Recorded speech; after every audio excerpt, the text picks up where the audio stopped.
Stay tuned.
Better conditions than yesterday, and the surfers are out for their early morning surf. It's looking like it's going to be an amazing day of surfing, so stay tuned.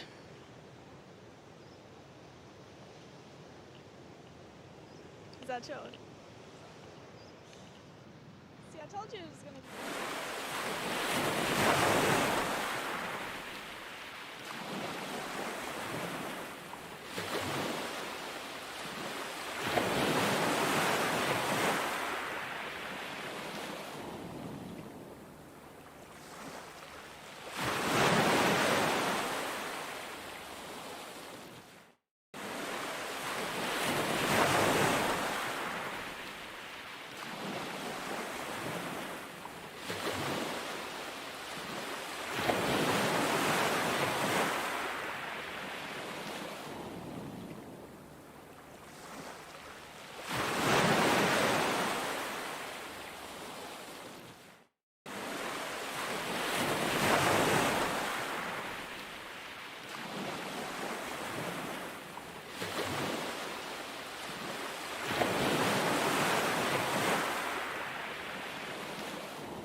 Busy doing that, hey Doug?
I am nature, I am calm, I am balance. The water I provide is nourishment and life. In the Titicaca Mountains, I filter it naturally as it flows through layers of rock, adding a delicate balance of minerals that makes Titicaca spring water unique. Choose unspoiled purity. Choose Titicaca spring water.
Good morning, everybody. We are right into day 2 of the SA Masters Champs down here at Seal Point. It is looking a lot better than it was yesterday. The wind has dropped off and we are running our heats that we cut off yesterday, and we're running them early this morning. Definitely was a good call yesterday to cut the contest short on day 1 and squeeze them in early this morning. The wind really was howling yesterday, and I think that the surfers are definitely more pleased to see that it's died off this morning.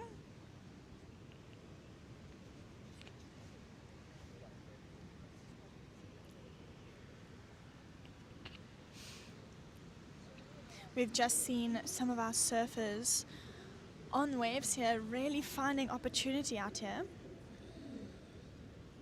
Very impressed with their utilization of the waves.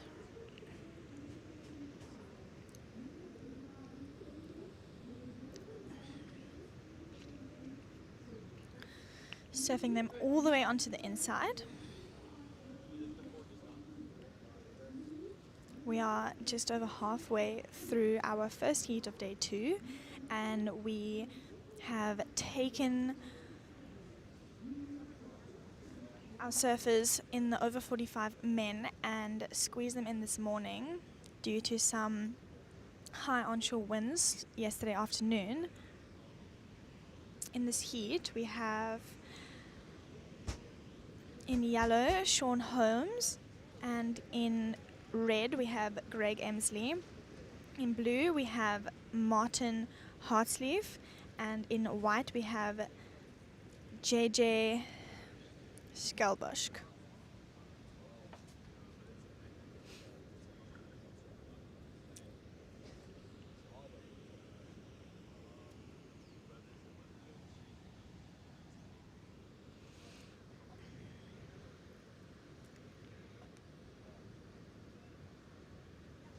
We saw Greg Emsley's last wave.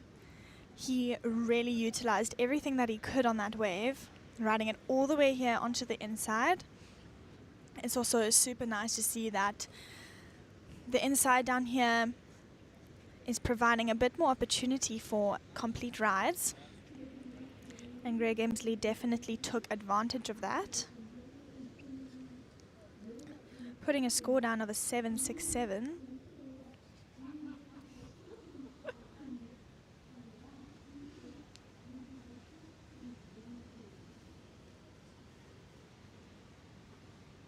Our current situation is yellow in first, red in second, not needing much to take that first position from Sean, and blue in third and white in fourth.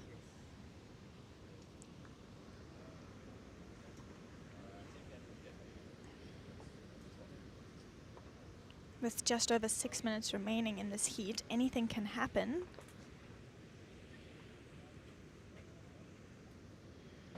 It's just finding the right opportunity on these waves.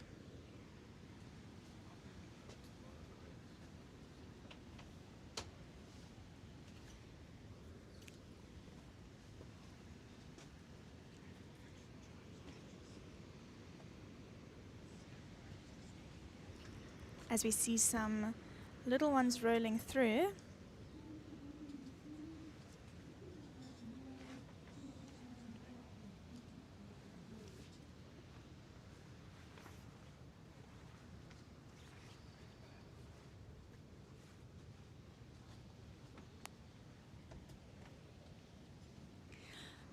This morning we were welcomed by an amazing sunrise.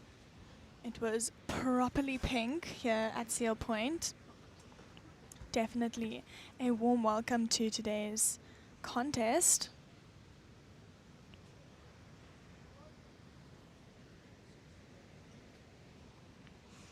I'm really excited to see what our surfers bring to us throughout the day. As we see red Greg Emsley up and riding on his third wave. He doesn't like the look of that one. It really is interesting to see what waves our surfers think are worth pulling through with. Whether it's worth scratching with one on the inside or better to wait for a bigger wave. Obviously, it all comes down to the strategy and the last-minute decisions that have to be made throughout your heat.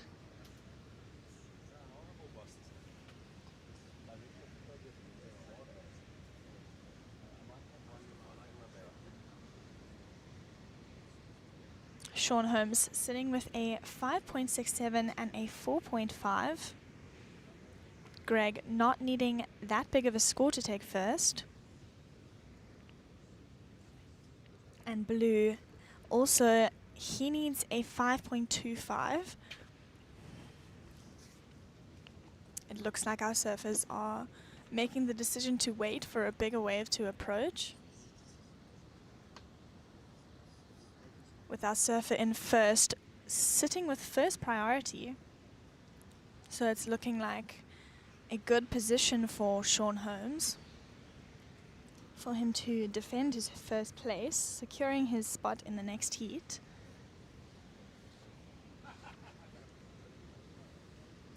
Then again, a good one could be chosen from a surfer who is sitting under priority.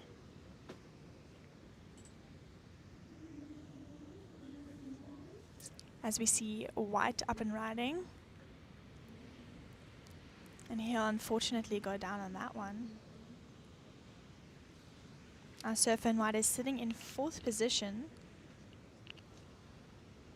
trying his best to stick with that wave.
Pretty far by the priority.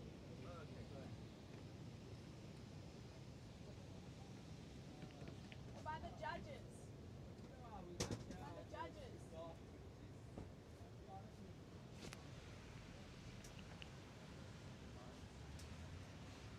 As we saw Greg Emsley on a little one, he was sitting with fourth priority, so he managed to catch a wave under priority. We'll see what the judges do with that score, and it comes in at a 5.83, so he is now sitting with a 7.67 and a 5.83. That pushes him up to first position. Like I said, he was in fourth position, fourth priority, my apologies, fourth priority, and he managed to catch a wave that gave him the score that he needed to take first. Now Sean is sitting in second place, and he needs a 7.83 to take back his lead in this heat.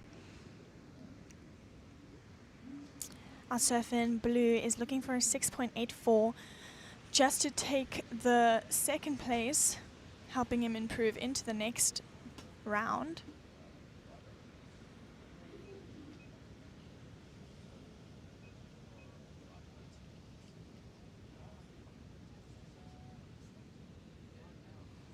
And we see White up and riding. This is our surfer in yellow, my apologies. This is Sean Holmes. He'll unfortunately go down on that wave.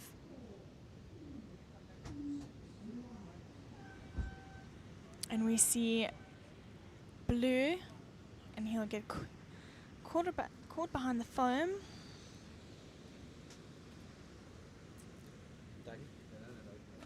And those scores not doing much for his situation. So the surfers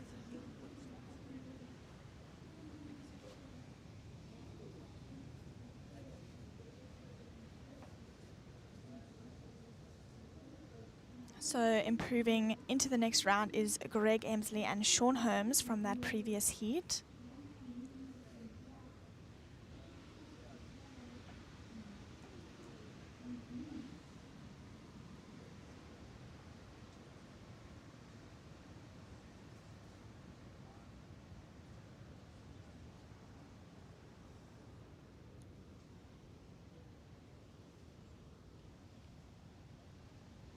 Now we are moving into the next heat. This is our second heat of the day. We have Tristan Johnson in red, John van Reenen in white, and David in yellow, and Michael Hill in blue.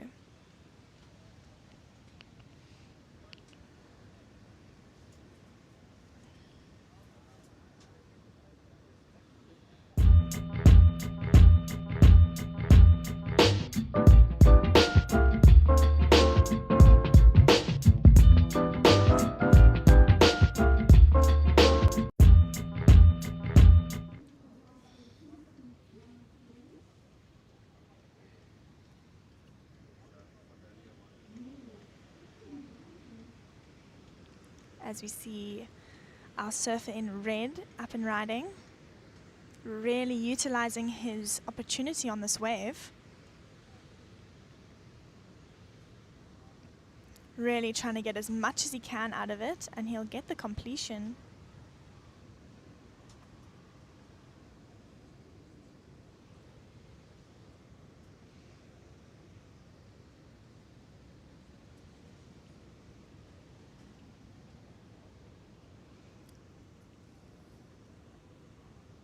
And we see a paddle from our surfer in yellow, trying his hardest to get around that foam, and he manages. Coming into this inside section, he'll complete that ride. Our surfers really trying to get as much out of the waves as they can, surfing them all the way onto the rocks. We are about 3 minutes into this heat, and I'll just want to take the opportunity to say thank you to Open Plan Pictures for coming down here and doing the live, as well as the sponsors who helped make it happen.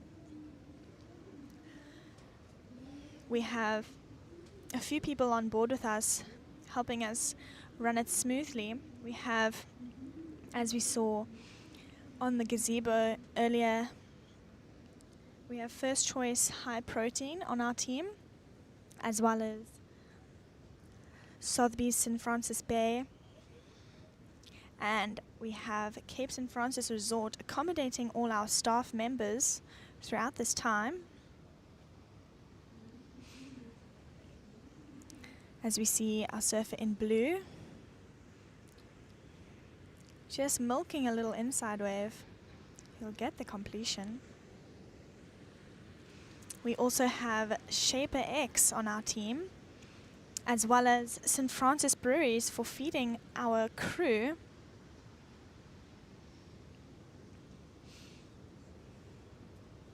They provided some really delicious meals for us yesterday as well as last night.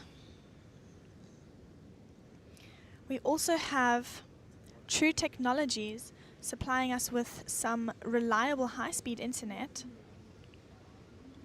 helping us run everything clearly and smoothly. As we see white completing that wave.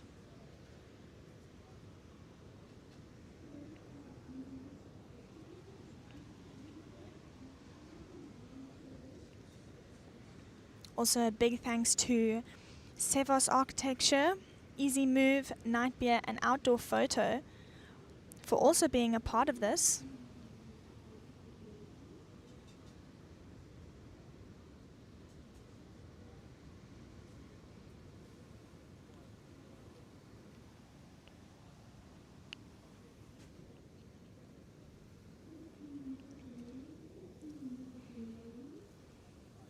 every sponsor that is involved really makes a big difference when it comes to making sure that these things run smoothly.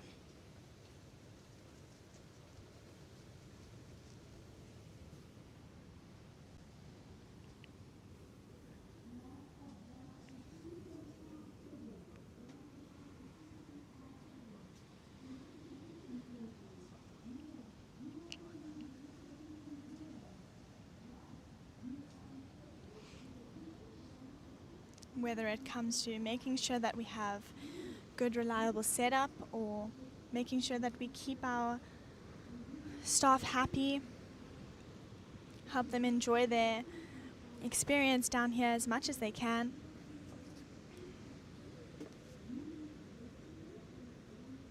With our food and accommodation sponsors really making that a comfortable experience.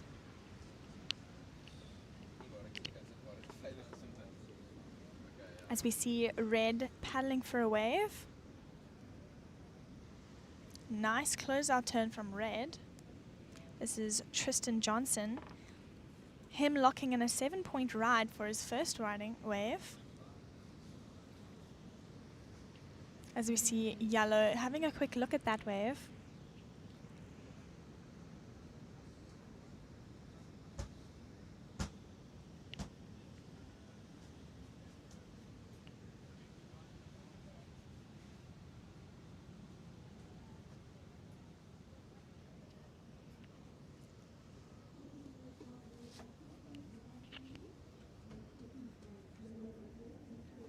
Surf in White, John van Reenen with 2 scores with a 2.17 and a 3.57.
And now Surf in Blue up and riding once again. Seeing what he can manage to do. That wave not giving him the opportunity that he would like. So he decides to go back out and find a wave with some better opportunity. As you see Surf in White, this is John. Unfortunately, he goes down on that wave.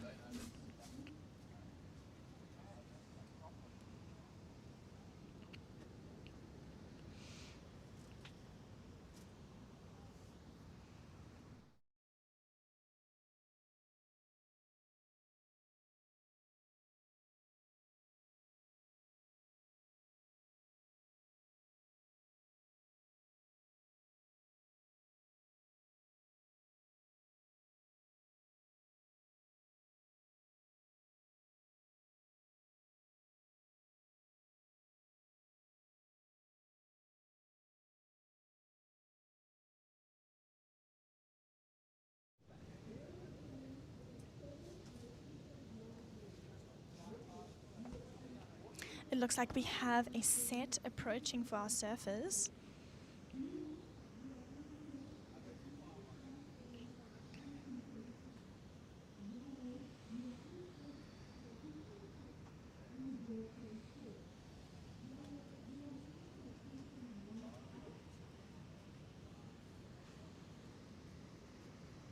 Surfer in yellow trying to get around the section on this wave.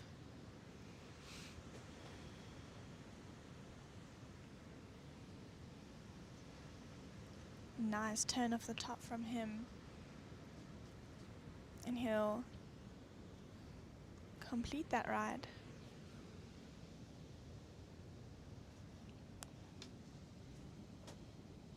That was our surfer in yellow. He's currently sitting in last position, only needing a 3.15 to take second place, which will help him advance into the next round.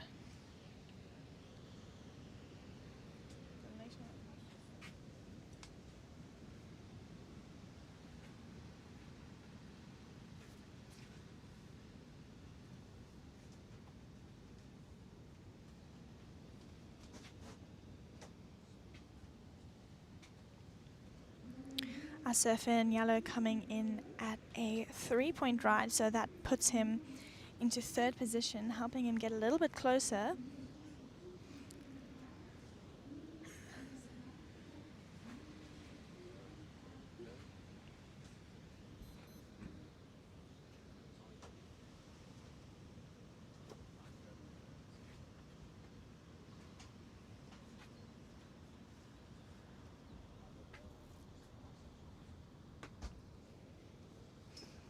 Our surfer in red is now sitting with first priority and has a good score on the board with just over 7.5 minutes remaining in this heat.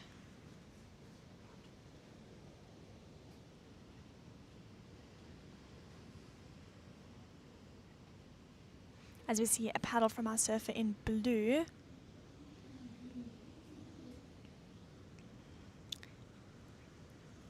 Trying to get as much as he can out of this wave, seeing how much opportunity it brings for him.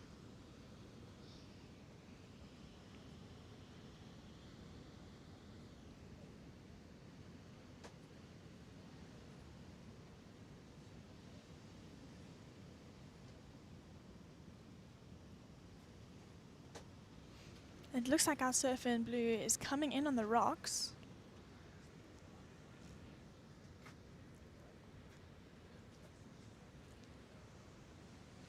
We'll see what happens with him.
Our surfer in red, milking that wave right onto the inside.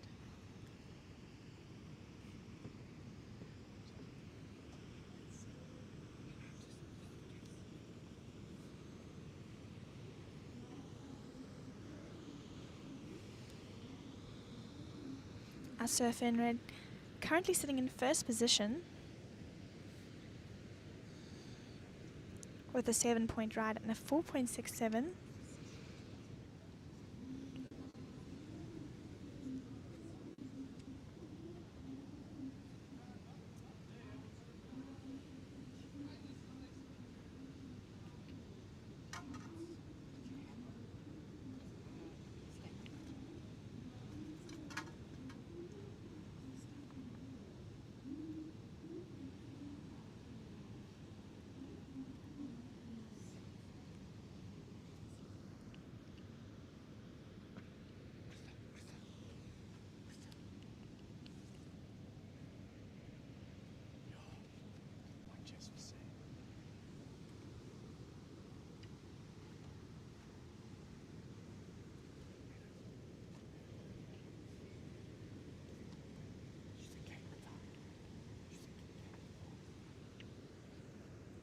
If you are just tuning in, we are almost done with our second heat of the day in our over 45 men round 1 heat 2.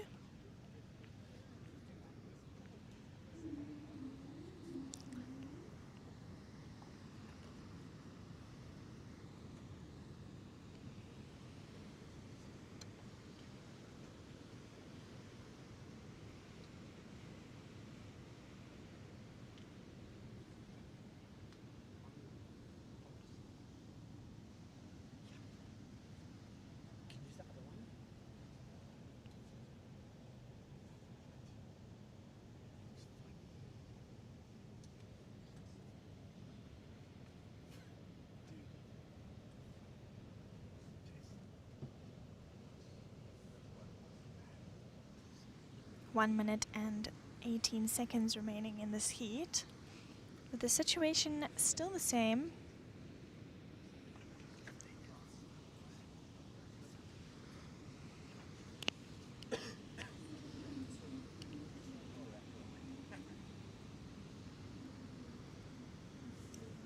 As we see some waves rolling in for our surface here in the last few seconds.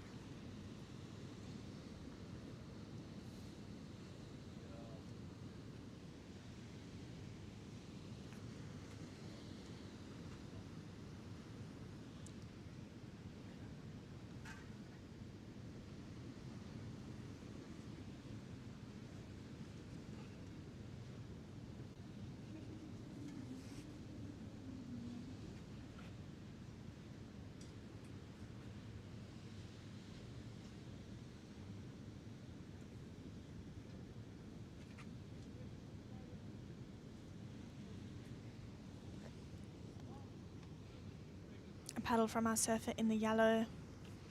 Nice carve from him.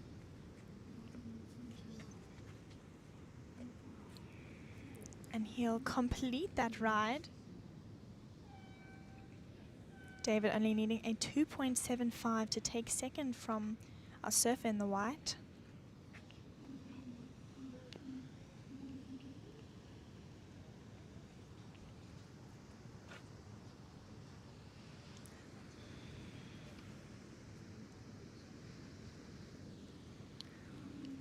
And it comes in and it is a 4.07. It is enough to take second place. Unfortunately, knocking our surfer in white down into third.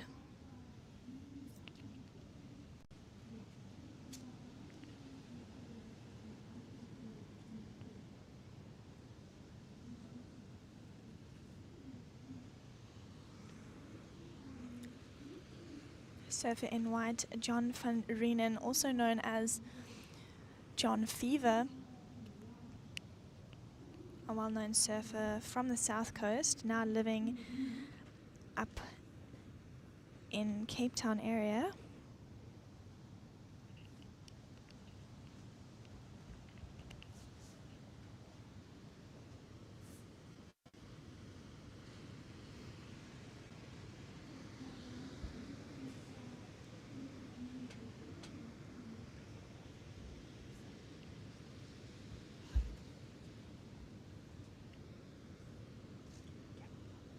Unfortunately getting knocked out in the last few seconds of that heat. It just proves that anything can happen during that small span of time.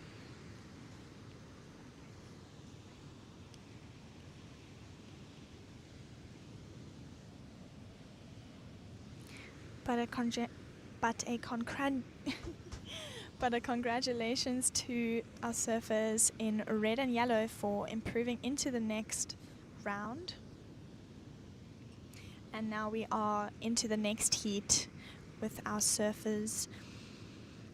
In white we have Andrew Lange. In blue we have Paul Allen. And in red we have Dean Knox. And in yellow we have Shane Pratt.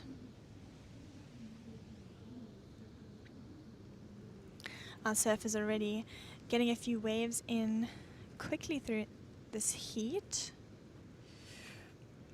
We have surfer in white putting a small score of a 0.50 and a better score of a 2.33. As we see our surfer in red up and riding, this is Dean Knox. Unfortunately, he goes down on that turn.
Surfer in the red, his score comes in at a 1-point ride.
Surfer in the blue, up and riding. Getting as much as he can out of this wave. Riding it all the way from the back. And he'll kick out of that one.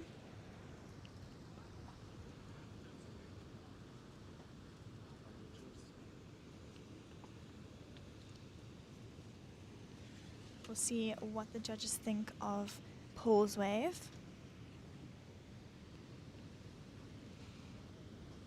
As we see a paddle from white. Nice layback carve. also seeing as much as he can, seeing how much he can get out of that wave.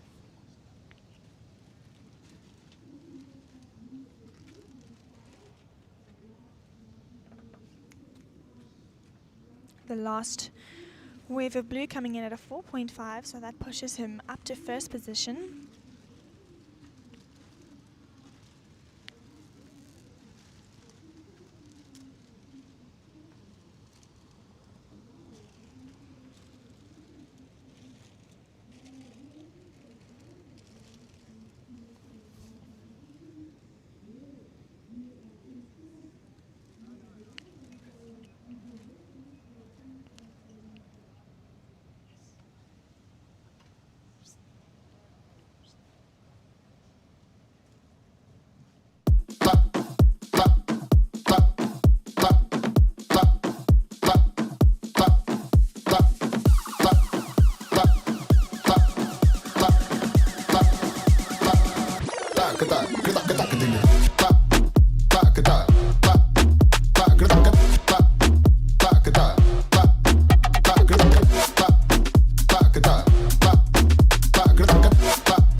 See a set coming through for our surfers.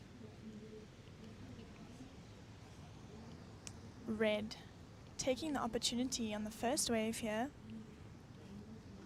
Nice carve back to the pocket. Trying to stick with it as we see surfer in the white behind him. Unfortunately going down as well as red.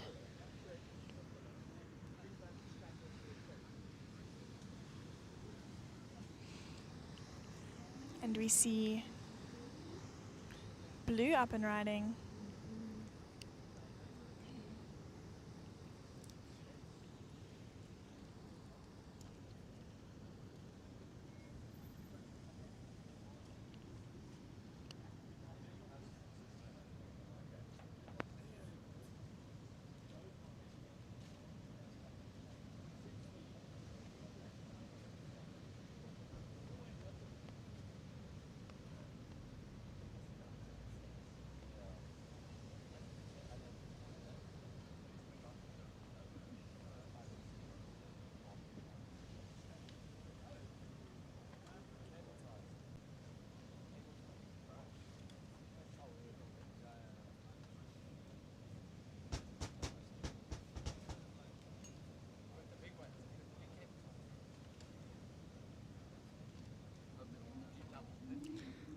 Our surfer in first position, blue, Paul Allen, is now sitting with a 4.50 and a 3.73.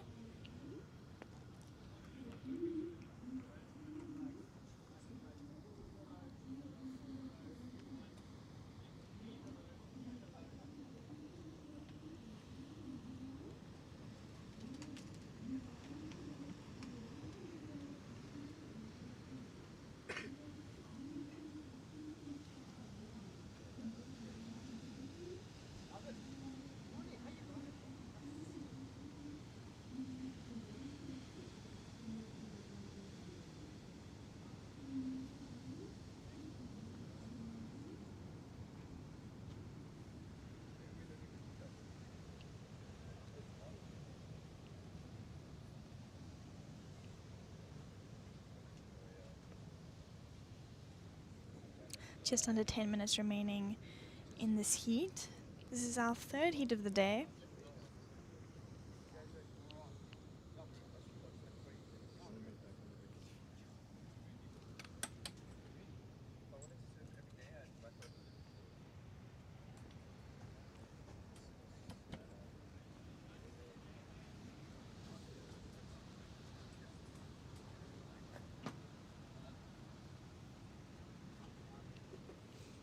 Our surfers are now waiting out the back with our surfer in yellow with first priority, white with second, blue with third, and red with fourth prio.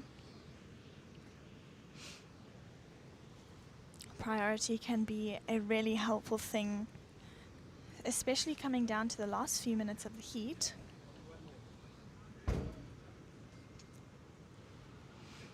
So if our surfer in yellow uses his priority wisely, it can change the situation of the heat.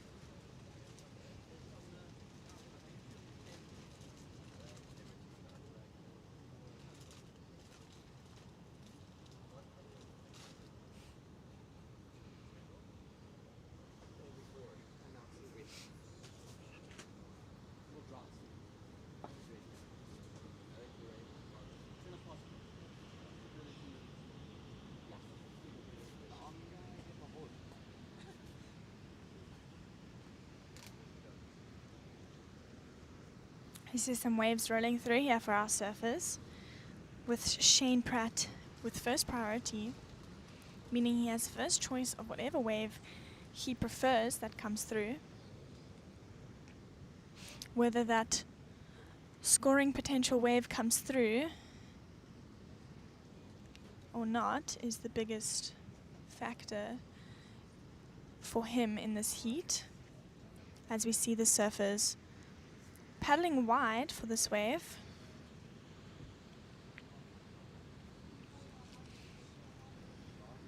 Surfer in blue a little bit more on the inside, catching this little double up. Surfer in white managing to salvage that wave. Unfortunately, he goes down.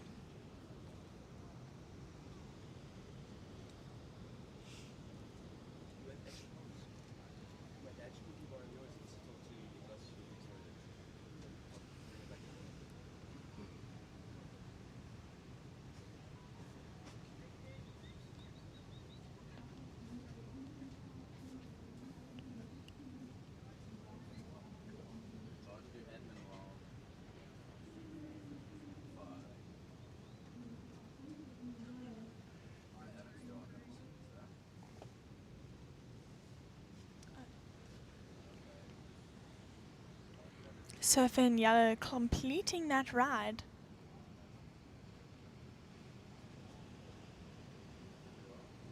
That was a very important ride for our surfer in yellow.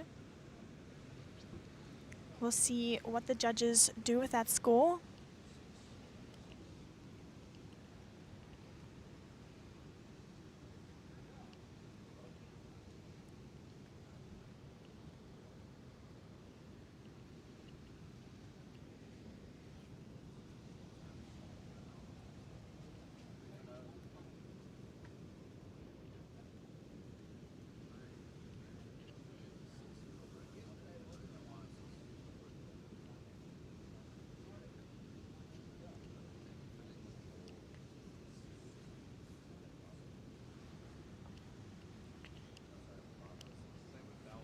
And surfer in yellow's score comes through as a 4.33, so that manages to push him up into second position. Like I said, that wave was an important one for him. Luckily, it managed to come through in time. He sat with first priority for a while and really was deciding on which wave was going to give him that score.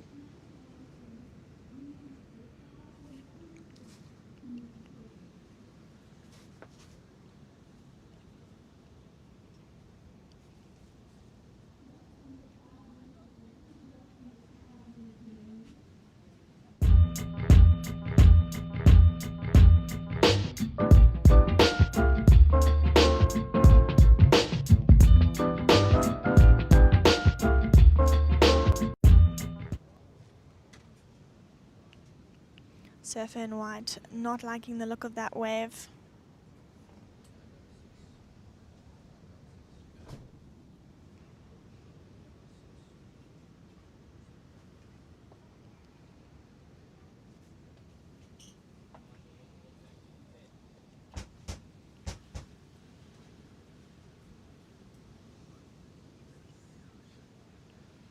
There has been non-stop action during the course of this heat.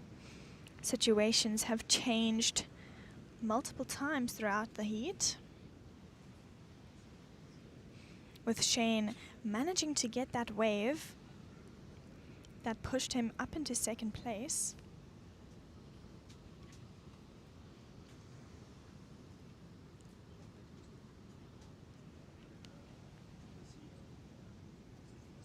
Surfer in blue up and riding. This is Paul Allen, our heat leader. Nice first turn from him. And he'll kick out the back of that wave. Our current situation is blue in first, yellow in second, white in third, and red in fourth. And I will now just be tuning out, but you will be joined by Tash van Groenen shortly to take you through the next 3 heats.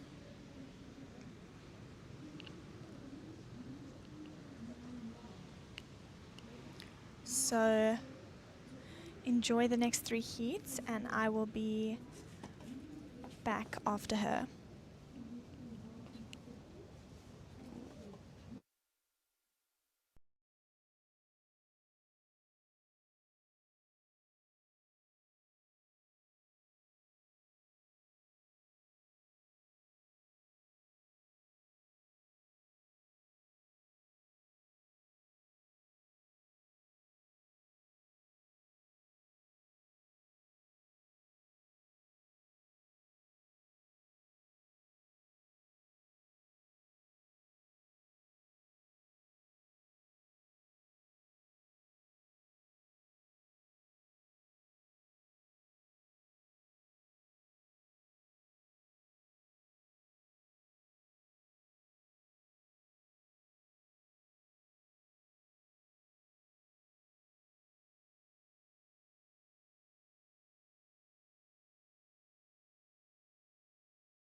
Hi, good morning everyone, and welcome back to the Open Plan Pictures commentary booth here at the South African Masters Championships. My name is Tash van Krenen and I'll be taking you through the next 3 heats. I hope you have been enjoying the action so far. It has been a really fun morning with some very close heats, last minute scores coming in, and that is why we love surfing, because it doesn't cease to amaze us when surfers find their opportunities. We're currently in our over 45 men round 1 heat 4. We have Justin Meish in the white, currently sitting in the lead with a 4.83 and a 5.5.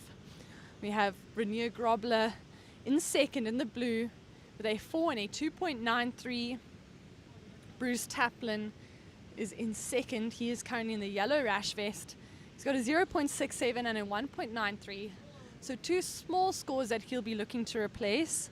And Zahir Bayat is in the red with a 1 and a 0.57. There's still 10 minutes remaining, so anything can happen in this heat.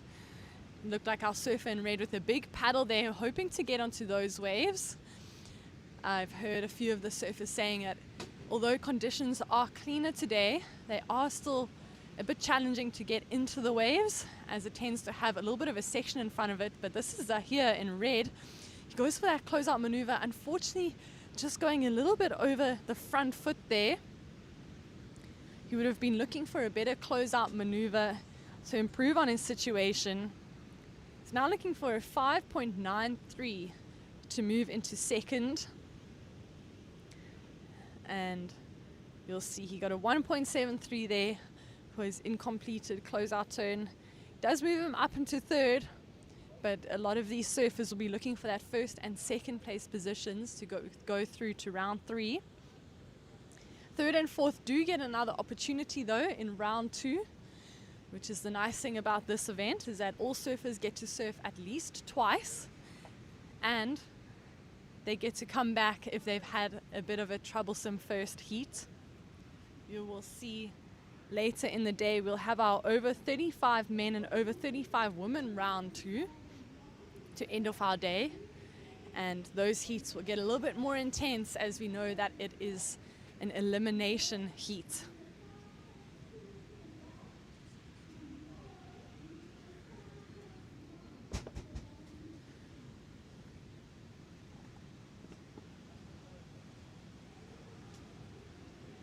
So while we have a little bit of a gap in the surfing at the moment, just a big thank you to all our sponsors for this live stream feed, for helping us bring this to family and friends at home who cannot be here with us in Seal Point and Cape St. Francis. So a big thank you to First Choice High Protein, to Sothebys St. Francis Bay, Cape St. Francis Resort and Shaper X. A big thank you to our St. Francis breweries for feeding our crew, to True Technologies, the reliable high-speed internet, as well as thank you to Sevos Architecture, Eezi Move, Night Beer and Outdoor Photo. We appreciate the support, getting our live stream up and running for this event. It is currently day 2 here at the South African Masters Championships, and this is red. Zahir working it back into the foam on this one. He's looking for a little bit more, unfortunately comes unstuck, and you can see as the wave gets a little bit closer onto the rocky inside section, it does get a little bit challenging for the surfers. The wave gets a little bit bumpier and you can tend to get knocked off quite quickly.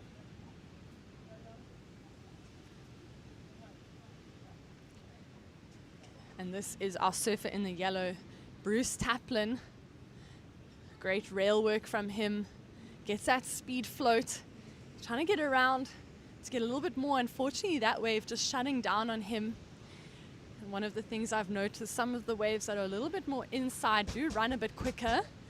So surfers have to be a little bit faster on their feet to get around the sections and to hopefully score more than one maneuver.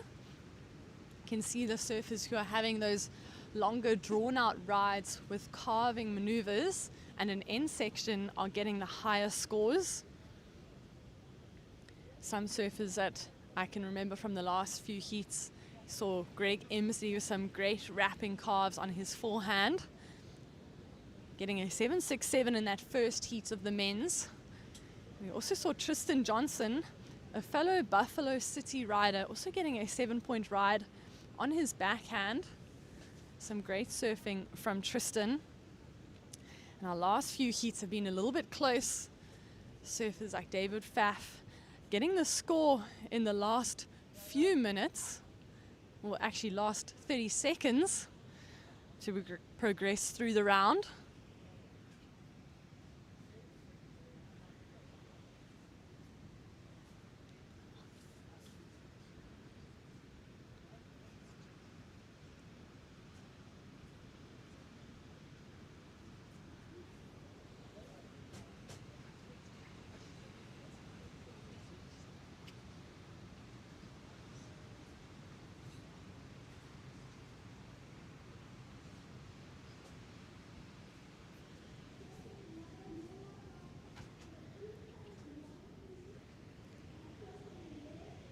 So you see Justin Maish still sitting comfortable in that first position. It's a 4.83 and a 5.5. So one of the rules of thumbs generally in these first few rounds, if you're getting above a 10-point heat total, you are feeling quite comfortable to make it through the heat. Although some of them we would see something slightly higher and more points being required to get through their heats. It's also interesting to see the different strategies that surfers are using out there. Some are a little bit busier than others, whilst a few choose to remain a bit more selective. You can see Zahir having 4 waves, whereas our surfer in the second place, Rainier, only 2 waves ridden for him.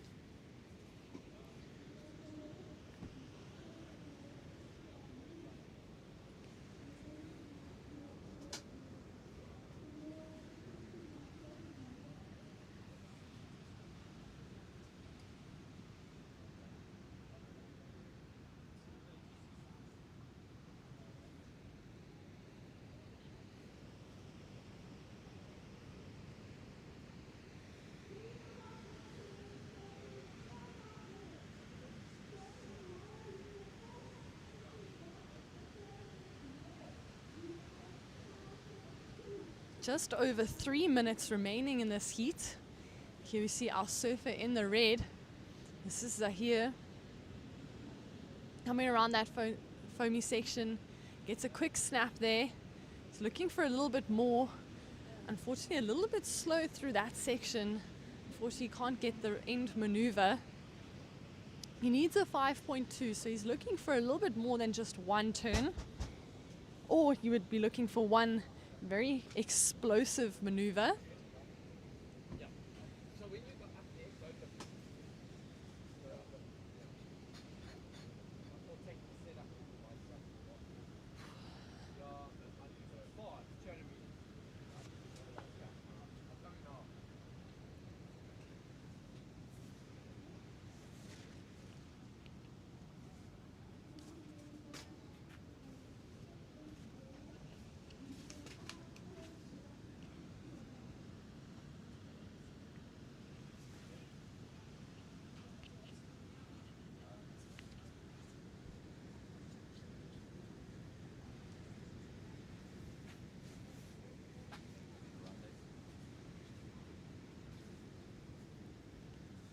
This is the surfer in white, Justin Maish. He is currently in the lead. Having a look at that one, but not feeling that that was going to improve on his situation. And as you can see, 2 waves count into a surfer's heat total. And most of the time when surfers take off on a wave, they're looking to always improve on their lowest counting wave. So Justin would have been looking to improve on a 4.83. He felt that one wasn't going to offer him any more than that.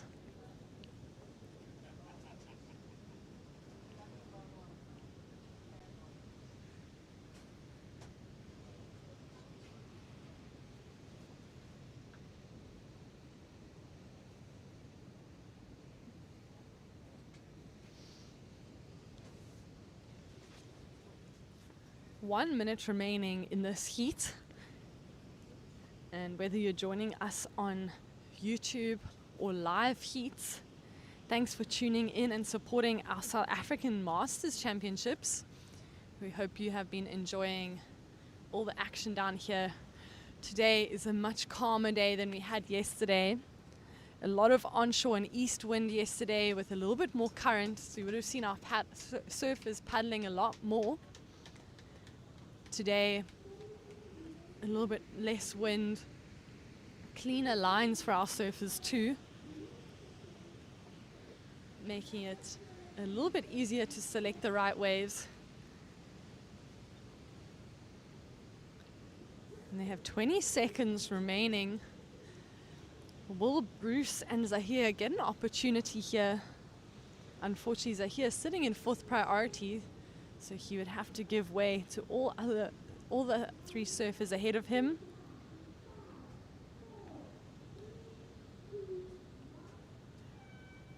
And that signals the end of our over 45 men Heat 4.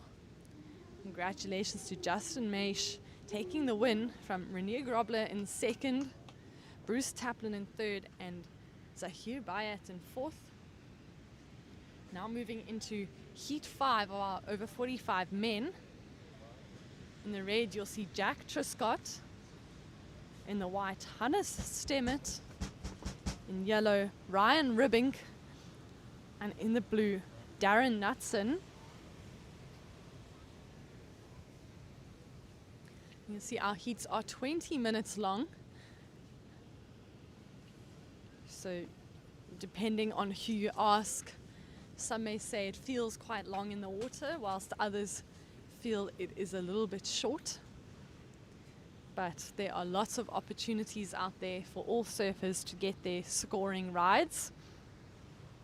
Surfer in red starting us early in this heat with a 2.17.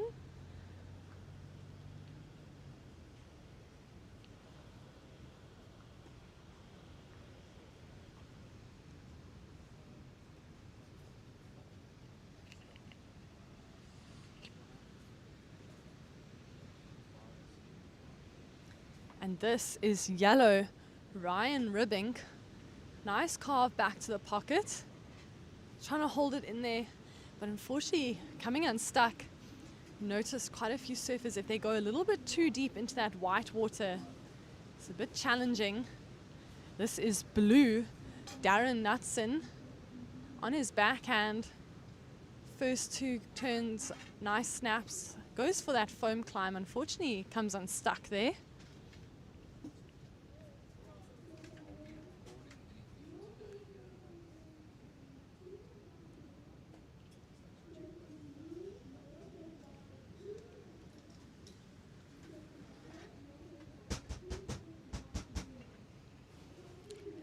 First of blue, a 2.83.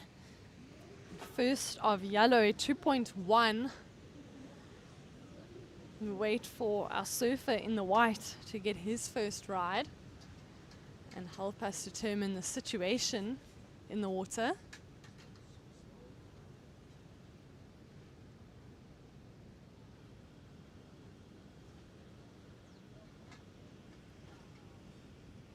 Can see some lines coming through.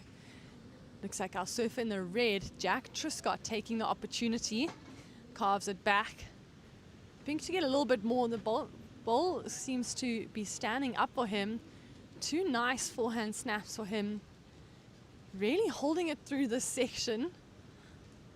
And finishes off just on the rocks there. Now.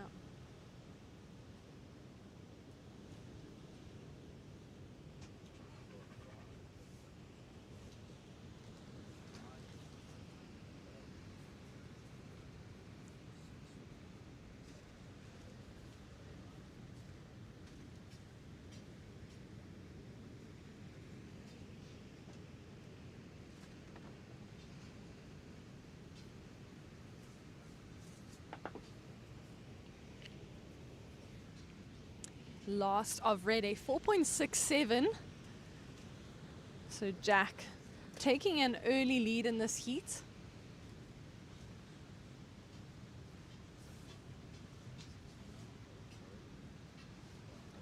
also the only surfer with 2 counting rides at the moment.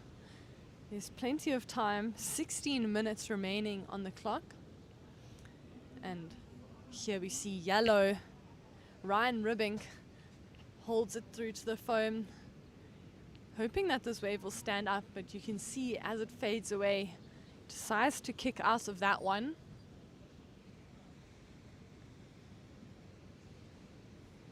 And this is blue. Darren Knutson on his backhand carve and quick snap under the foam there. Looking for more, and that's a nice, more explosive turn from Darren. He's really working through this wave and finds the completion. He'll be happy getting one exciting maneuver in his repertoire there. So our judges have a criteria set out, or a general criteria of speed, power and flow, combination of major maneuvers, variety of maneuvers, and progressive surfing as well. And you would have seen Darren there had a nice variety and combination flowing from one turn to the next, but not all turns were the same. Last of yellow was a 2.57. We're waiting for scores from blue and white.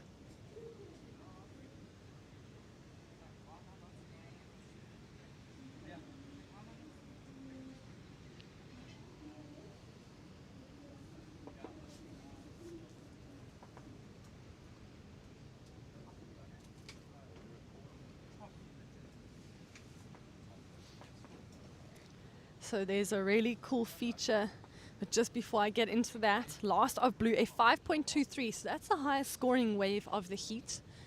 And what we can see from and learn from that is that the judges are really rewarding those variety of maneuvers as well as longer rides that show combinations of turns. But a really awesome feature now with the live heats, we have condensed heat replays, so surfers can go back and watch their heats, have a look at their waves and the scores they got, and learn and progress for their next heat.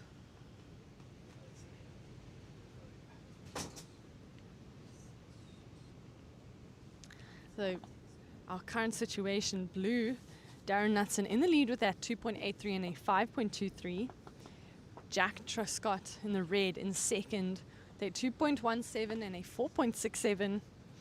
Ryan Ribbink in third with a 2.1 and a 2.57. And Hannes Stemmet in fourth with only a 0.2. So Hannes will be looking to replace that 0.2, hopefully get 2 improved rides.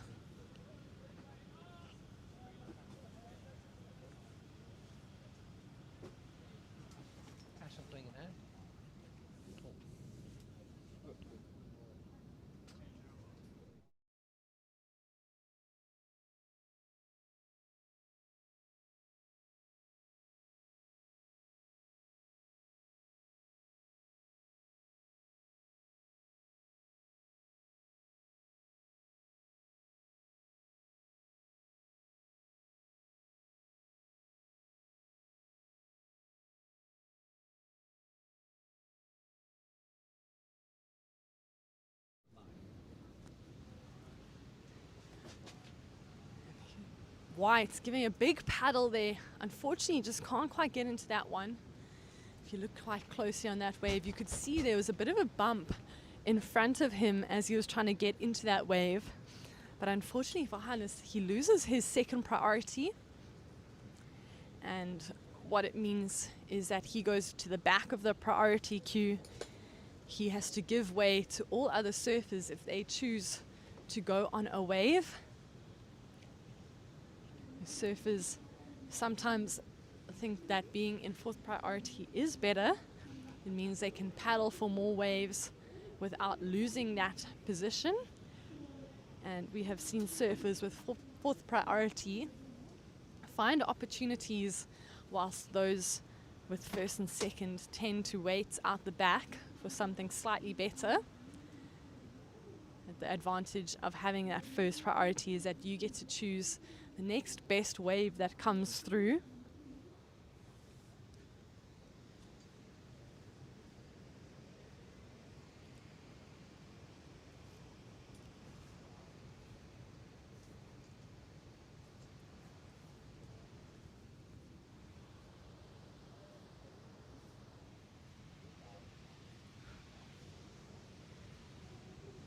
We have quite an exciting day coming up. A few more heats of our over 45 men. And then we head into our over 50 men round 1, followed by our over 55 men, and over 60 men, over 65 men round 1. And then we move on to our round 2s of over 35 men and over 35 women to end of the day. So plenty of surfing to come.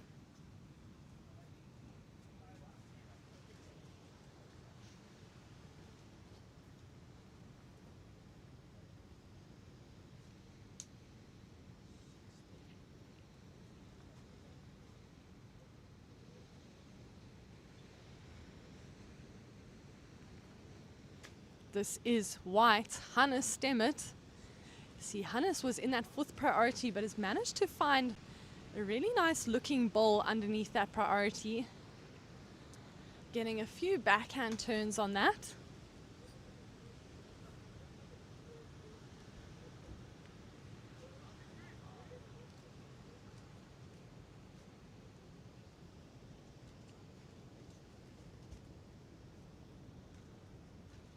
Hannes dropping his second score of a 2.27. So that's a little bit better than his previous wave. Now only looking for a 4.58 to move to second.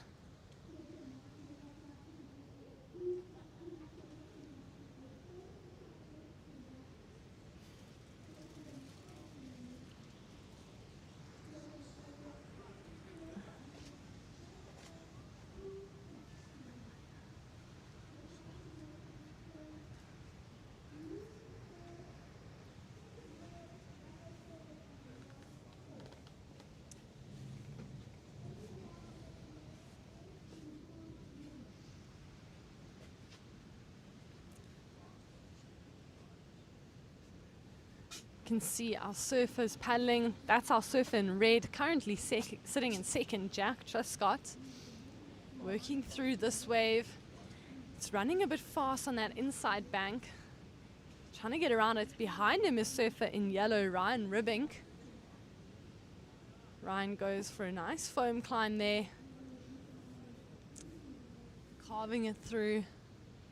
Working this wave for all it's worth. Unfortunately, that one just dies out on the inside. And that was quite an important exchange between our surfers in red and yellow. Red currently sitting in second and yellow in third.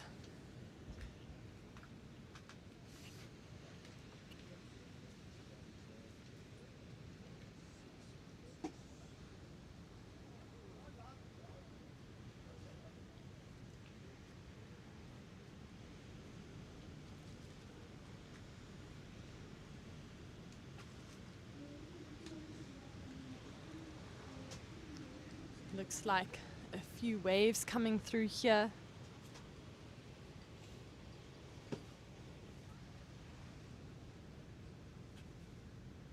We'll see if our surfers find any opportunities.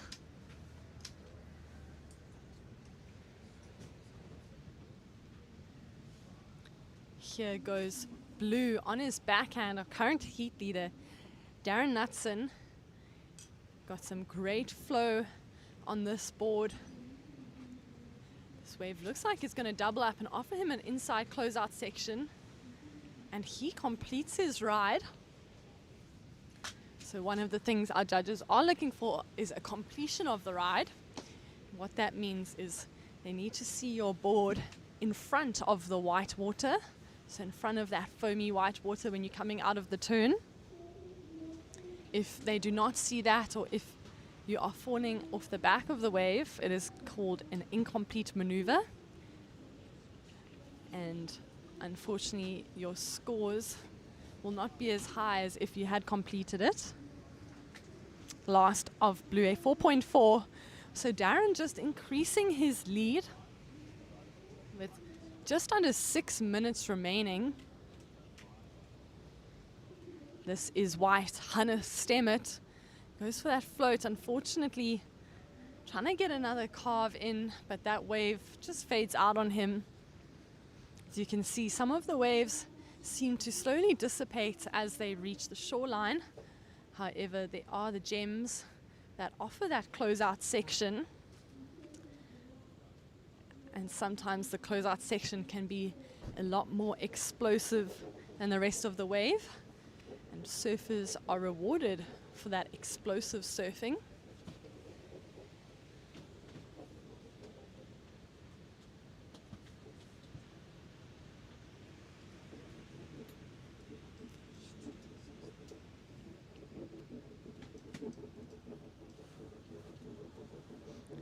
All surfers have 2 scoring waves in their scoreline. We have Darren Knutson in the blue in the lead with that 5.23 and a 4.4. Jack Truscott in second with a 4.67 and a 2.87. In third is Ryan Ribbink with a 2.57 and a 3.5. And Hannes Stemmet with a 2.27 and a 1.47. So Hannes looking for a 5.27 to move to an advancing position, as well as Ryan looking for a 4.05. Luckily in this round 1, no surfers are getting knocked out of the event completely. Third and fourth will be going to round 2, whilst first and second move on to the round 3, so they skip a round. Surfers in third and fourth will have to fight it out in round 2, which will become an elimination round, where 50% of surfers will be moving on, whilst we lose 50% of surfers in that round.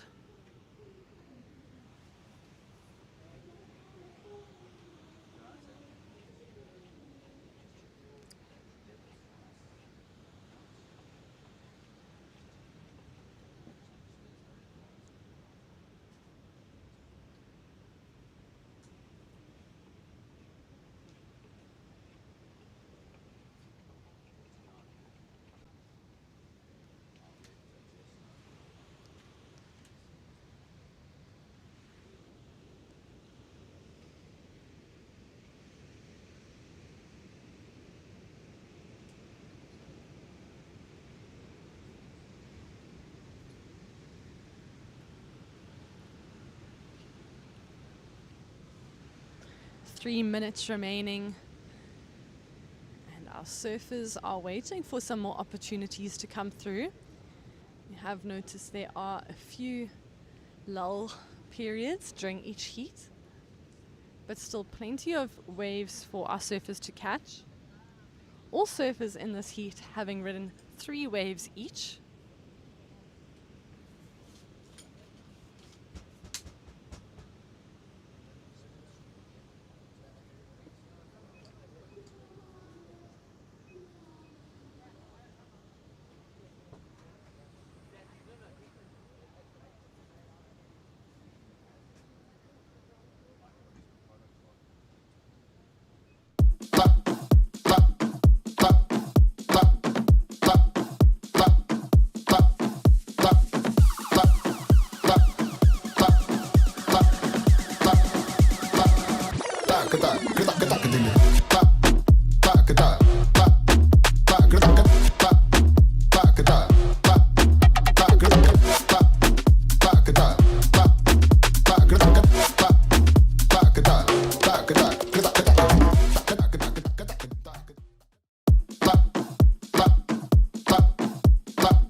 Our surfer in the red, Jack Truscott's currently sitting in second place. Gets that first carve into that foam climb. You can see that wave slowly starting to dissipate on him. He's really trying to work it through to get a closeout maneuver.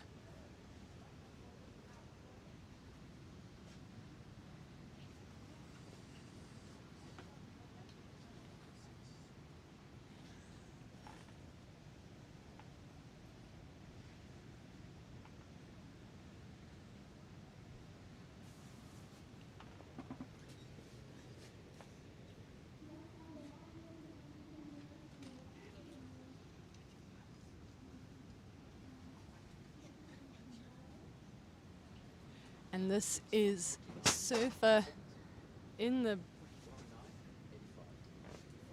yellow. That was Ryan Ribbink. Ryan Ribbink currently looking for a 4.05 to go into that second position. A lot of these surfers will want to skip around with 10 seconds remaining in this heat. It does not look like there's much coming through.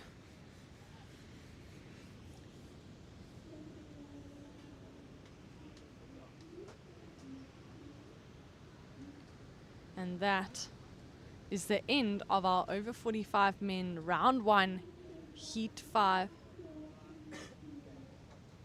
Congratulations to Darren Knutson taking the win from Jack Truscott in second. Ryan Ribbink and Hannes Stemmet. We'll see them in round 2 to get another opportunity. And now moving on to our heat 6. This is a long round for our over 45 men with 8 heats. Roland Sati getting started on the buzzer basically. Really trying to make the most of his time in the water. Let me introduce the rest of our surfers. We've got red David Momsen, white Dane Rath, yellow is Roland Sati, and blue Brandon Reed. So if you are new and to watching our South African Championships and the South African Masters Championships, these surfers all belong to districts around South Africa. So we have our Cape Town surf riders, Cape Winelands. This is Dane Rath. Looking for a little bit more in this one. Gets a check snap there. Tries to get around it. Looking for a little bit more, but decides to kick out before that rocky end section. And as I was saying, we have Cape Town surf riders, Cape Winelands, Eden, Nelson Mandela Bay. That is our current host district, as we are at Seal Point in Cape St. Francis. And then we have Buffalo City, Ugu surf riders, eThekwini surf riders, and Ilembe. Ilembe goes all the way up to Belito and beyond. Obviously Cape Town surf riders from Cape Town, as well as some of our West Coast surfers. So we have most, or pretty much all of our coastline represented here at the South African Masters Championships. And it's always exciting to see, because not only are individual titles on the line, but team titles. Last year, Buffalo City won the 2025 South African Masters Championships in Cape Town, and it'll be interesting to see who is going to put up a challenge for our reigning champions. Getting back to the water, this is Dane Rath on his second ride. His first wave, a 2.17. First of yellow was a 2.67, and first of blue, a 0.27. You can see a lot of our surfers starting with quite small scores, trying to find themselves in the lineup and in the water out there. And as we go through the heat, we can see their scores slowly starting to build up a little bit more. Dane Rath getting a 2.5 on his last ride. You can see a surfer in white from the previous heat getting in over those rocks. It can be quite tricky. You see some of our surfers choosing to paddle down to the beach break to get out. There are some urchins hidden in between here.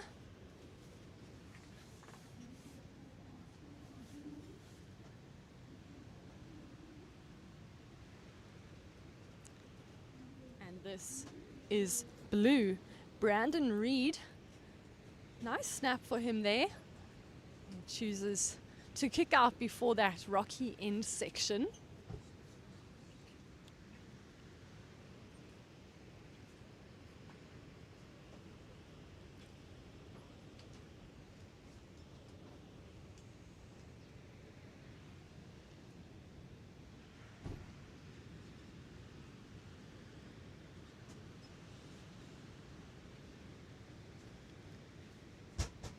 So we'll see that our surfers are trying to stay a little bit more active in this heat compared to the last heat. We're looking for David Momsen to start. And just want to say a big shout out to one of our live stream sponsors, First Choice Protein. We appreciate your support. And here's our surfer in red, David Momsen. Up and riding on his backhand. Really nice looking floater on that one section. Gets that carve. He was looking for a little bit more, but that wave not offering. But he'll be confident. I can hear his Cape Town Surf Riders teammates cheering in the background.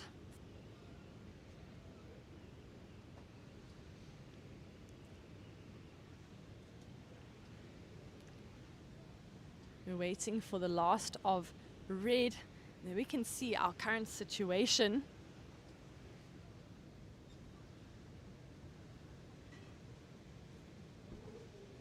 But whilst we wait, another big thank you to all the sponsors who are helping us with our live stream broadcast, that we can bring all the action to family and friends across the world and across South Africa cannot be here to support.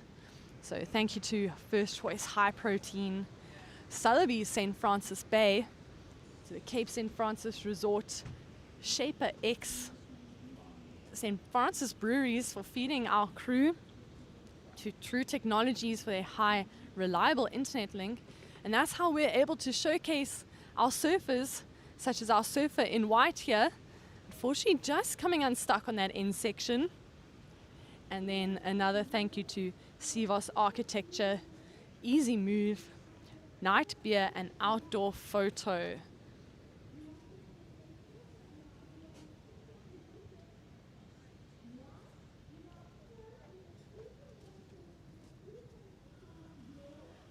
So first of red came in at a 4.0.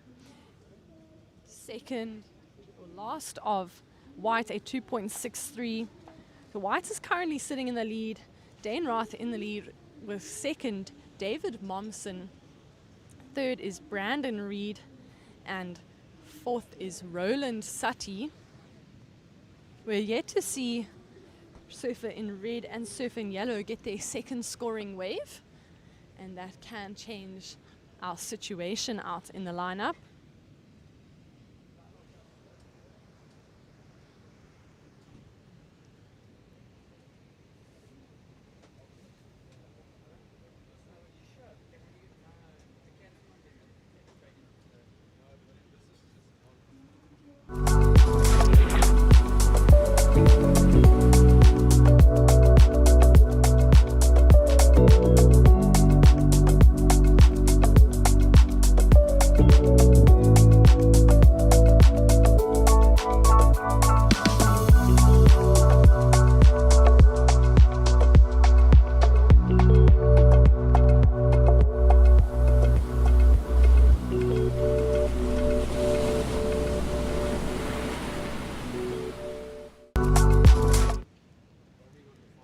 We have 12 minutes and 30 seconds remaining in this heat.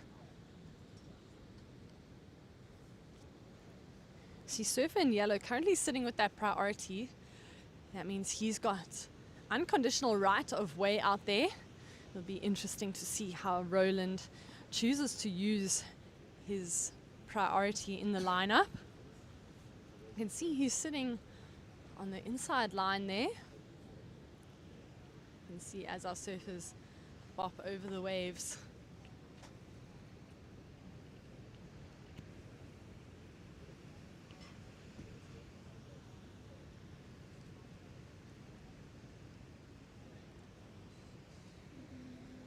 And here he goes, using his priority. That's our surf in yellow. Roland, unfortunately, just catching his front foot heel rail on that carve back into the pocket.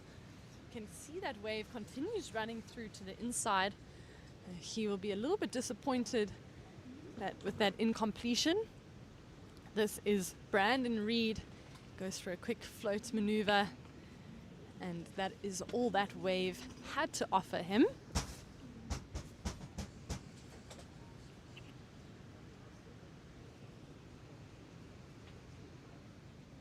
So last of Brandon, a 1.57, that does move him up into second.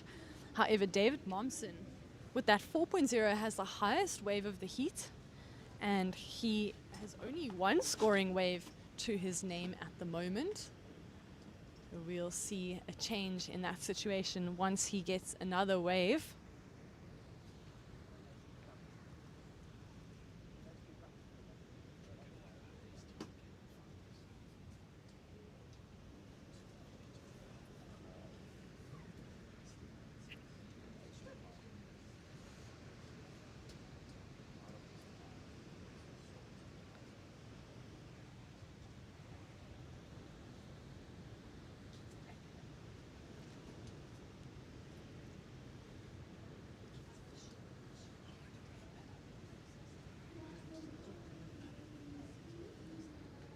Just over 10 minutes remaining, so we're just halfway through this heat 6 of our over 45 men round 1. We have Dane Roth sitting in the lead with Brandon Reed in second, David Momsen in third, and Roland Sutty in fourth.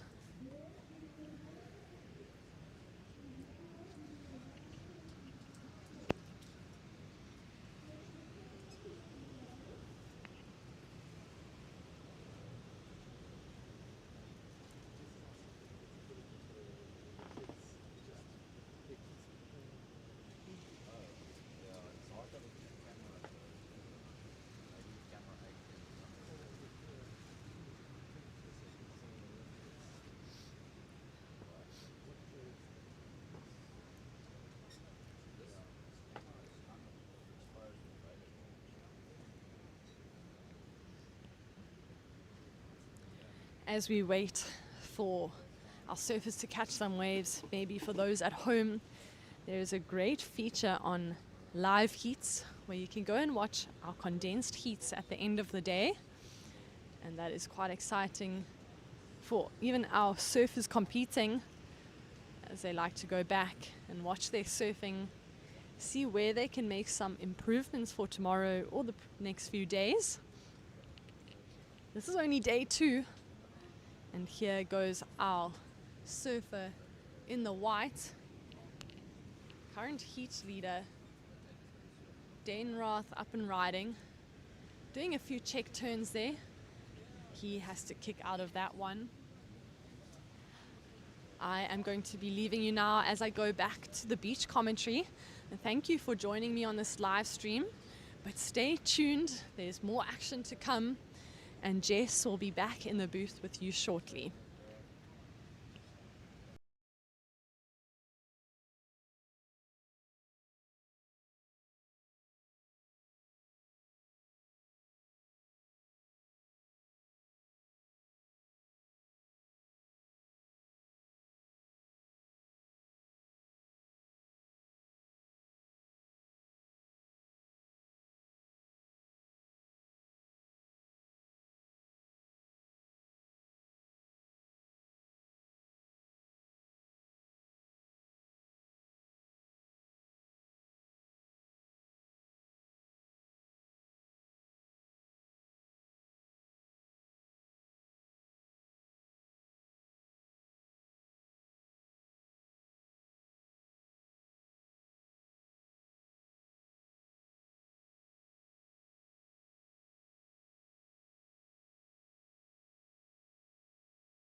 seconds.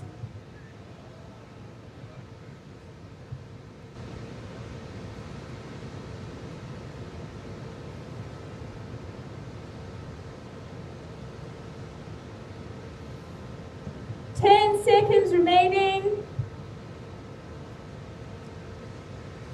And I'll count you surfers down in 5, 4, 3, 2, 1.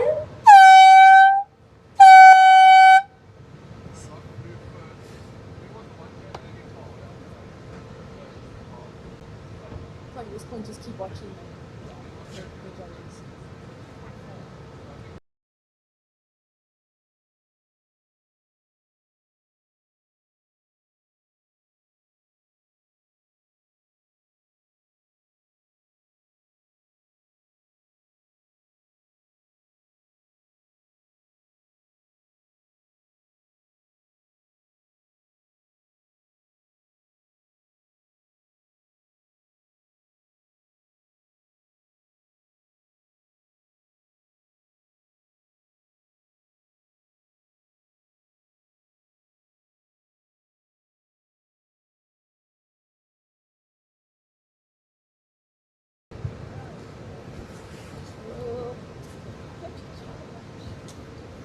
So during like usually about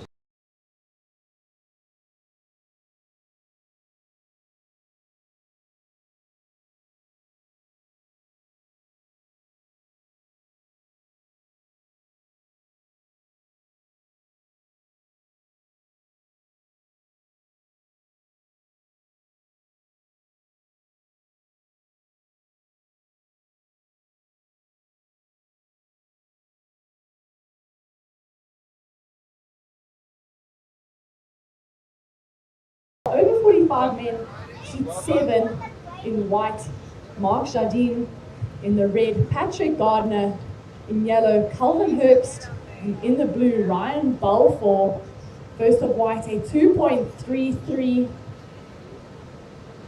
Has it not tell you? Yeah, just like. Can you put it on, please? Yeah, I try to get them all to put it on here.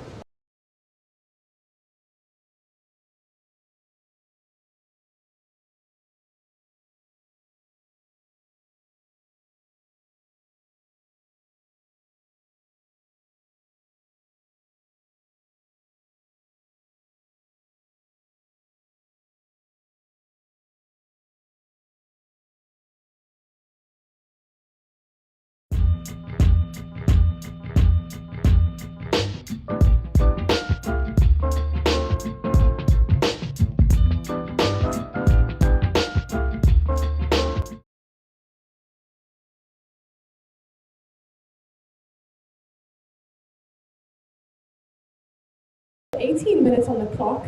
This is an early call to our surfers in Heat 8 to collect your rash vests. Surfer in red, Stephen Hutchinson; in white, Matt Murray; yellow, Mike Frew; and in blue, Jono Scarfini.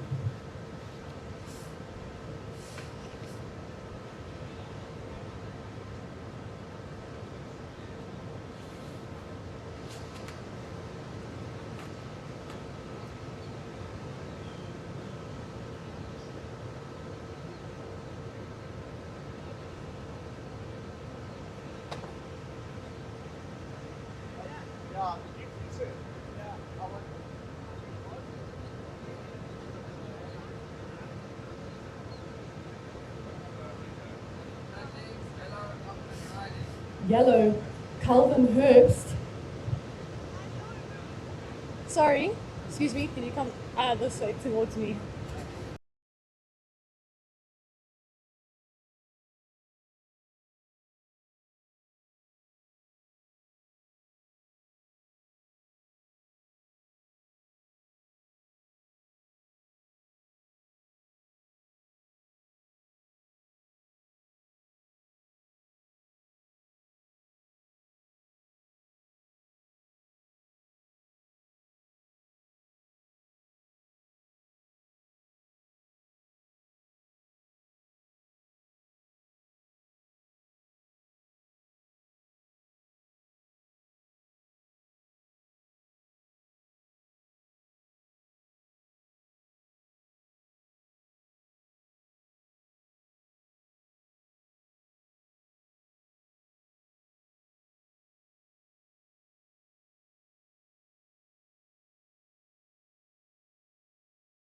Opening rides from surfers in red and blue.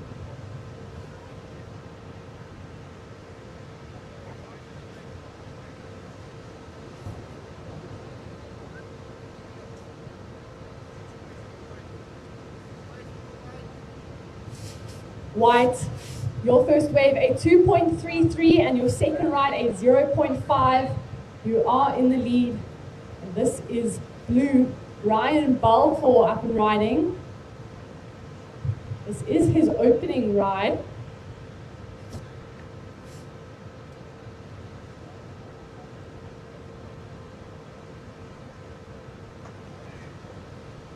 There are 15 minutes remaining in this heat. 15 minutes remaining. First of blue a 1.5. First of blue a 1.5. The blue, you are in third. Just needing a 1.08. And we're still waiting for the first of red. Red is yet to catch a wave.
Surfer in blue, so quick in and out for him.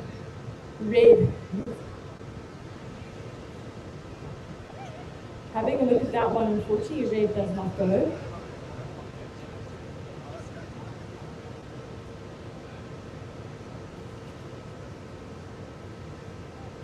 Hello. Hello.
We are now into Heat 7 of the over 45 men. You were previously joined by Tash, who took you through the last few heats. We've had some surfing done in the first 10 minutes of this heat. We've had our surfers putting a few scores down on the board. Our surfer in red yet to do so. White, your last ride, a 5-6-7. Last of white, a 5.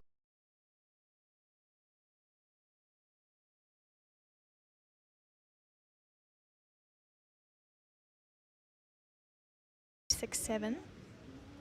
Surfer in the yellow in second position with a 2.57. And surfer in the blue, Ryan Balfour, with a 1.50 and a 0.23. As we see him now up on a wave. Nice first turn from him. Getting another one in. Really using all he can out of this wave. We'll see what the judges think of that score.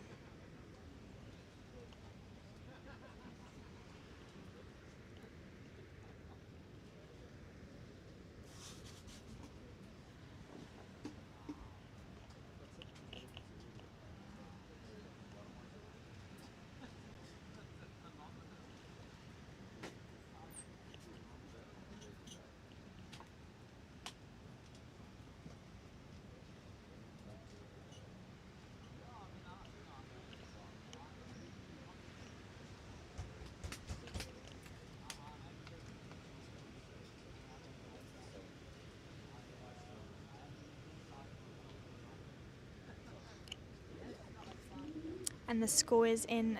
The score for that wave was a 3.83. So now he moves up to second place.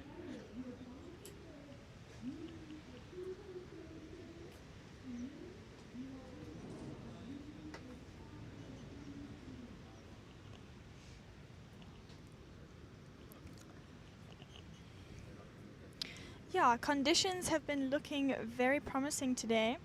A lot better than yesterday, as I mentioned earlier. A lot more opportunity for our surfers when the right ones come through. As we see red on a Bolio one here. Nice, strong first turn. Gets another in. Really utilizing the opportunity on this wave. And he will end off that ride.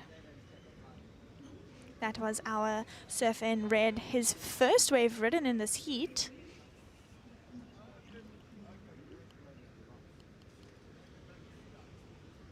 Like I said, some great scoring opportunity out here for these surfers. We've seen some good scores drop this morning. As we saw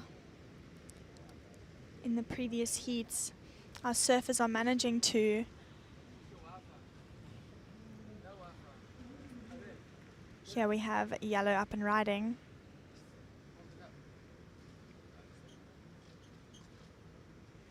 And he'll finish off that ride.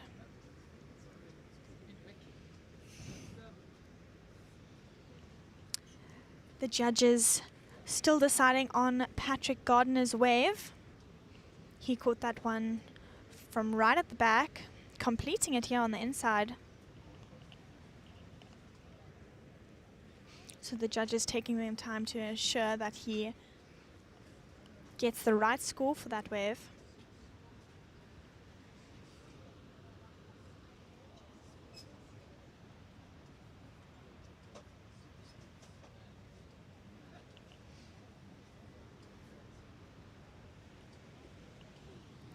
And the score comes in, it is a 4.07. He needs a small score to advance.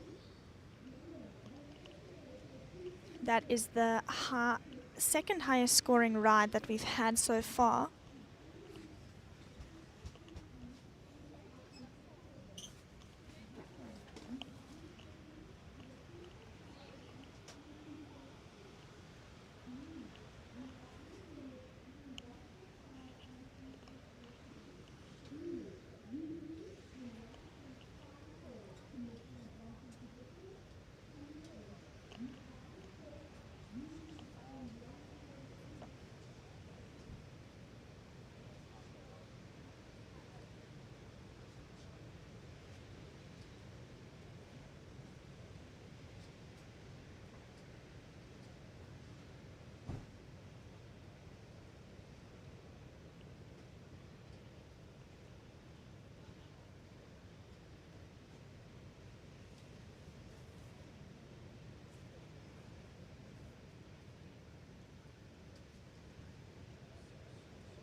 We have 5 minutes remaining in this heat, and our situation is white in first, yellow in second, blue in third, and red in fourth. Both blue and red only needing small scores to advance. Whether those waves come through in time is what will decide, as well as how they surf the waves.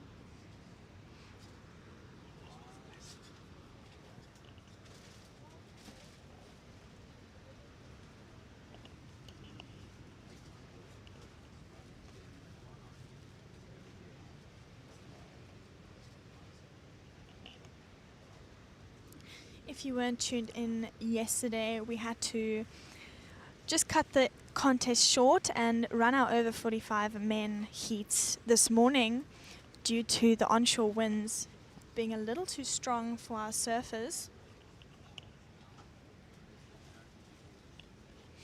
We want every surfer to have a fair enough chance in this contest, so conditions play a huge part in that.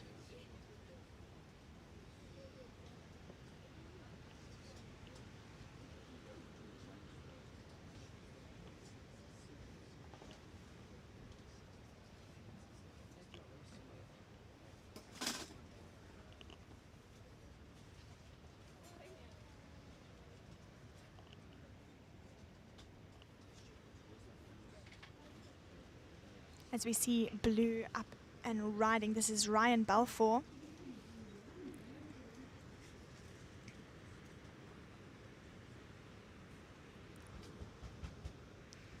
Him only needing a small score to advance.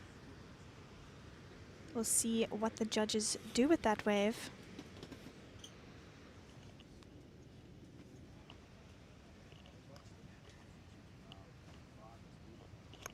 And we see red Patrick Gardner also not needing much to advance into the next round. He'll ride out of that wave.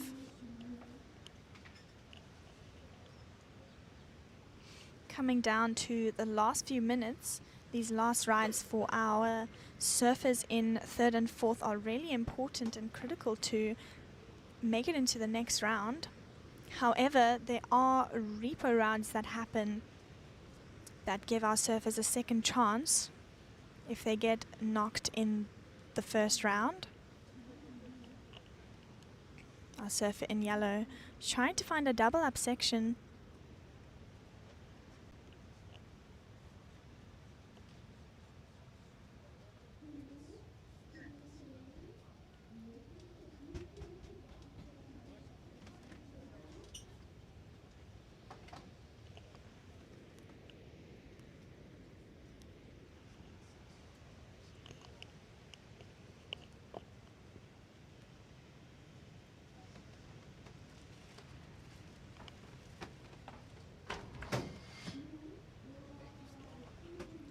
So Ryan Balfour's last wave coming in at a 3.40, bumping him up to second position.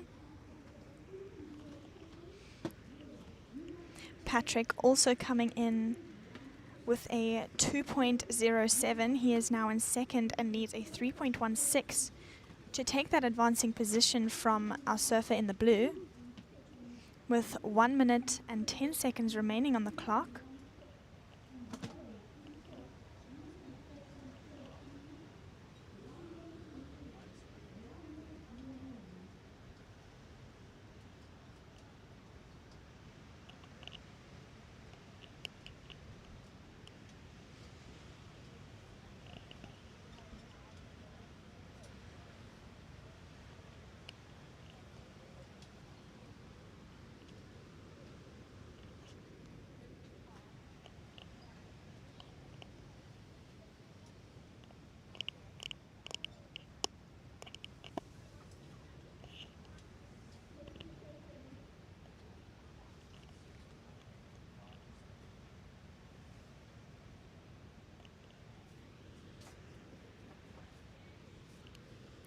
Coming down to 10 seconds remaining, our current situation, we have white in first, blue in second, red in third, and yellow in fourth. Red needing a 3.16 to take that advancing position.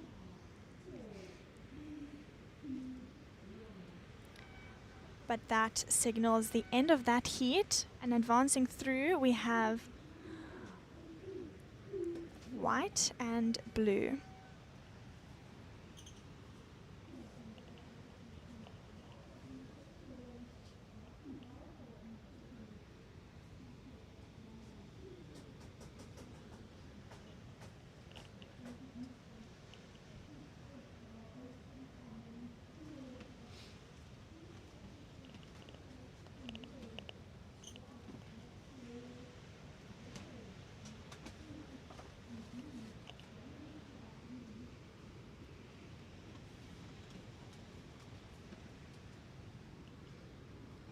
If you are just tuning in, we are here at Seal Point for our SA Masters Championships. We are in Heat 8, Round 1 of our over 45 men.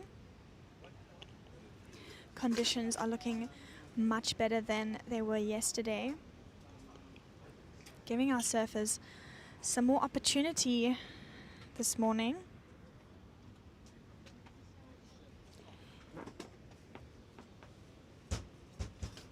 We saw some great surfing in our previous heat, with situations changing in the last few minutes. We had some sets come through and our surfers utilizing as much as they could, managing to get some scores on the board.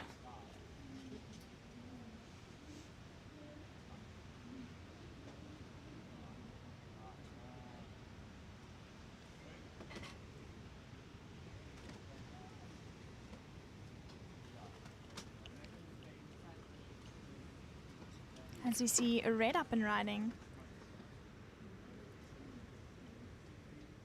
This is Stefan Hutchinson.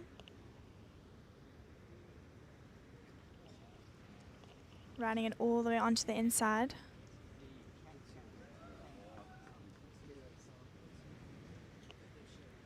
And he'll complete his ride.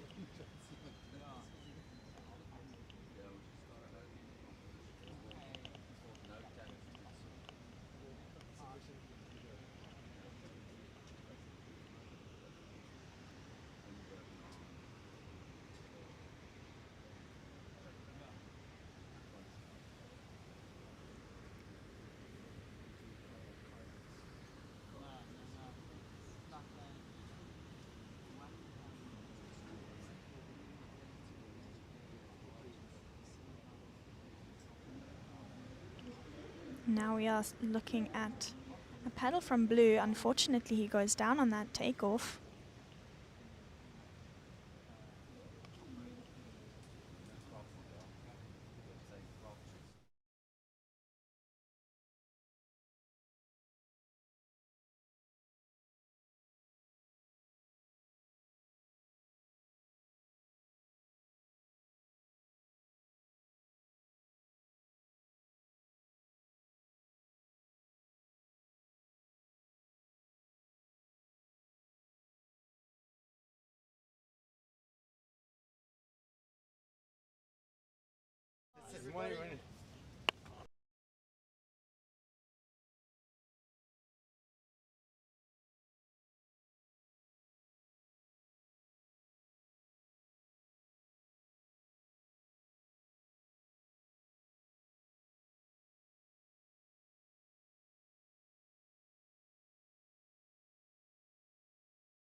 I'm here with Grant Baker. Grant, what do you think about the conditions this morning and yesterday? I know we had quite strong winds. Just how do you feel about the call that was made yesterday, and how's your heat?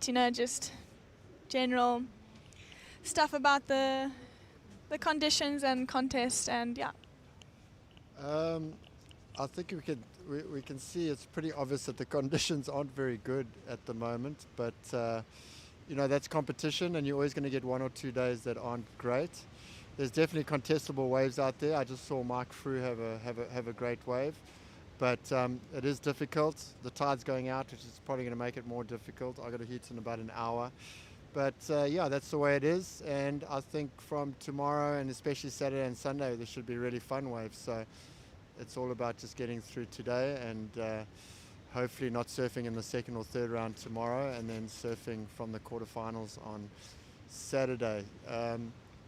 But that's competition for you. You're going to get a couple of days that aren't fantastic. Yeah, I think it's really testing our surfers' ability out here, and really mindset as well. You got to have a positive mindset going into waves like this, because you really have no control over what happens in the water. But it's looking like, even weather-wise, Saturday and Sunday are looking good, looking quite sunny. It's looking like a nice time down here at the contest, especially getting into the more intense heats.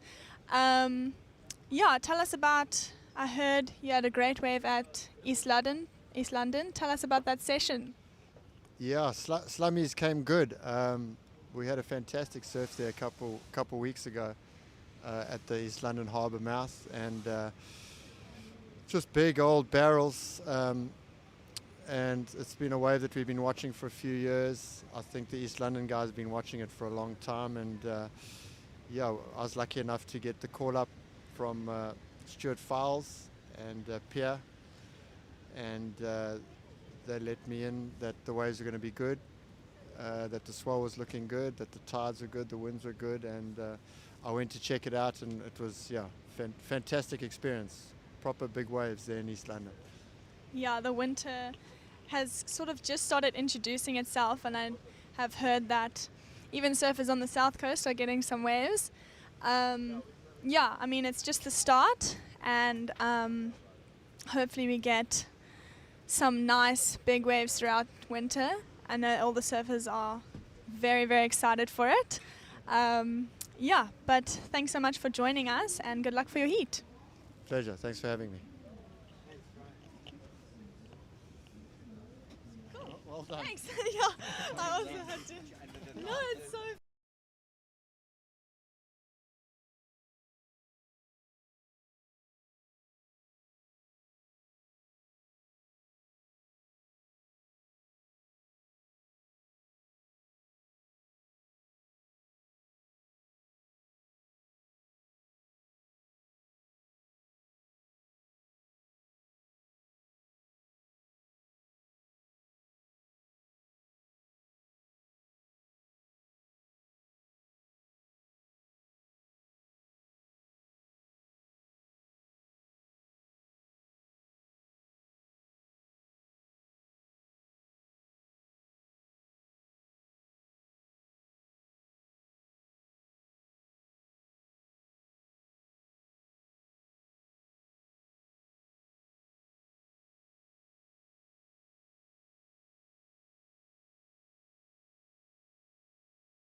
That was Grant Baker, who joined us earlier, just talking about waves and conditions. He definitely has a few wise words to say. Didn't want to keep him too long, especially preparing for his heat later on.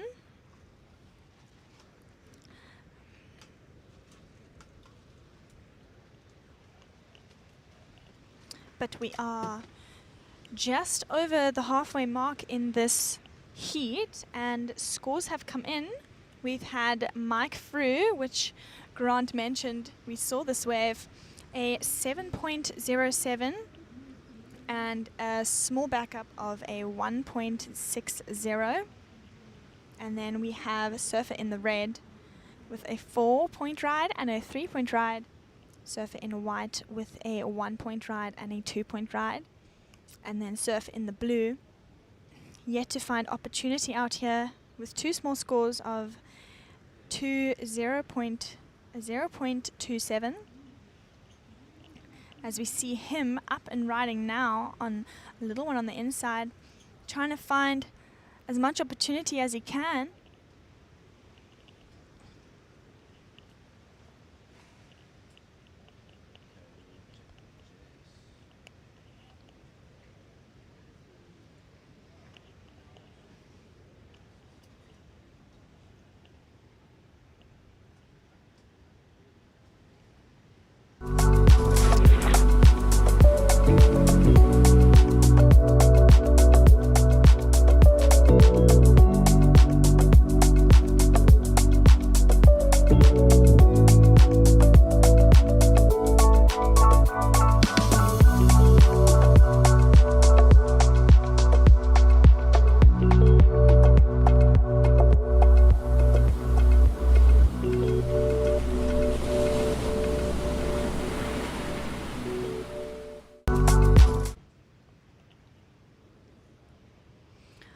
Jono's last wave, as we saw, came in at a 2.43. He now needs a 4.57 to advance into the next round. Like I mentioned earlier, this is round 1 for our over 45 men, so they will get a second chance to surf in a repo round.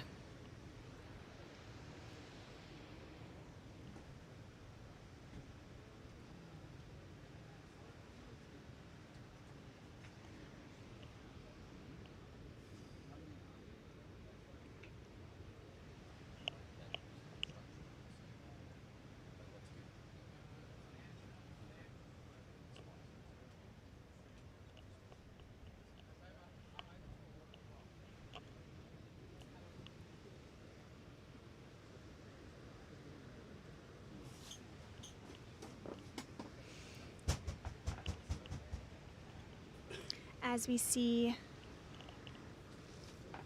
a few waves coming through here.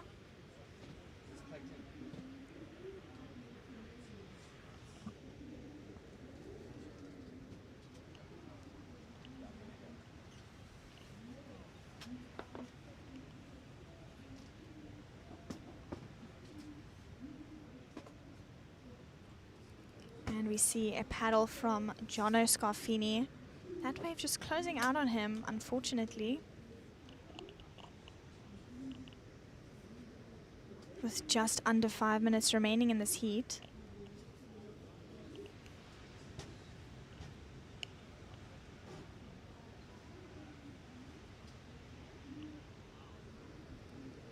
To everybody just tuning in, hello and welcome to the 8th heat of today. We are currently in the over 45 men round 1. Like I said, we are in the 8th heat of the day. We are down here at Seal Point. Conditions are onshore, but still some scoring opportunity out here.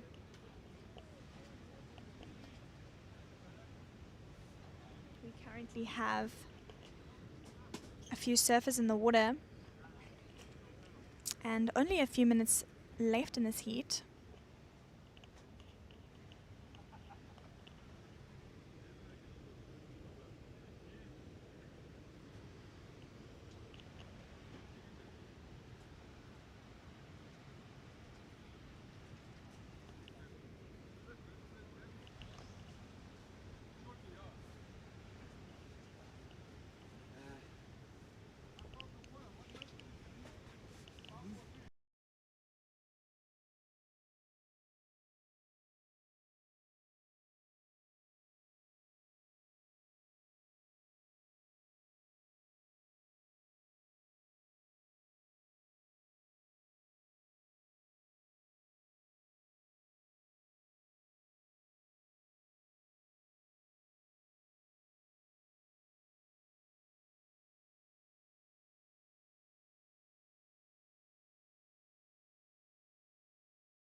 unfortunately going down.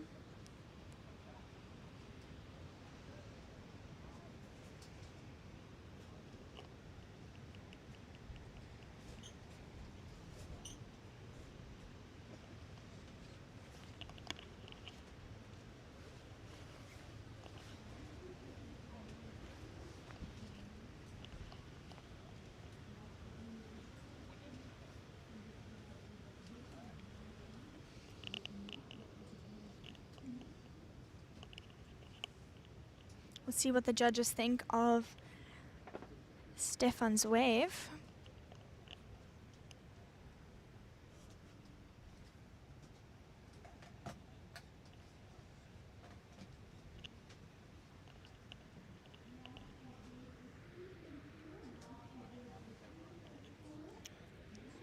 His wave coming in at a 3.4 that goes into his top two.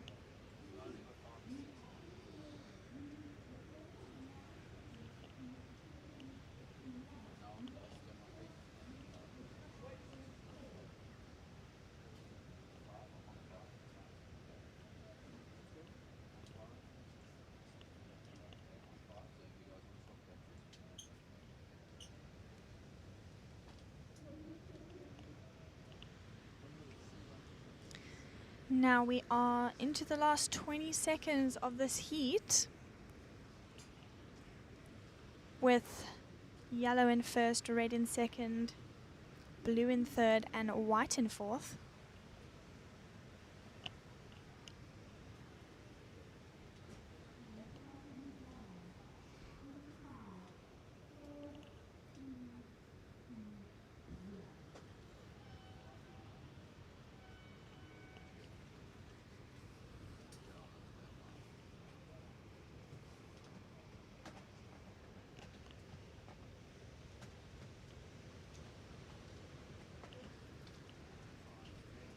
And that is the end of our over 45 men round one, heat 8. Heat 8 being the last round we have of the last heat we have of round one. We are now into the next heat, into the next division, the over 50 men. First heat of our over 50 men, we have in red Justin Emsley, in white Warwick Heaney, in yellow Steve Hurt, and in blue Shane Thorne. In this heat we have some recognizable names out here in the water currently.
There we have a takeoff at the top. This is Shane Thorne in the blue. And we have a red here on the inside. This is Justin Emsley. Both our surfers utilizing as much as they can out of these waves.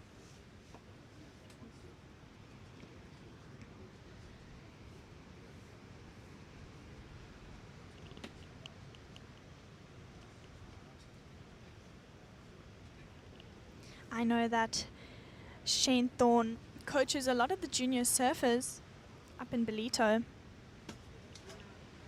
at some of the junior contests.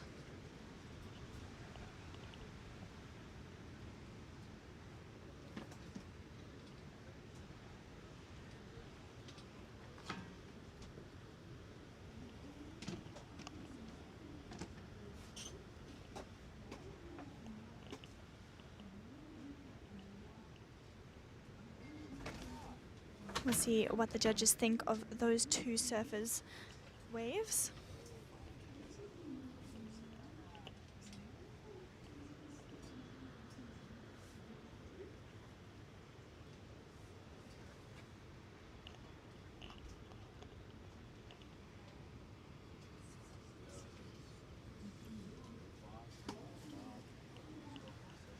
It's relatively chilly down here at the beach, but not nearly as windy as it was yesterday.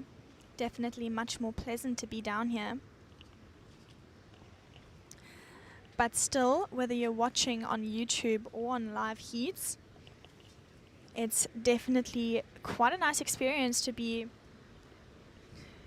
huddled in your couch with a coffee or a hot chocolate in hand, while still being in on the action, as we see yellow up and riding out the back and red again on the inside.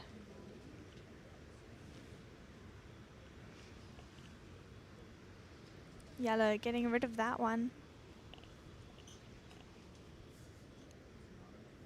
Our surfer in white, Warrakini, his first wave coming in at a 0.83.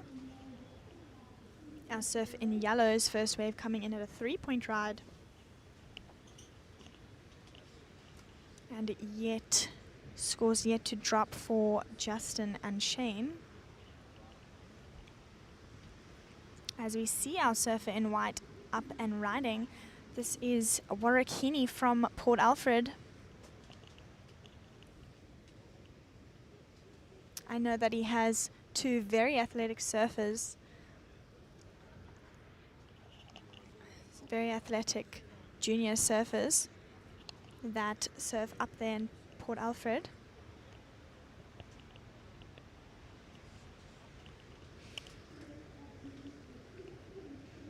Also very involved in the surfing industry, as we see Shane Thorne up and riding out the back. And he'll kick out of that wave. His first ride coming in at a 6.67. So he is currently sitting in the lead with Justin Emsley right behind him with a 5.17.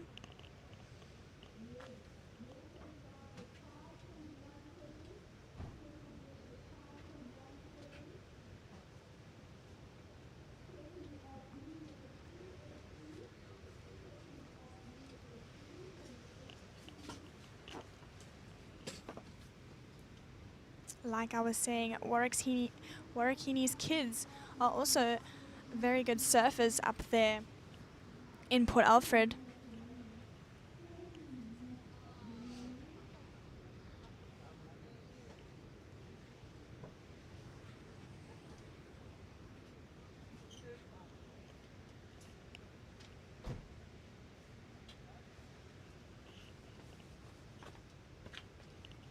We are now waiting on a few scores. Warwick's wave coming in at a 3-point ride.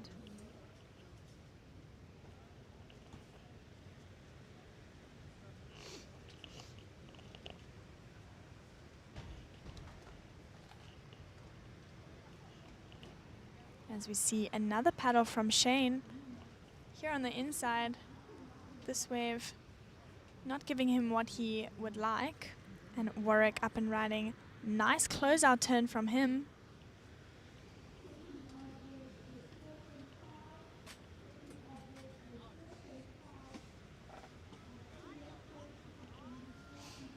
All these surfers in the over 50 men still proving that they are still able to rip out there. Proving that no age is going to stop them from doing what they love. And that's what I think is so special about this contest, is that longing for competition never really goes away. And that is proven by all the surfers here today that are frothing for some competition and proving that they've still got it in them.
Scores have come in for our surfers, and the current situation is Shane Thorne in the blue, sitting with first position with a 6.67 and a 3.83, and Justin Emsley in the red in second with a 5.17 and a 4.50. Warwick Heaney sitting with a 3-point ride and a 3.07. Steve Hurt with a 3-point ride and a 2.77. And he is in the yellow. As we see a red up and running. That was Justin Emsley with a powerful turn.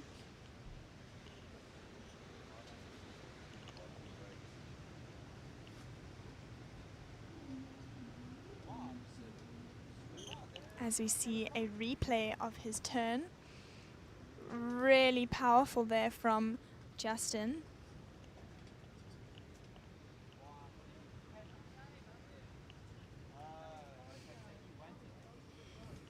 Again, our surfers in the over 50 men proving they've still got that ability and power in them.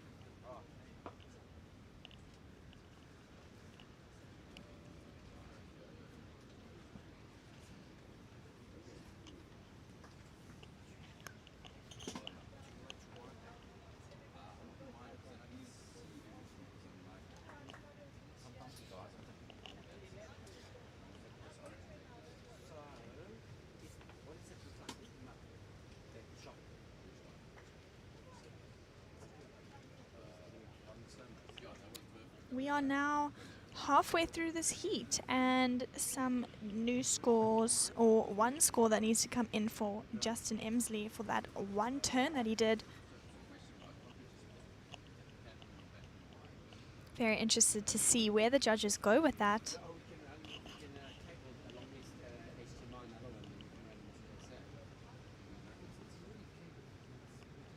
And the score comes in, it is a 5.73. Just that one turn, getting him the score to move up just above Shane Thorne.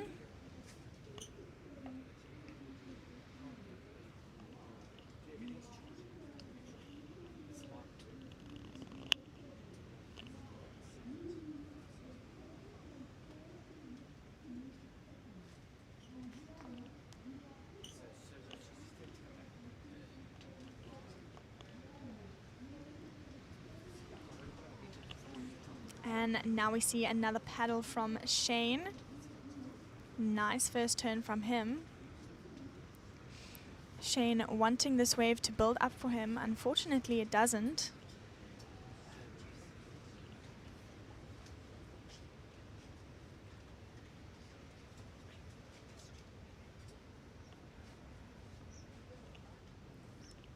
As we're looking at a replay of Shane Thorne's wave.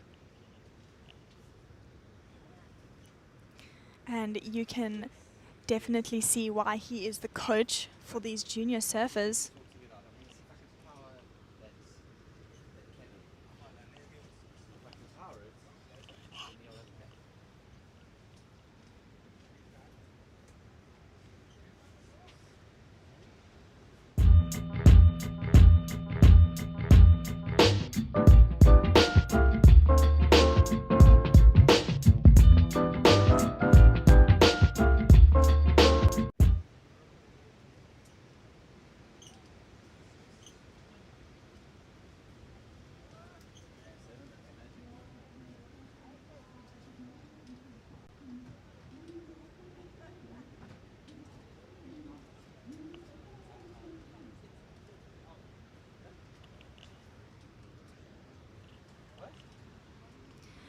Now we see our surfer in yellow. I think this is his first ride.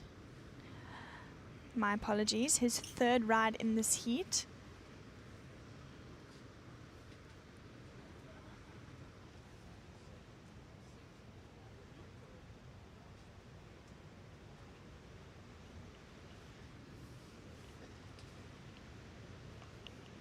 As we see a replay from his wave.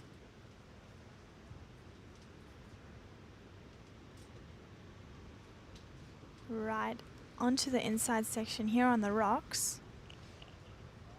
as we can see a bit of a bigger wave coming through this morning. This is Warrakini. Nice floater from him. Manages to get what he can out of that wave. The wave approaching a bit faster than what we've seen this morning.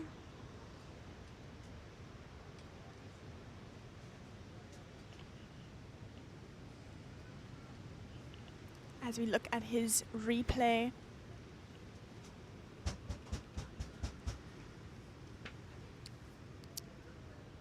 he was unable to make it to the face of that wave, but really making do with where he was on that wave. As we see a paddle from our surfer in the red. This is Justin up and riding. A nice turn from him. Also really showing what they can do on these waves. Working it all the way onto the inside, and he'll pull off of that one.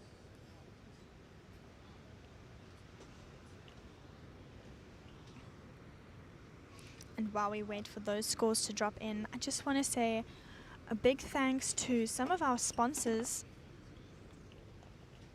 We have First Choice High Protein out here supporting us, as well as the Cape St. Francis Resort, which is keeping us all happy and comfortable during our week here, as well as our food being provided from St. Francis Breweries. I had a really amazing lunch yesterday, and I'm looking forward to see what we get today. But those scores have now come through. The last wave of Justin's was a 5.70. That further extends his lead.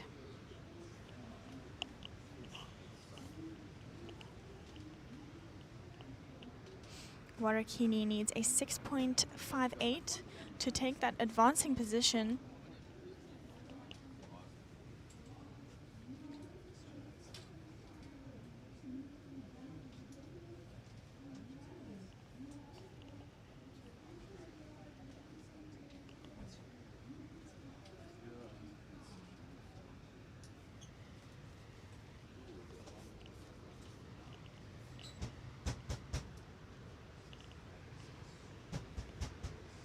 Another paddle from our surfer in the blue, Shane Thorne.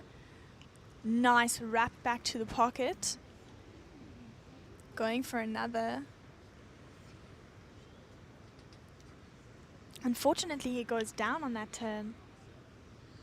But now we're going to see a replay to properly analyze what was done on this wave.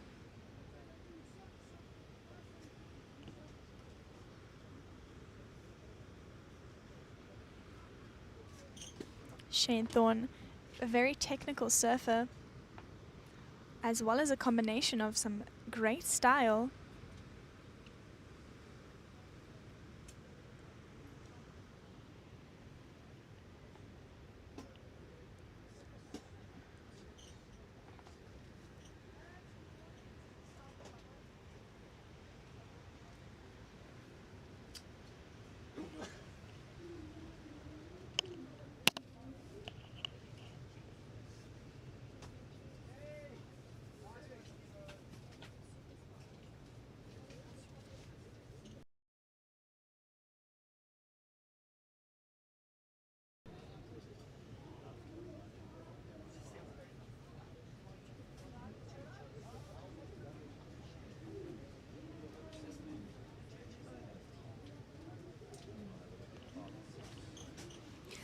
Also thanks to Super Spa for as well contributing to feeding our judges and staff. They hopped on last minute and decided that they wanted to contribute towards that, so really appreciate it. It definitely helps a lot.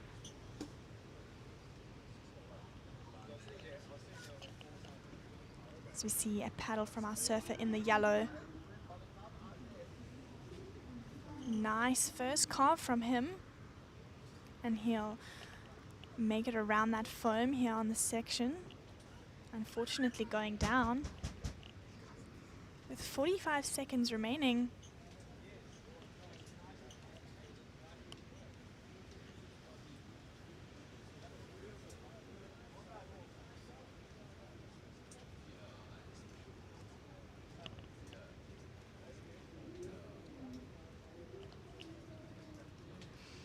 I will now be tuning out, and you will soon be joined by Tash once again to take you through the next few heats. So I will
I am nature.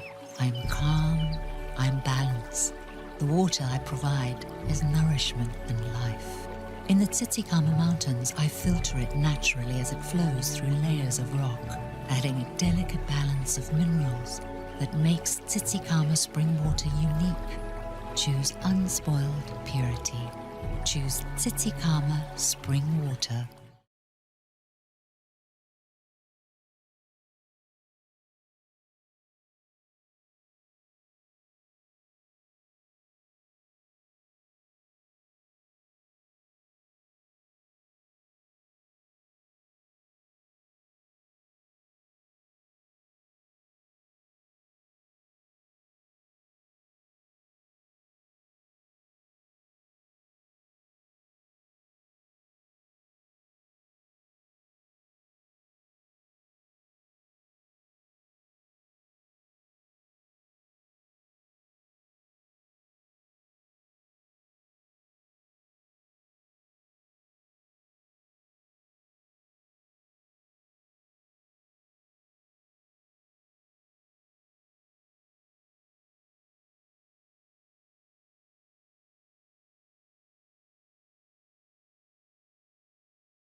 Yellow, you need a 4.11, and white, you are in fourth.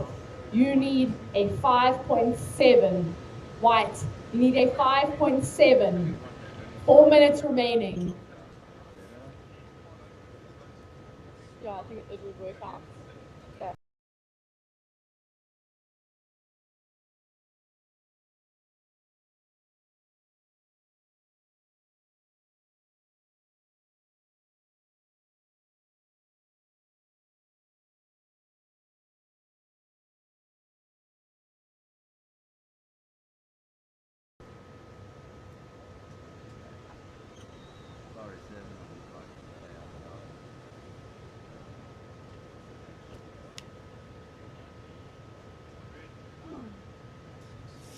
Red, our heat leader, Graham Field, he decides to kick out of that one.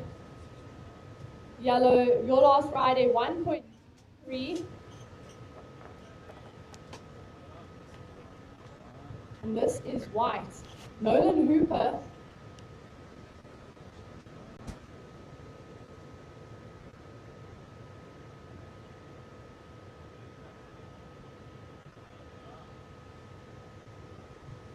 Blue.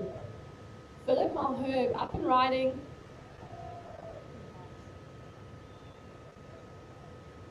Sheesh. Yes.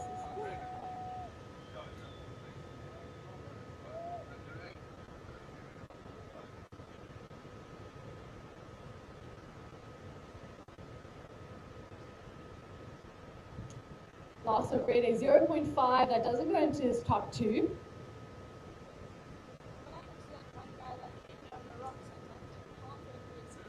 He pulled his hamstrings. 2 minutes remaining, 2 minutes remaining. I'm waiting for some scores to come through.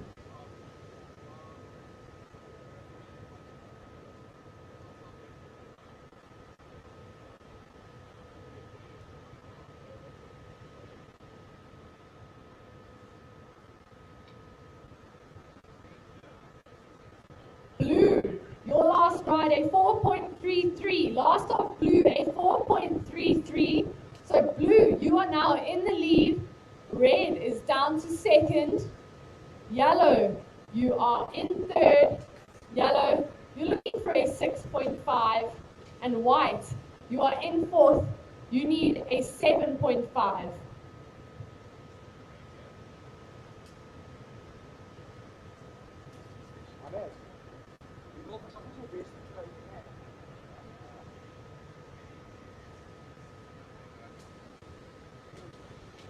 One minute remaining, 1 minute remaining.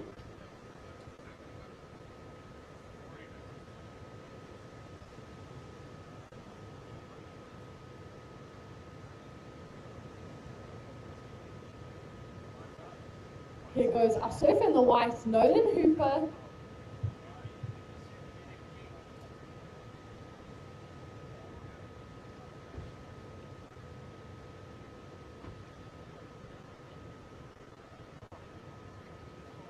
"30 seconds.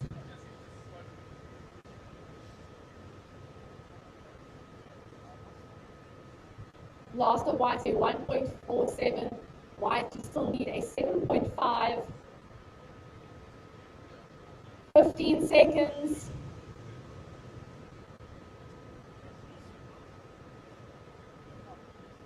And I'm counting you down in 5, 4, 3, 2, 1.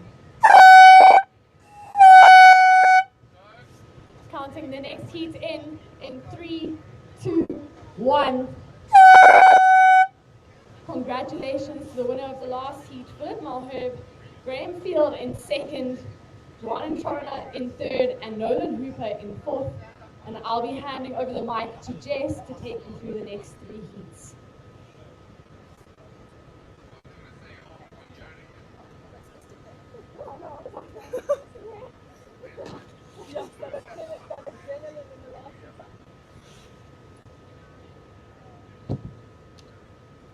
Thank you, Tash. We are now in the third heat of our over 50 men, round 1.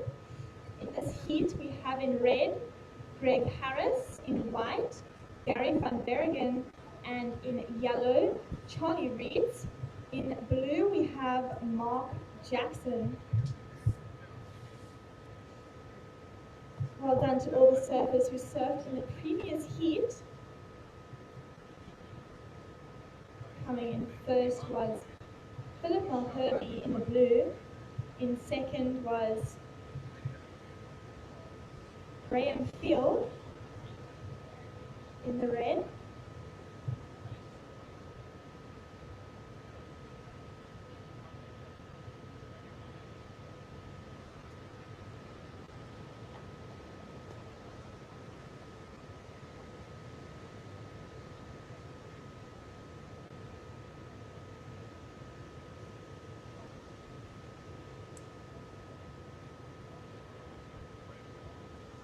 Why are they waving their hands?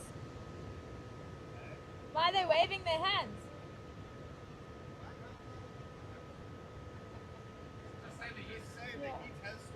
Surfers, your heat has started. The buzzer has gone.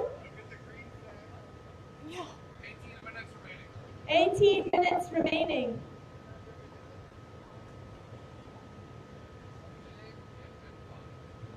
Surfers, you have 18 minutes remaining in this heat. As we see blue up and running, this is Mark Jackson. Seeing what he can find on this wave. Nice turn off the top from him. And another.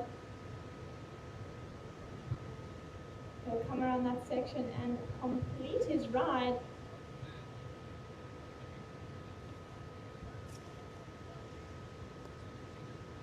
And we see another paddle. This is our surfer in yellow. Waiting for this wave to build up for him here on the inside. And he'll kick out of that one. She to the white vest, she's taking it. Yeah. Rudolph. Yeah. Eezi.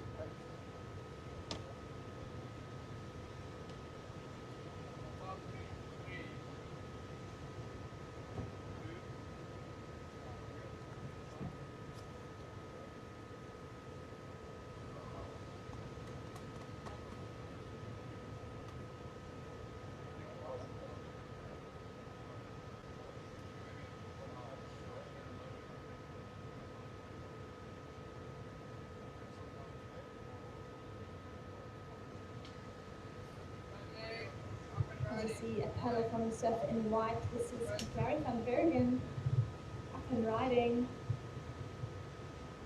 Just a quick in and out wave for him.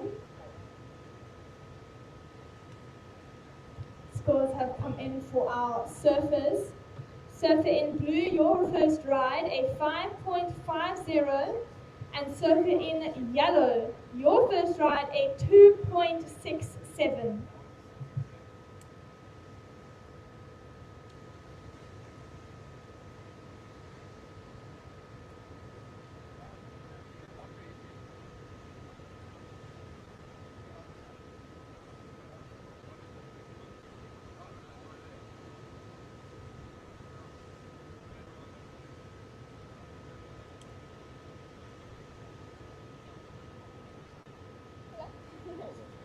What color?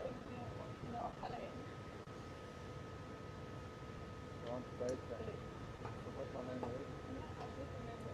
I said blue before you said your Jess, you forgot my name.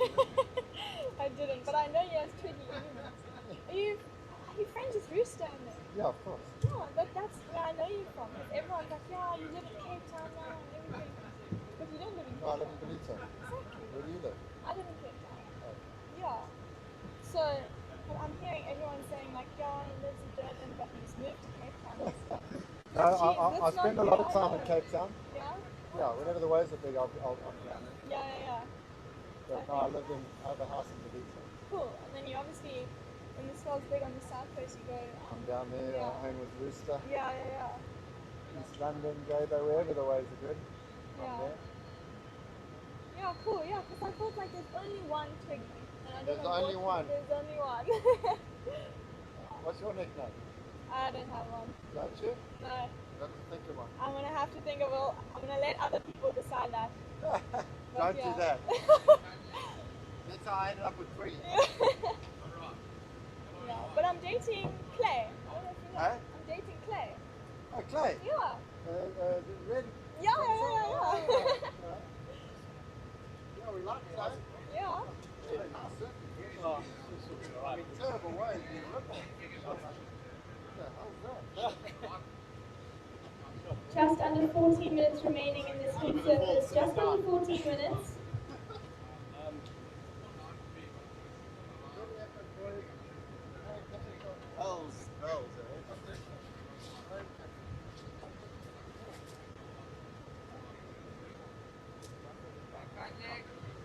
Blue arriving, this is our heat leader. Nice first turn. Again, waiting for it to bowl up here on the inside.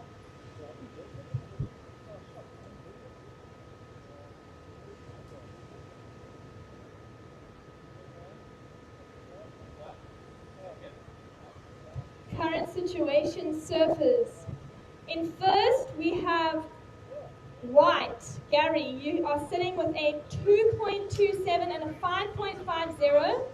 In second is yellow. You are sitting with a 2.67 and a 3.83.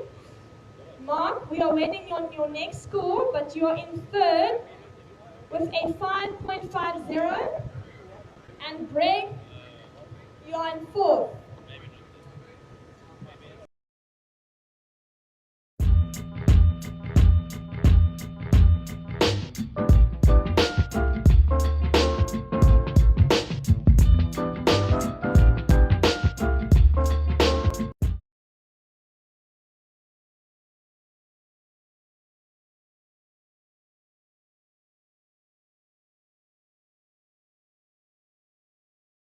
Is blue in first, white in second, yellow in third, and red yet to catch a wave.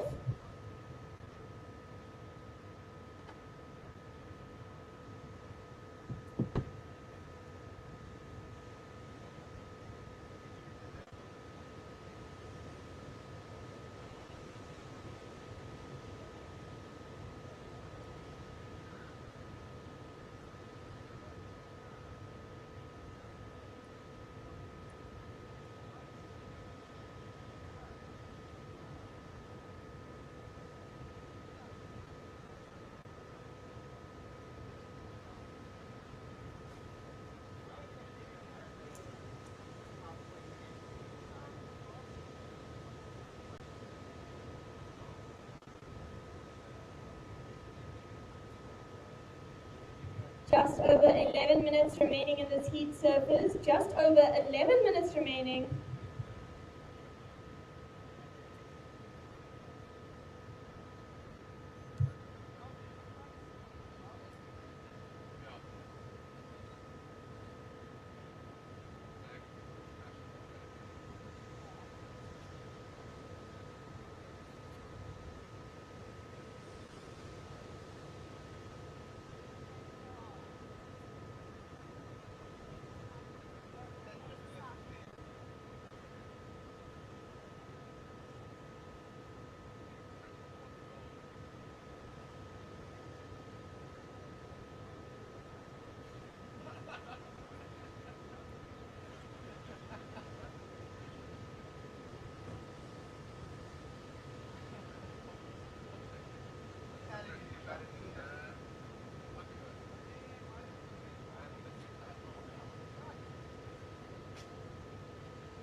Hello, my name is Tash van Grenen and I am back in the commentary booth, but I'm also joined by Matt Murray, the Cape Winelands manager as well as team rider.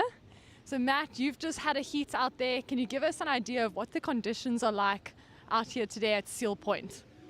Yeah, so look, it's a lot better than yesterday, with some really nice fun walls to it.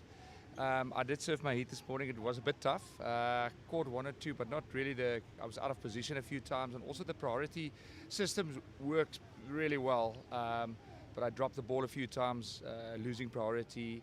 So I didn't make that heat, but you know, it's nice to be here, and also there's another heat waiting for me tomorrow.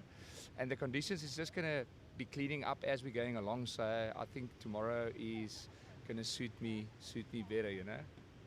And obviously you've surfed here quite a few times. What would you say is like one of those like kind of key tips being out here at Seal Point? So you got to watch the heats before your heat, because as you know, what happens with the tide draining or the tide pushing, the peak does move a little bit up and down the point.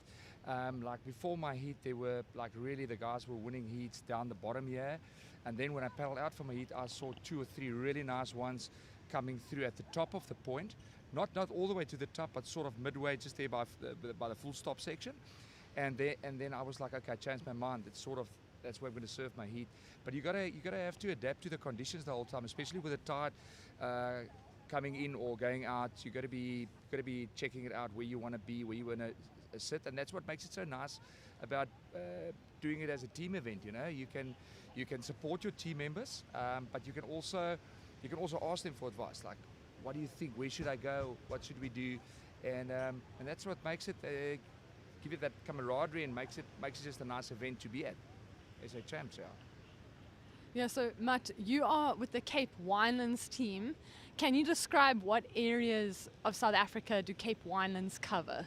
So Cape Winelands, we in that Strand, Somerset West, Gordons Bay, Stellenbosch area, but we also have a lot of riders coming up from the West Coast area, from Melkbos and that area. So anywhere where you can get wine, anywhere where there's a wine farm, it's Cape Winelands, they always joke about, you know. But yeah, so that whole Stellenbosch, Strand, Somerset West, and a big part of the West Coast. The guys come from that area to come and surf for us. And we also surf a lot in that Betty's Bay area, you know. And then we've also got surfers from Hermanus side, from the Overberg, surfing under our flag, yeah.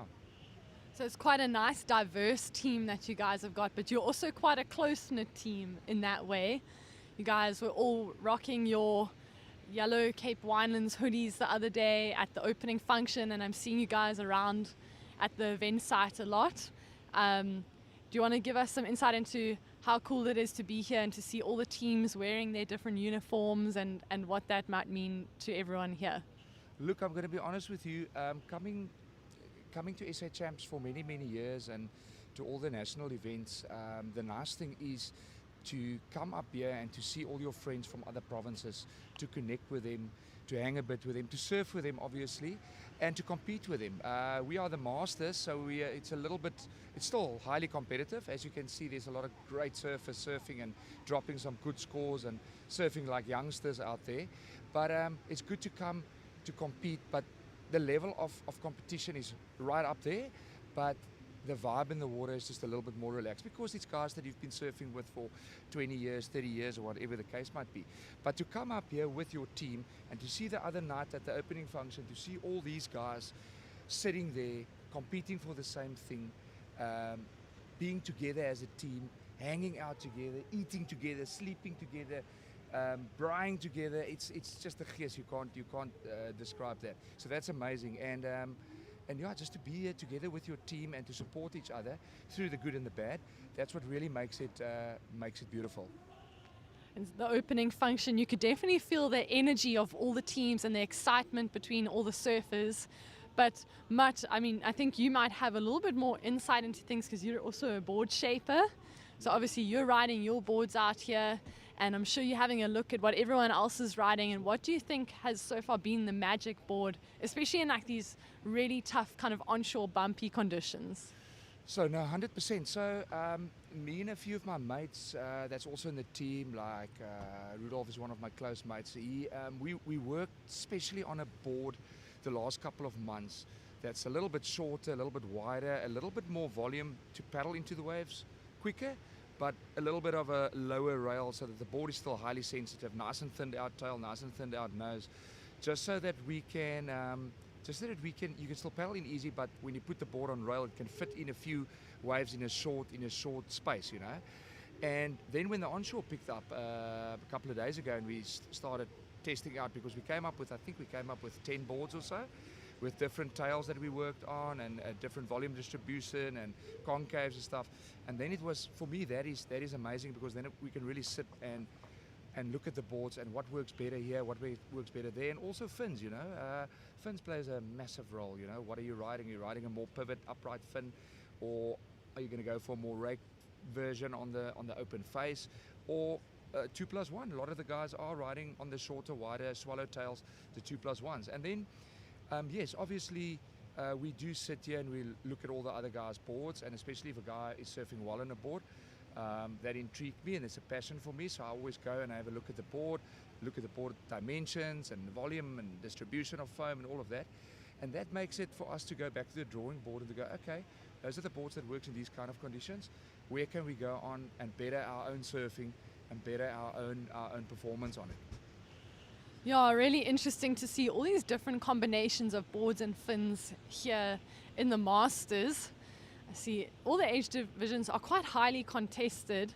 And watching this morning, especially the over 45 men, and now we're into the over 50 men. It's been quite tough heats to go through, you know, a lot on the line, but luckily we have those round twos to fall back on. And how important do you think that is? Because obviously, you know, like your first heat, you're maybe a little bit more anxious, a little bit more nervous. It's the first 20 minutes that you're going to be doing. So do you like this system of having a backup to get back into the main event? Yeah, I'm going to be honest with you. We've spoke a lot about this strategizing, but for me personally, my better events throughout my years of surfing competition was always going through the repper charts or losers round, because I feel that I surf myself into rhythm. I feel like I stay on top of what's happening in the water. There's no lay day for me. I can sort of surf myself back into the comp, which is good. Obviously, it's nice to win a heat, get that confidence level right up, and also to move on to round 3 or to a quarterfinal by winning that. But for me personally, I know myself and I like to surf myself into rhythm, so I'm happy with what's happening. But 1 or 2 of my other teammates that did win their heats and that went straight through to the quarters, I know they prefer that because that works for them. So it's a personal preference thing, you know, Tash. It's what works for you. As you also know, surfing competitively for a long time, it's sort of what works for you and how can you go on and better your and showcase and better your surfing out there. So for me, I'm definitely happy with the repper charts heats coming up. If it was straight elimination, obviously it would have been a bummer. But yeah, we're here to surf and to squeeze in an extra heat. I'm stuck. Yeah, awesome. It's really interesting to see how everyone has their own kind of rhythm and routine that gives them that success rate in a heat. Obviously, we know that we can't win them all, but we would like to. It does get a bit challenging. We're now in a heat 4 of our over 50 men, and we've got Kaz Collier in here as well as Grant Baker. The surfers in white is Rudolph Janssen van Rensburg and Warren Creel. So obviously, I mean, I'm quite familiar with Kaz Collier coming from Cape Town, and as well as Grant Twiggy Baker. Most of us may know him as a big wave surfer. So could you tell us a little bit more about these athletes in this heat, because you'll know them a little bit more than I do, having surfed some competitions with them in the past? Yeah, if we look at the look, I don't want to count anyone out. But if we look at all the divisions, it's like really great surfers, you know, that has done the hard yards for Surfing South Africa, and that's been surfing events for decades, without giving away their age, for decades, you know. But in this particular heat, there's actually one of my teammates and friends in there, Rudolph Janssen van Rensburg. He's also a good surfer, and then we've got there Warren Creel, good surfer, and the name Kaz Collier and Grant Twiggy Baker. just speaks for himself. I think there is, who is that on up and riding there? It's white. Yeah, not a great wave, but he's repositioning himself, looks like. But yeah, so we look at Kaz and Twiggy, and we know their names. They are household names of big wave surfing. But over the last couple of years, just looking at Kaz and Twiggy surfing in SA Champs and all of these events that we've been doing, like the Vic Bay Quad and all of those things, these guys are not only one-horse ponies that can ride big waves, they are absolute rippers in the small stuff, you know, so you can never count a guy out. They ride the small boards just as well as they surf the big boards, and they are absolutely, when they're on a wave with an open face, doesn't matter if it's 2 foot or 10, 20 foot, they are the standout. And that's why we are also here. We are here to come and support those guys, to come and look at their surfing, and to go back from wherever we are and go, okay, you know what, that's what these guys are doing. This is how these guys are progressing or progress their surfing, and maybe we should also progress our surfing to that level. So it's amazing to be here with these bunch of legends, yeah. And do you think some of these surfers might get a little bit rattled seeing those types of names in their first round heats? And obviously, like, I know that sometimes you may be surfing in heats with surfers that, you know, have come off like the championship tour. I mean, we've seen Greg Eezi, Paul Canning is here. I mean, they are previous championship tour surfers. So obviously it is quite intimidating to think that these past professionals are here and willing to put in the time and effort to take out these titles. So do you think that is like a little bit of a mental game for some of the surfers?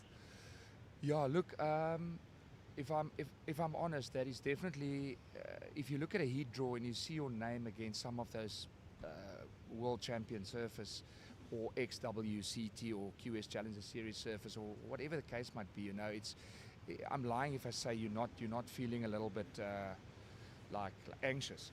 But also surfing over the years, a lot of these events, we do surf against these guys often, and you get a heat win in here or there, or so you're getting used to that level of surfing. Obviously, when they are on a top wave and it's a good wave, it's difficult to beat them, but sometimes you get lucky and you make a heat through, or sometimes you have pushed your surfing a bit and you feel better from surfing all the events and getting used to that level of surfing, and surfing against those guys, you are definitely getting used to surfing against them, you know.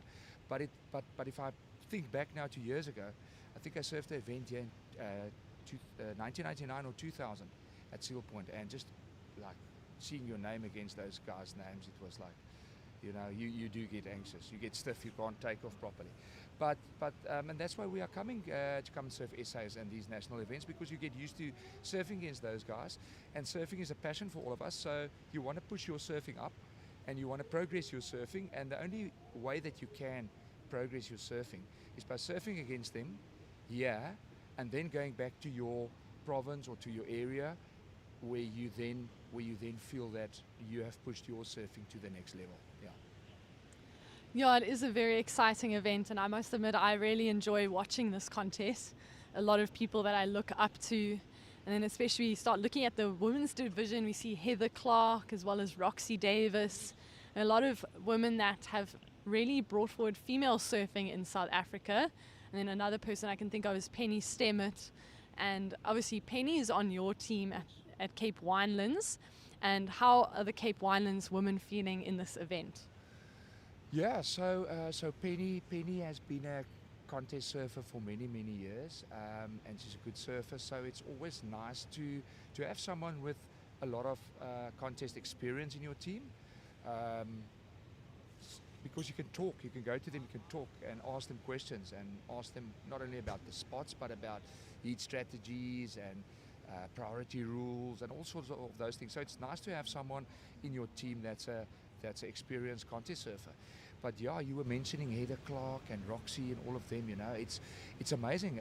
We don't miss a heat, you know. We like yesterday, I watched each and every single heat. It was raining, it was cold, we were sitting in the car with a screen in front of us watching the heats live on the screen, which is amazing. but also right next to the beach, watching the waves getting ridden live, and to see those girls absolutely ripping. No, they definitely, it's inspiring, you know. So I also know, like my wife is a surfer, so when we are surfing and we're talking about waves being surfed or how we are bettering our surfing, those names are definitely coming up, you know. We always talk about a Tash van Gruenen or a Heather or a Penny or Roxy, you know. So they've set the tone for surfing in the country, and for us to be rubbing shoulders with them. It's amazing. It's just an amazing time to be here. Yeah. And one thing I've noticed in this event is that it's actually just passion for surfing and competing that I see a lot in all of these surfers here.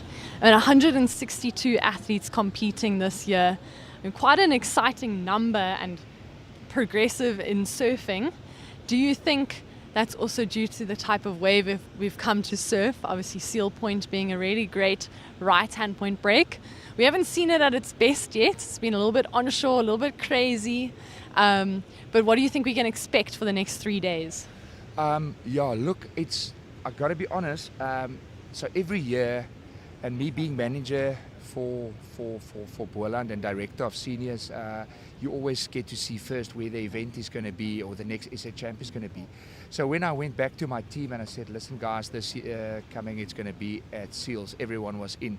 Guys came out of the Hoodworks to come and surf trials for us, and we had really amazing turnout for trials. You know, we were sitting with 10, 12, 13 people competing for 2 or 3 or 4 spots. So it's amazing, you know. So yes, it definitely, because of this, SAS is here at this amazing point break, an amazing part of the world for surfing. It is quite stacked. But if we go back now quickly to October, when SAS was at Long Beach, and it was quite smallish at Long Beach, it was still stacked, you know. It was also 160 plus surfers surfing. So it really doesn't matter if it's at Seal Point, Victoria Bay, Mossel Bay, East London, Durban, or Cape Town for that matter. I just think the guys want to do this event once a year. They want to come and compete, rub shoulders with the best in the country, and better their surfing, and just come and have a good time with their friends. Thanks, Matt. I think I can probably pick your brain for hours on competing and heats and boards and strategy, but I don't want to keep you too long. I know you need to go and support your teammates. Is there anyone that you'd like to shout out to at home that may be watching our live stream? Yeah, so first and foremost, my wife and my 2 boys. The one is there in Stellenbosch and Paul Roos at the moment in school, and the other one is playing tennis. He's a homeschooler, Noah.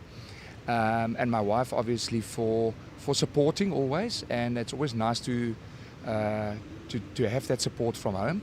And then my guys at the factory, you know, I know they are watching, and they're going to ask me questions about boards, because we've got a really tight relationship between my dad and all the guys working at the factory, Peter, Stephen, Gifto, all of the guys, you know. And my dad is there running their business at the moment while I'm up here surfing, and they do ask me every day questions about boards, about how can we progress to the next level.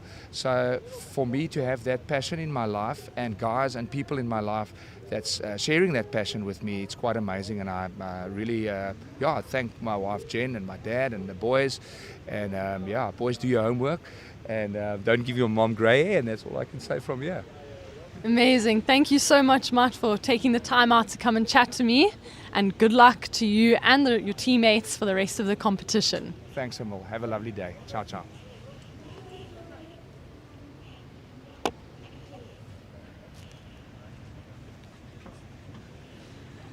That was Matt Murray, manager and team member of Cape Wineland Surf Riders. Really great to get some insight from him, because he is not just a surfer, he's also a board shaper, which makes things really interesting. And here on our screens we see Kaz Collier up and riding. As we mentioned, Kaz having some great results in the past in the big wave surfing. And here we're seeing him competing at South African Masters Championships in our over 50s men division. Currently in this heat, we have Grant Baker in the lead, a 4.33 and a 4.27. Kaz is sitting in second with a 2 and a 2.33. See what comes through after that. Warren Creel getting a third in the third place. Last of Kaz, a 3.27, still sitting in second. And then in fourth we have Rudolf Janse van Rensburg. Only two small scores at the moment, 0.5 and a 0.27. Conditions are definitely starting to clean up even more. We're noticing some straighter lines. Surfers are able to get more maneuvers in.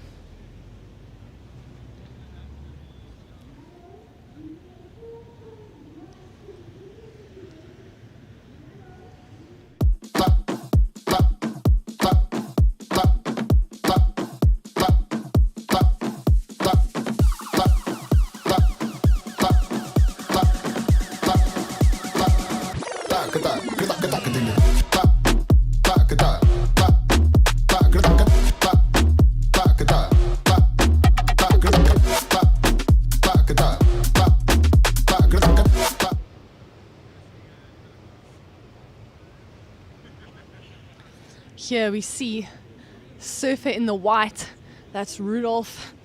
He needs a 5.1 to go to second. As we know that first and second in this round one progress to round three. Third and fourth go into the round two to get a second chance to get back into the main event. So none of our surfers are eliminated from the event yet. And it was quite interesting to hear from Mutt on how some surfers actually prefer surfing that extra round two heat, get themselves more into a rhythm, whilst first and second move on. Some of them prefer skipping and giving themselves time out of the water. We have 6 minutes remaining in this heat. And this is red. Kaz Collier up on our screens. Great carve back to the pocket. Another check snap there. Really worked this wave through for all it was worth.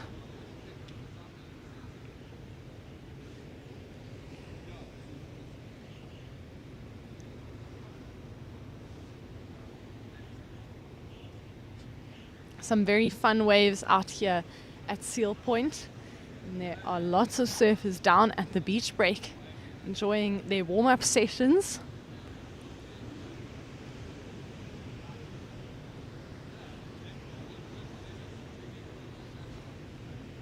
While we have a little lull in the water, just like to say big thank you to the sponsors of our live stream: First Choice High Protein, Sothebys St. Francis Bay, the Cape St. Francis Resort, Shaper X. Thank you to the St. Francis Breweries for feeding our live stream crew, to True Technologies for their reliable high-speed internet connection. That's how we are able to share all the action down here with you at home. And also a big thank you to Sevos Architecture, Eezi Move, Night Beer and Outdoor Photo.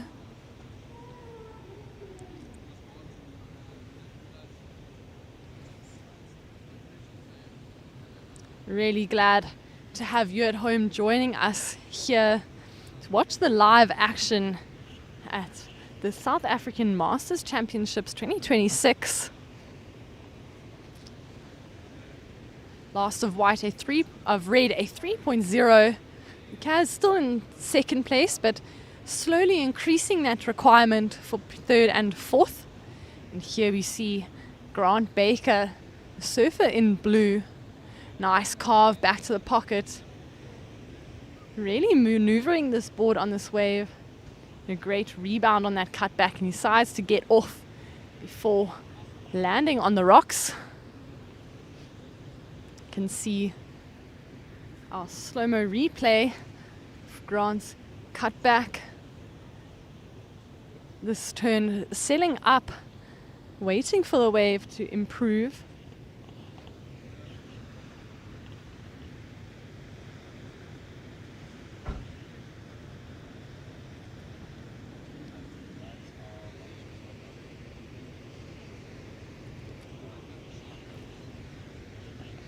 3 minutes remaining on the clock here.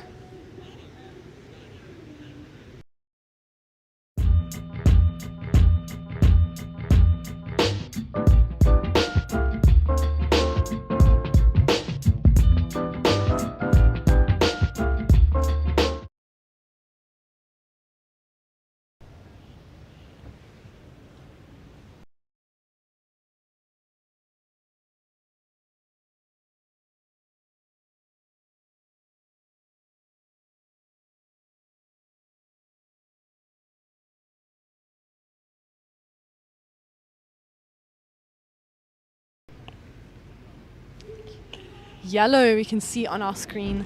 Great backhand turn from him. That was Warren Creel. And here, back to the live action, we see Grant Lee Baker. Great snap in the pocket for him there. One of the legends of our sport here in South Africa and globally.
And that is the conclusion of our over 50 men round 1 heat 4. Grant Baker taking the win, Kaz Collier in second, Warren Creel in third, and Rudolf Janse van Rensburg in the white. Moving on to heat 5, we have Shane Frank in the red, Nicholas Bone in white, Paul Canning in the yellow, and Lyle Botcher in the blue. And Paul, one of the surfers I mentioned earlier, a past championship tour surfer, also has a son who competes in our junior tour.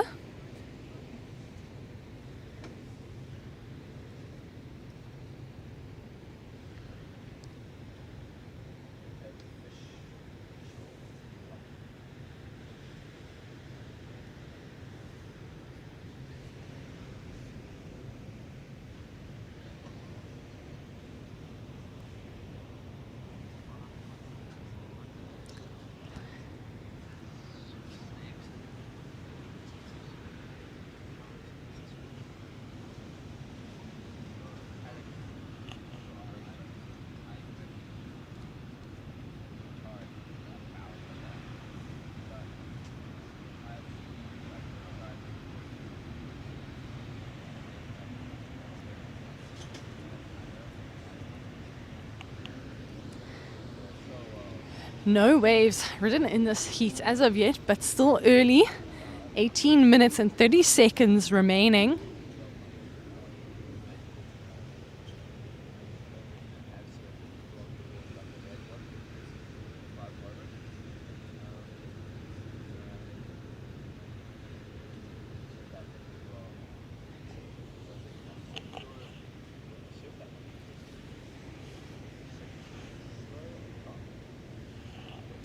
Some of the heats we've seen surfers starting within the first few seconds, others a little bit later, sometimes due to the rhythm of the ocean, but sometimes due to strategies out there in the water.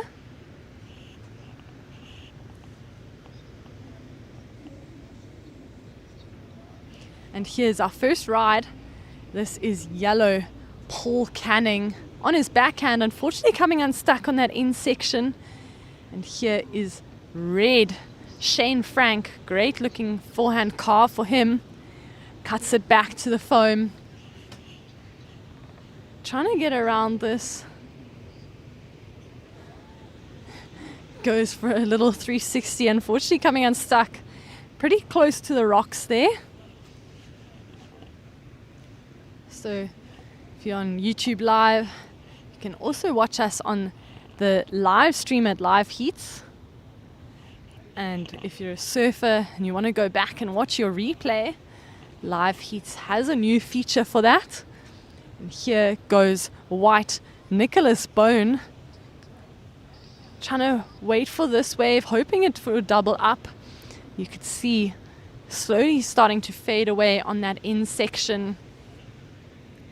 And blue, Lyle Botcher up and riding. So we've had a flurry of waves here from all four surfers, going for that white water foam climb, carving back, hoping for a little bit more, and gets a snap just before the rocks.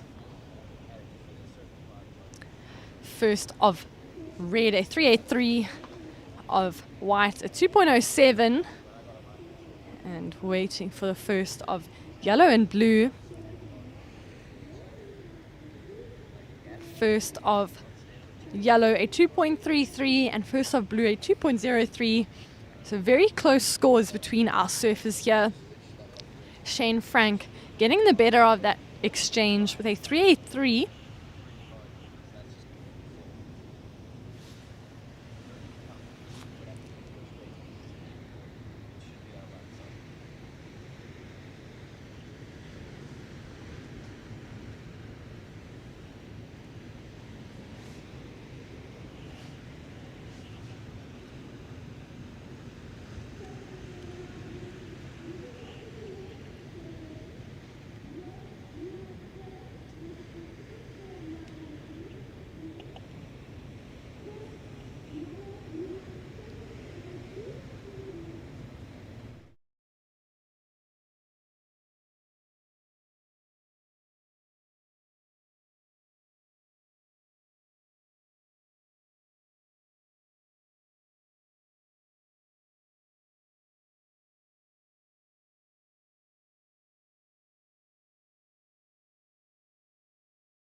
All surfers have their first scoring rides on the board, and we're waiting to see when they get their second wave.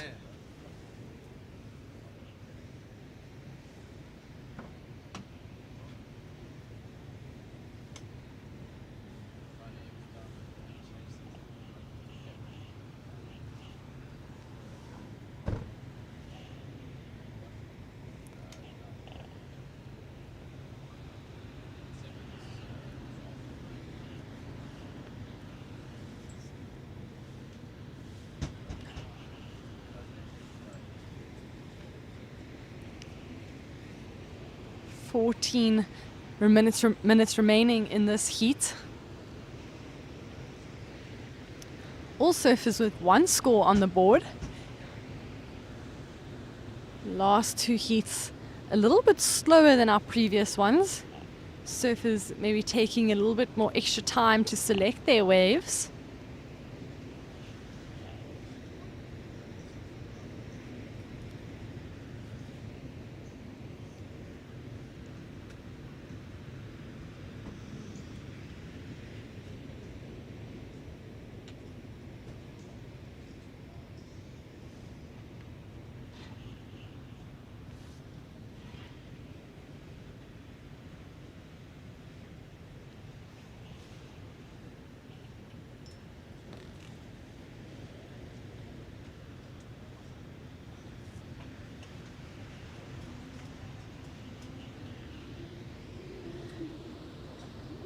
As we wait for our surfers to get waves, you see surfer in yellow with priority. So Paul Canning sitting with priority. He's going to be able to choose any wave he feels like out there. And we know Paul has experience in pressure situations and heats. So it will be interesting to see how Paul chooses to use his priority and when. Yeah, obviously you can see a little bit of a lull in the waves as we wait for another set to come through.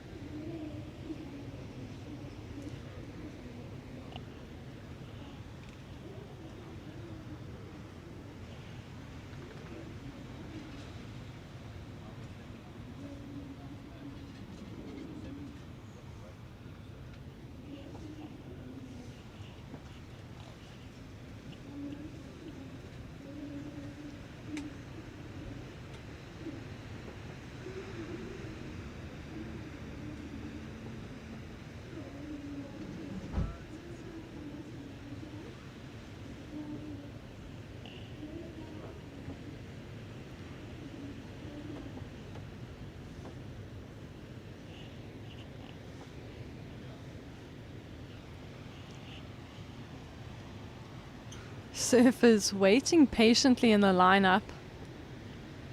It's probably one of the longer lulls we have seen today.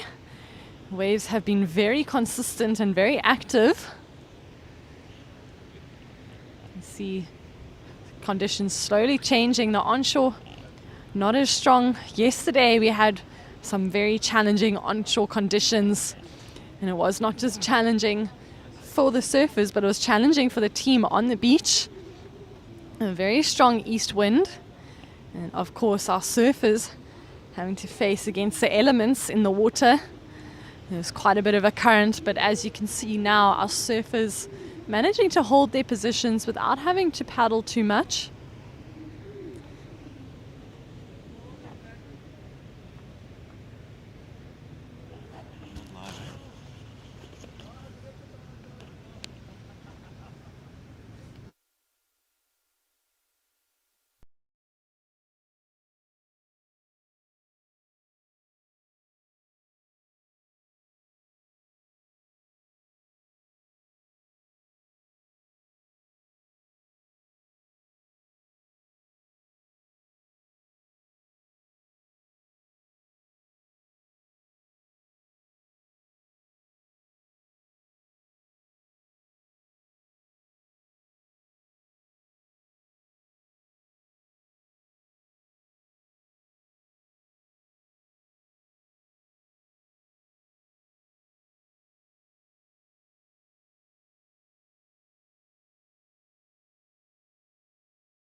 Thank you for tuning in, and stay and keep watching our South African Masters Championships.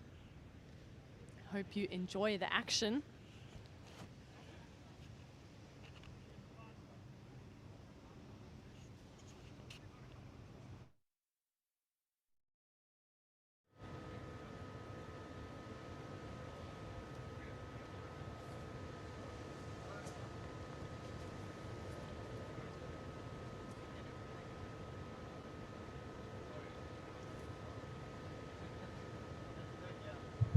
Seven and a half minutes remaining, surface. 7.5 minutes remaining.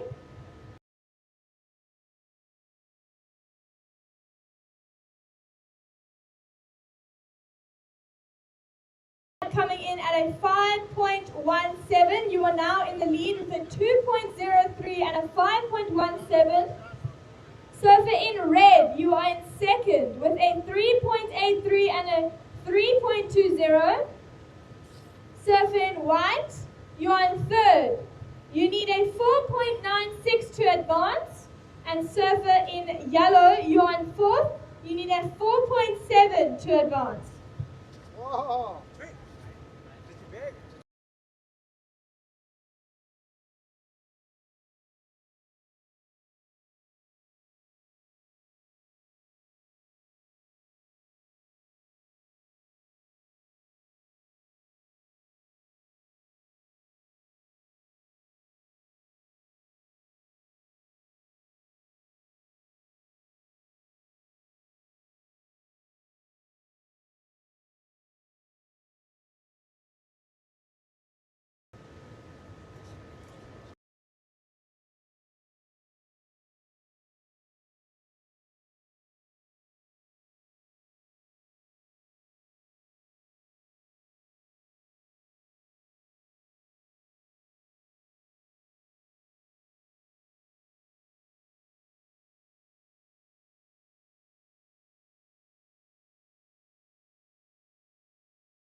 minutes remaining.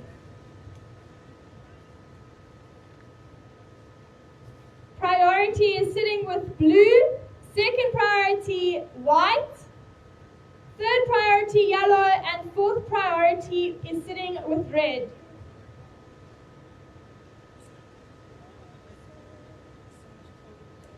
I know, there's stuff.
Seconds.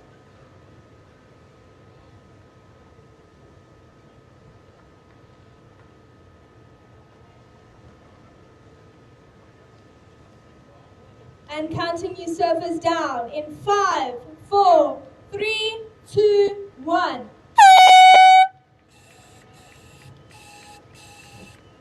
It's done. It's done.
Stefan Lindeque in the yellow, Warren Dixon, and in blue and up and riding, Andrew Banks.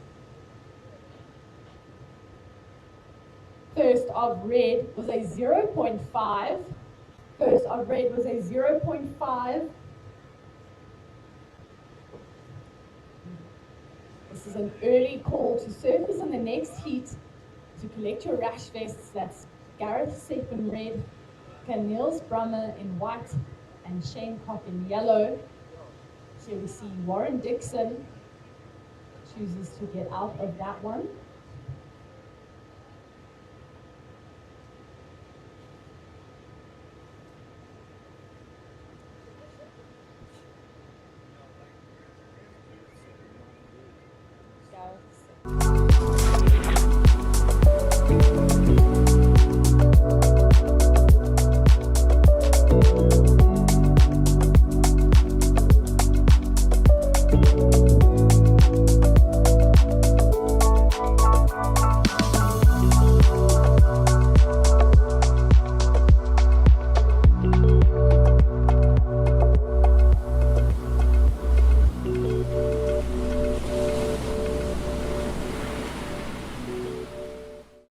ride a 1.73. So blue's in the lead, yellow in second, red in third with that 0.5. Red, you need a 1.24 to go to second. And white, you are in fourth. You need a 1.74.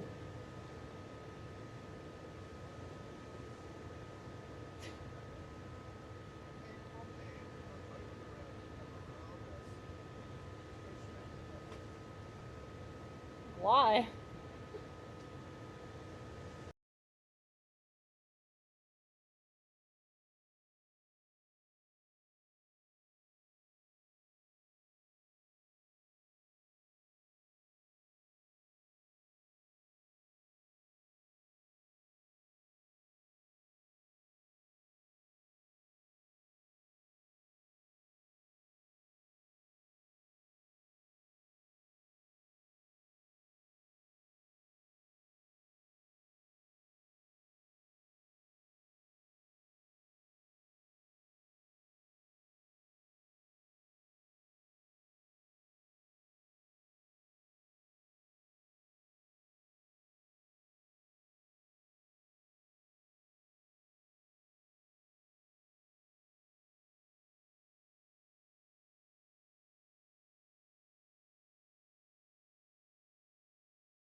This is our surfer in the blue, Andrew Banks.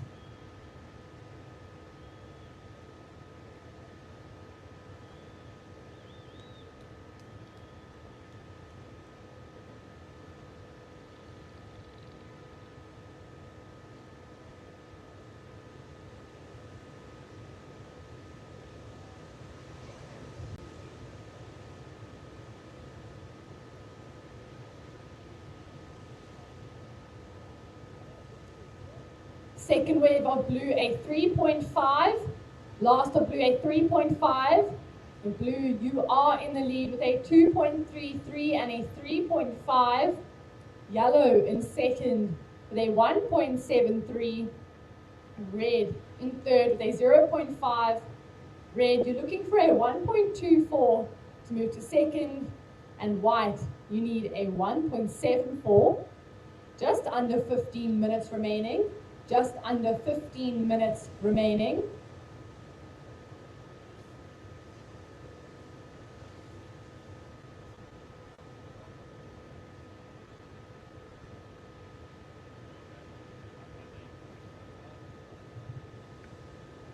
This is white, Stefan Lindeque.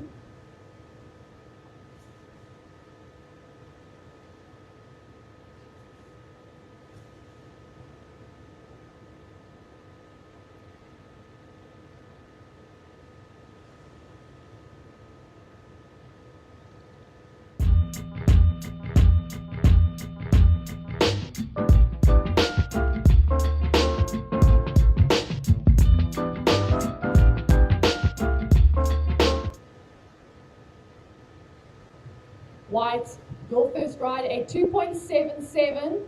First of white, a 2.77. So white, that moves you into second. Yellow, you're down to third. You need a 1.05. And red, you are in fourth. You need a 2.28.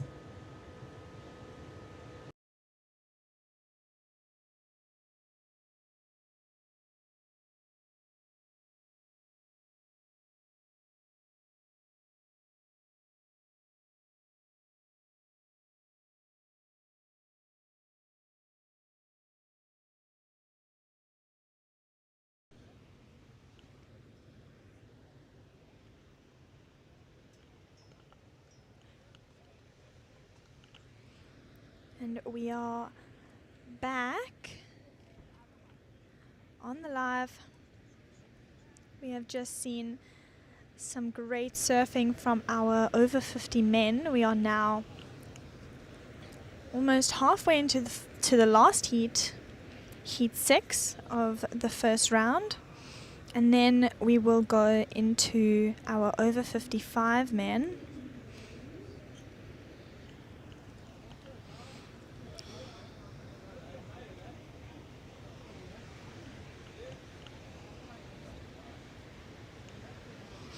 We've really seen some impressive surfing that has been happening throughout the course of this event. And I'm particularly impressed by a few of the surfers in this division.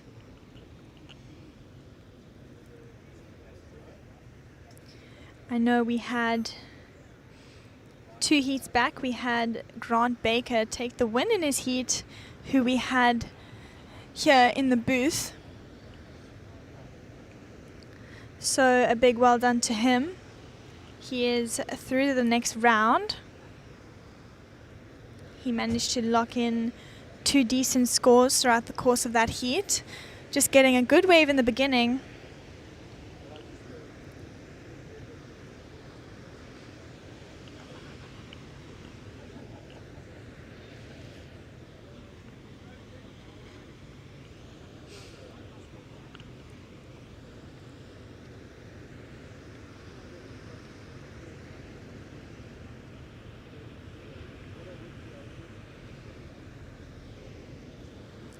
Not as many waves surfed in the first 10 minutes of this heat, but I'm sure we'll see some more action throughout the last 10 minutes.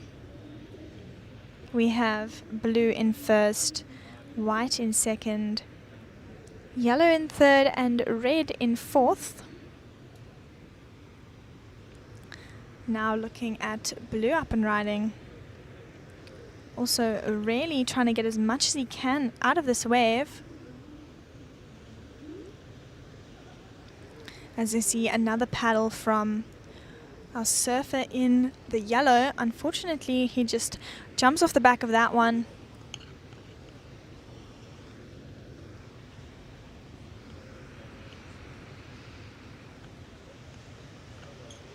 As we see our replay.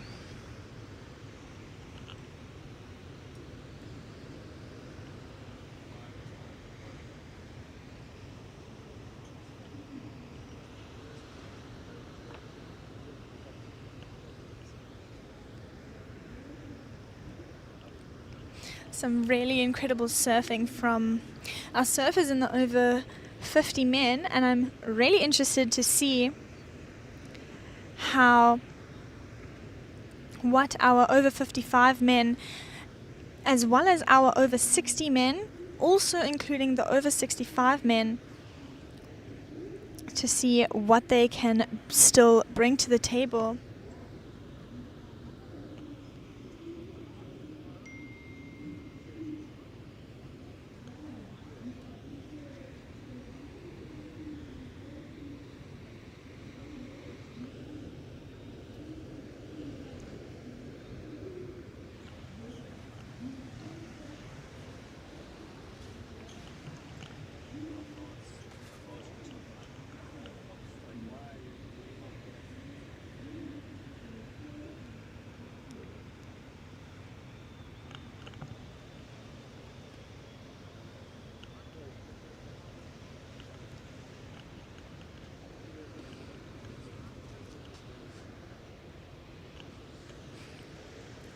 Another paddle here. I think this is our surfer in the yellow, unfortunately going down.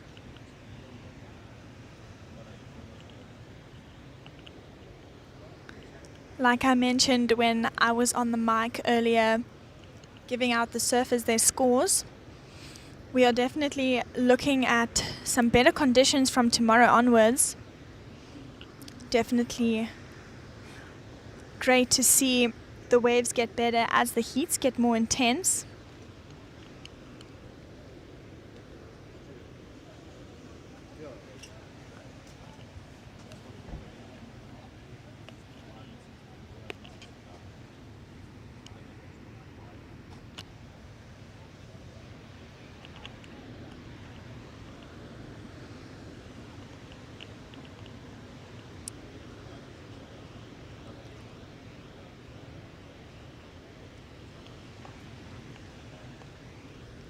It's now leading up to lunchtime.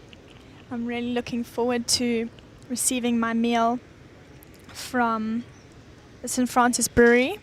I think we had we had a choice between fish and vegetarian falafel. So I chose the fish meal and I'm really looking forward to it. I will also give you an update on my thoughts on it. But yeah, super grateful for them. They've been feeding us throughout the first 2 days that we've been here and are going to continue to do so leading up to when we leave to go back home.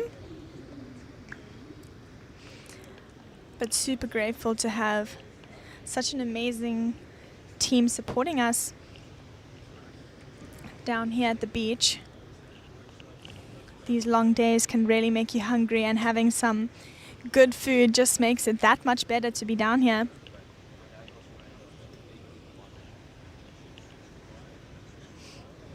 Also a big thanks to High Protein for providing us some protein drinks. Here I have the strawberry vanilla flavored milk. It is great for an athlete. I know I surfed the longboarding event not too long ago, and it really was good to have just some food in my system, and I think this would have helped me a lot. So definitely going to be purchasing some of that for my next contest. But yeah, I think there's a variety of flavors. Here I have the strawberry vanilla milk, but I'm sure that the other flavors will definitely feature later on. Yeah, but just a thanks to the support that they've given us, helping us a lot being here and providing us with some delicious drinks. As we see White up and riding, coming down all the way down onto the rocks here. He'll kick out of that one.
Open Plan Pictures have partnered up with the crew from J-Bay, and we are working together to make sure that everything runs smoothly throughout this live stream, whether you're watching on YouTube or on live heats.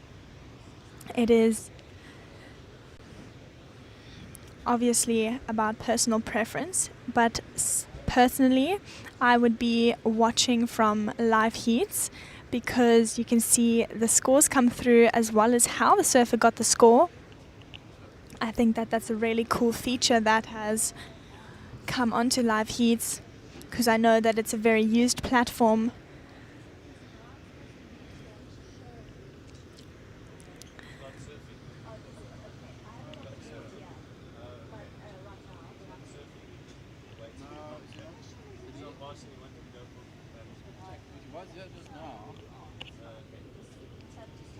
We are coming up to the last 3 minutes of this heat. We currently have White, who is in first position, Blue in second, Yellow in third, and Red in fourth.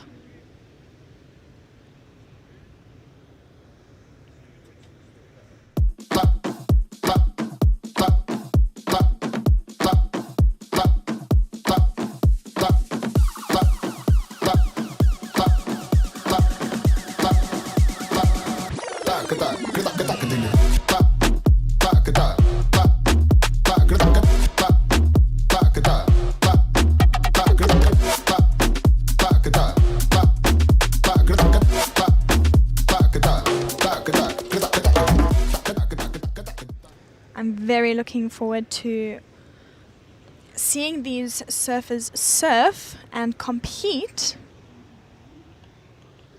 That's also what's different about this contest, is that instead of having divisions like under 16 and under 18, we have divisions over a certain age.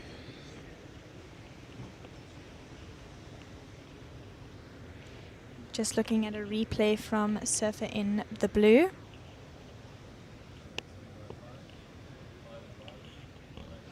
One and a half minutes remaining in this heat.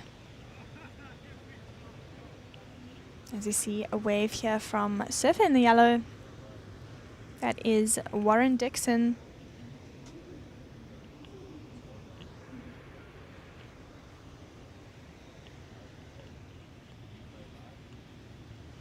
As well as a short replay here from him.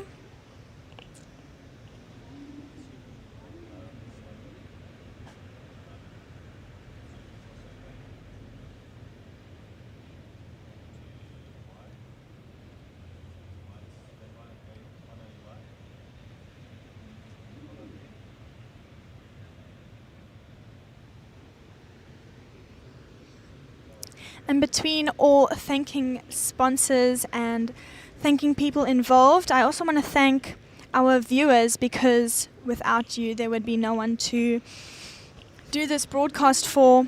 So thank you to all the people who are tuned in, watching these heats. I know that it can be frustrating not being able to be in real life, but we try our best to provide you enough of the real experience by providing you with a live stream that's as smooth and clear as we can make it.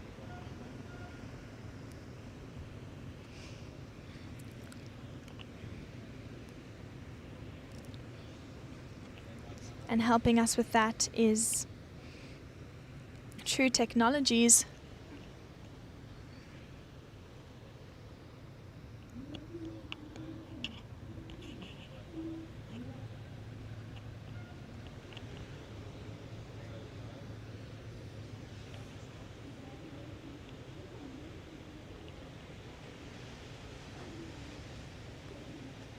That is the end of our over 50 men.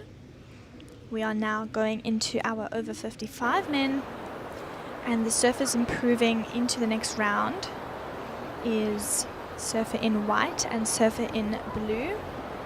We will see them in the next round, but we will also be seeing surfer in yellow and red in the repo rounds.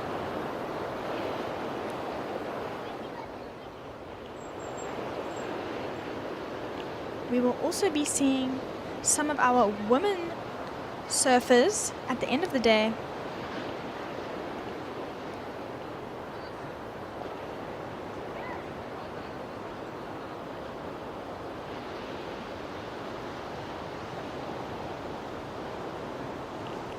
I'm sure we are going to get one of the women in the booth, have a little chat with them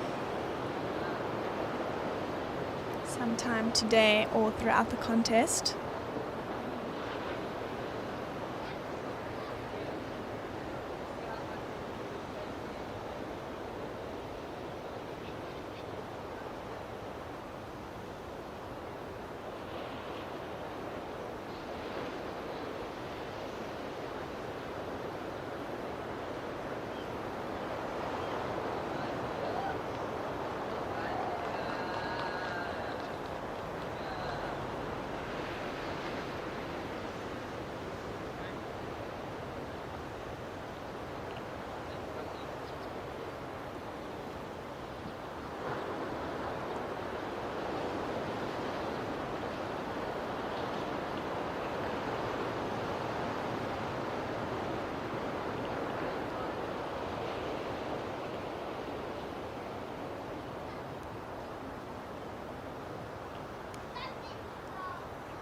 A quick start here for some of our surfers. as we see a replay of surfer in the yellow, Shane Cock.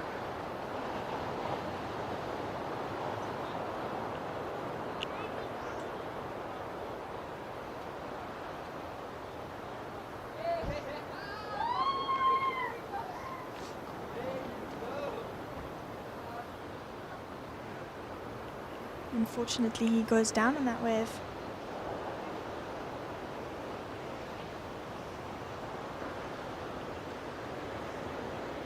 We're now looking at some waves rolling through.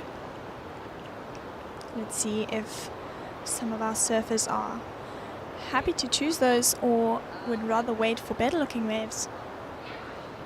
It's very interesting to see or sort of notice the strategies of some of the surfers, whether they sit and wait for better looking waves or stay busy on the insiders, salvaging as much as they can.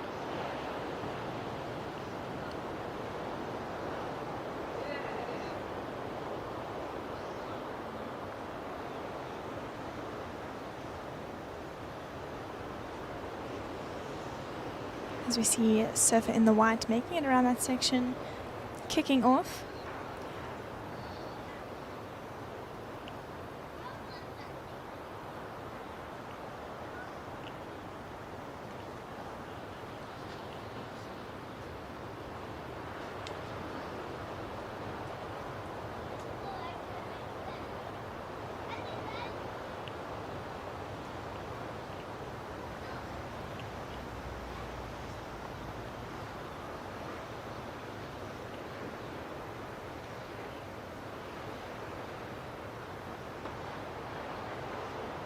Just while I have this product in front of me, I have been looking more into my fitness journey, and I definitely think that this would be a helpful thing to have during my gym sessions. As I'm reading on the side here at the benefits,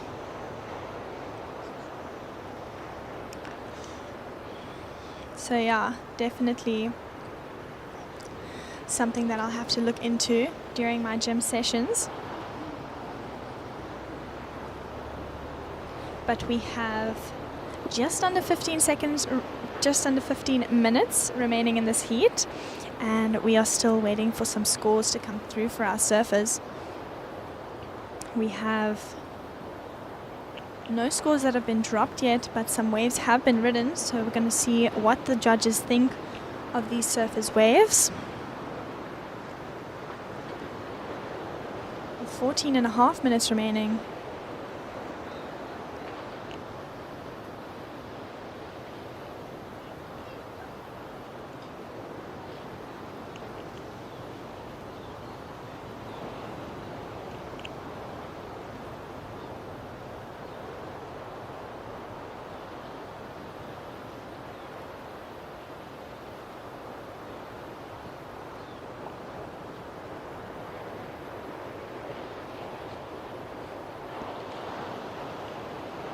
Still waiting on some scores from the judges.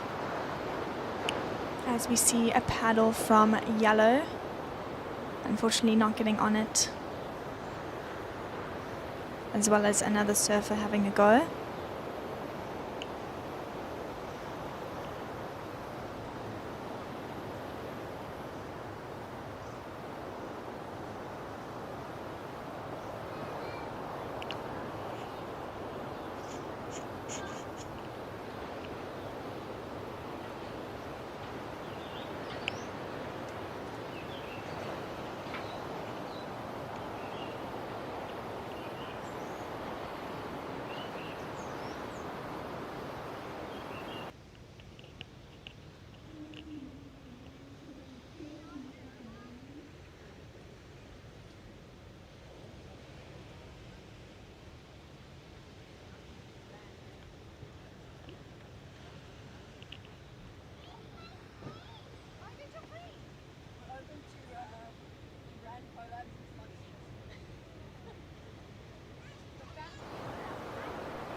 As we see a paddle from a surfer in red, this is Gareth Sepp. He'll pull off the back that one.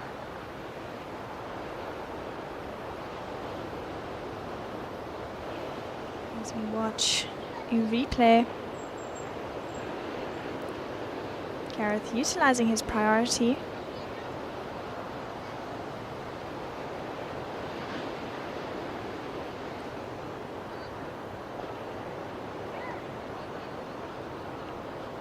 Not quite liking the look of that wave. Thinking he can get a much better one, and we see Yellow up and riding. Nice first turn back into the foam. And he'll come off the back of that one. As you see Red on the inside, a nice closeout turn from him.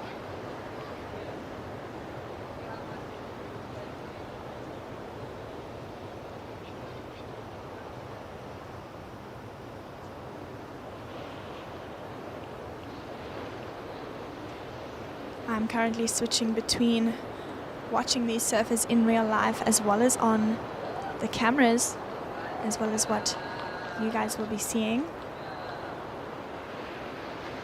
And here you can see on the replay, this is the closeout turn I was talking about.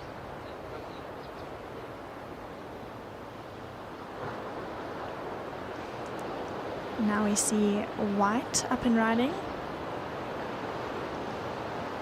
Also on the rocks here.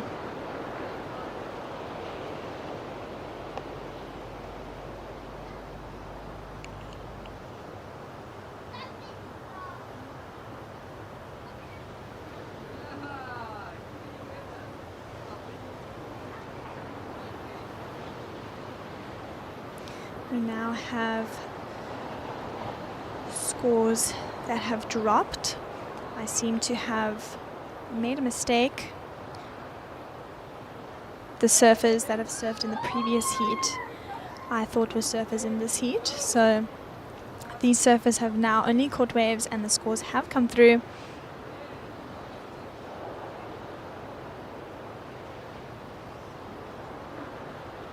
So our surfer in the red is currently in first position, as well as our surfer in the white being in second position, and our surfer in the yellow still with a wave to drop, but is currently in third. With 9.5 minutes to go in this first heat of the first round of our over 55 men.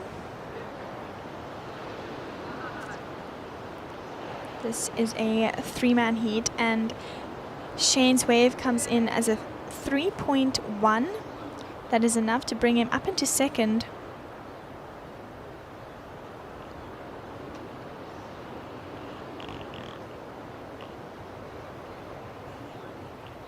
I personally like 3-man heats because you only have to beat 2 people out of 3 people. So definitely less pressure. And then of course you have less time. We see surfer in red out the back on a bigger looking wave. He manages to get 2 turns in, trying to get around that section. Unfortunately, he'll get caught behind it.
it's so nice to see that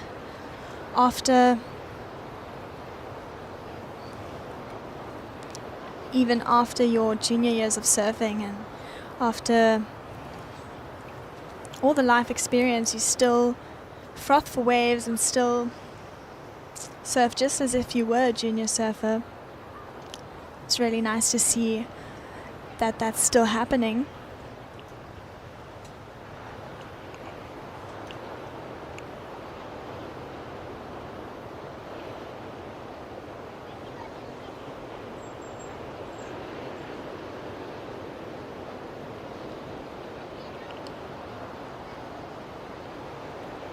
Yellow up and riding. I think that's just one of the most amazing things about surfing, is that once you start, it's just something that you can never let go of throughout your life. It's something that you can so easily fall in love with. And just to see that, or just that it's been proved throughout this event, is that once you do catch that bug, it really does stick with you. And we have over 150 people entering into this event, which I think is pretty much enough evidence that surfing is such an amazing and beautiful sport that ranges between really, really young people, from children from the age of 1 up to older people, to the age of our oldest division, which is over 65s.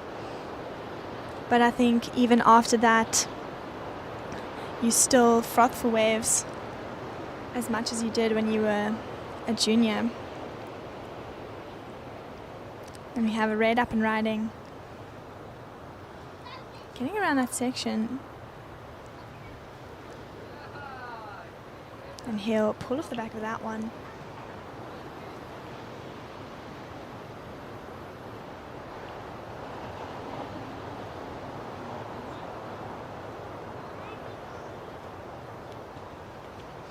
I know a lot of older surfers from Cape Town that just still paddle out there in sometimes the gnarliest conditions, still thriving for that adrenaline.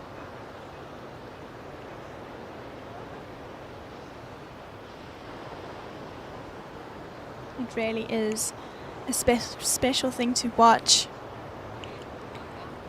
And I know most of those surfers, even as they grow older, their fitness just stays the same.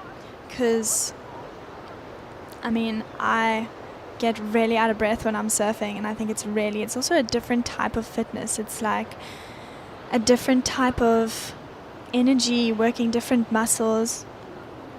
And even the way a lot of surfers train is they don't train in a typical way how a runner would train or a swimmer. And you'd think that swimming and surfing are similar, but it's just surfing just uses completely different muscles.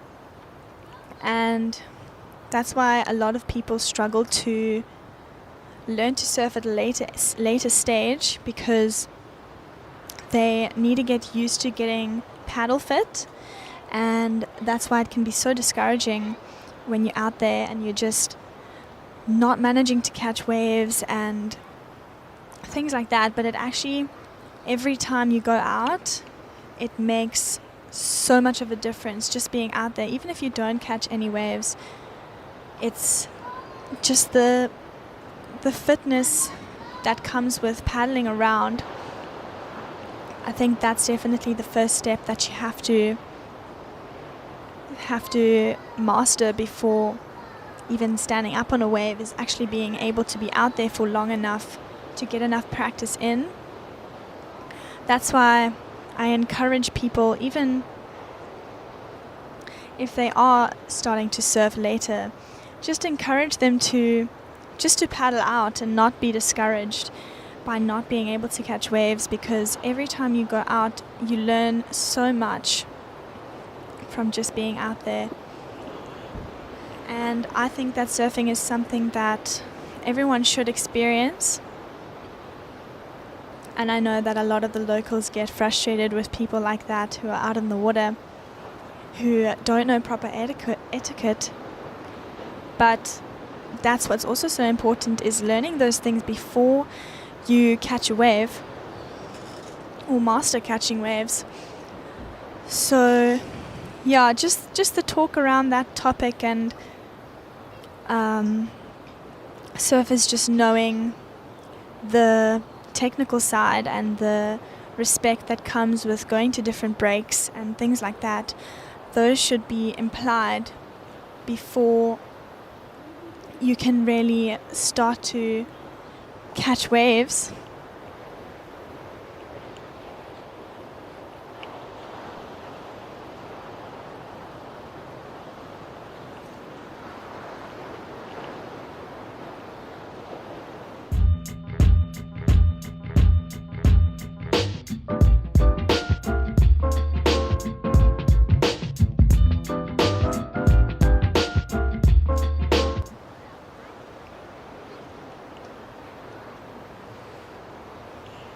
So yeah, just things like that are important to learn. And I think that's also another reason why people get so discouraged, is because they feel like they need to learn all these things before they can catch waves. But I think it's also just an important thing to know before you proceed, because it really is a special thing to know, and to know everything properly just makes it that much more enjoyable. If you know your etiquette, you won't have trouble with locals, and you know, like, respect for locals is a big thing, and obviously respect from locals is a big thing, and the way to earn that respect is to know proper etiquette. So yeah, just surfing is such an amazing all-rounder sport, you know, and I think that it's so healing as well. I know I'm going on about this, but it really is an amazing thing to experience out here. And these events can be so intense, but the whole idea of surfing and everything is just such an amazing thing, and this definitely has its place in surfing. Now we see Surfer in White making it around that white water, waiting for it to ball up here on the rocks.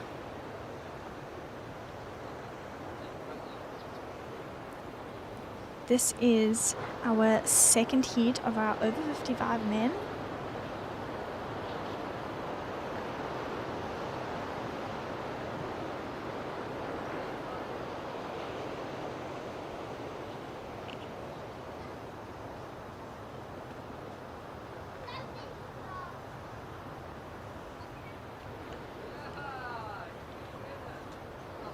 As we see a replay from White. And now we have Surfer in Blue up and riding on his backhand. And he'll kick off the back of that one.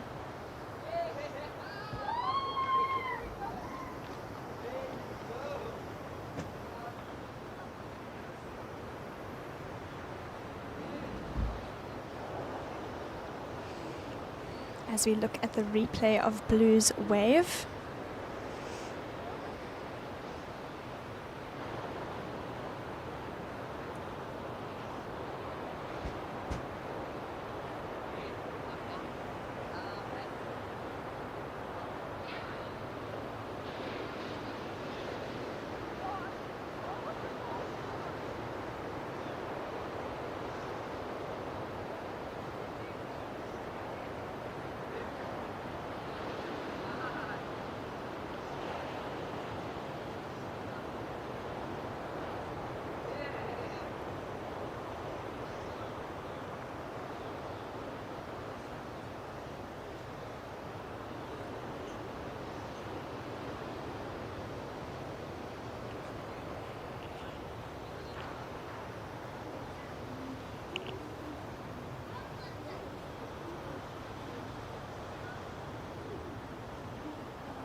congratulations to the surfers.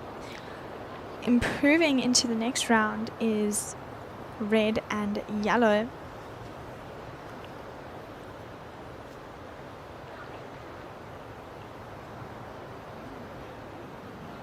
We've seen some scores drop for our surfers in the current heat. We have red dropping a 2.83 and blue dropping a 2.27 and white with a 2.17.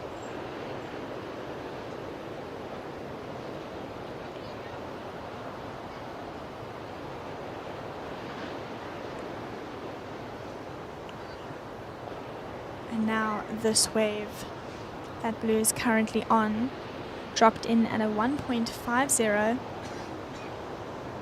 That was his second scoring ride, his second wave ridden.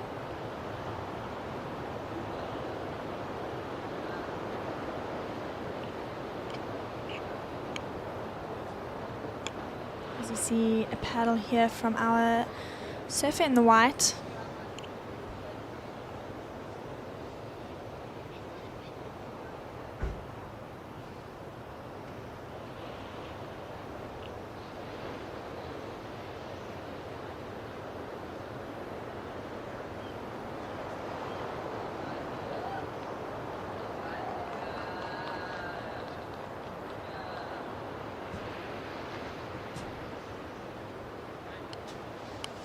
White managing a nice wrap back to the foam there.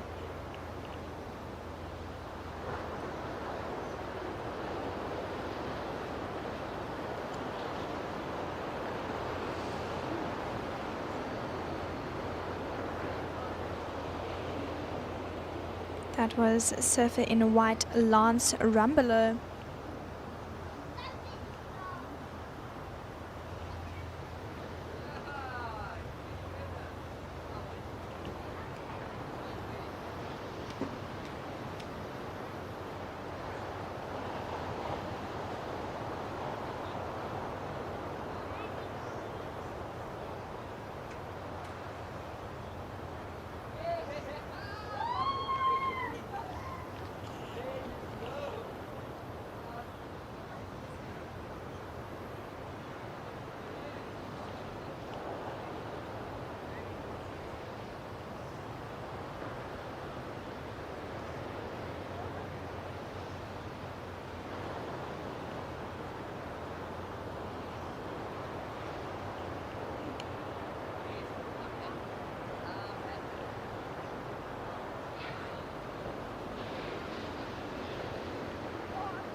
Looks like we have a wave coming through here for our surfers.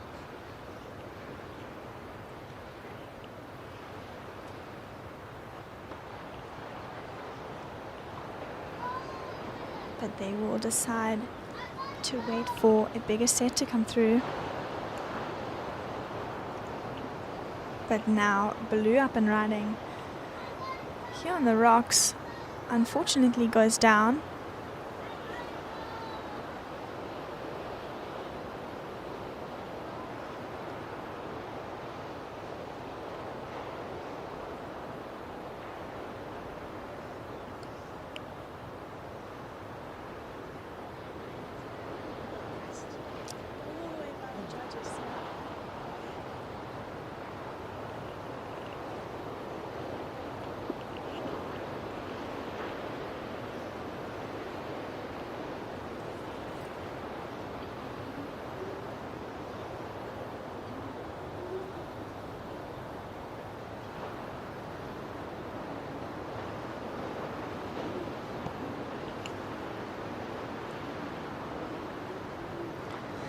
We are now coming up to the halfway mark in our second heat of over 55 men. If you are just joining us, welcome to day 2 of the SA Masters Champs down here at Seal Point. We are leading up to, like I said, halfway mark of our second heat of the over 55 men.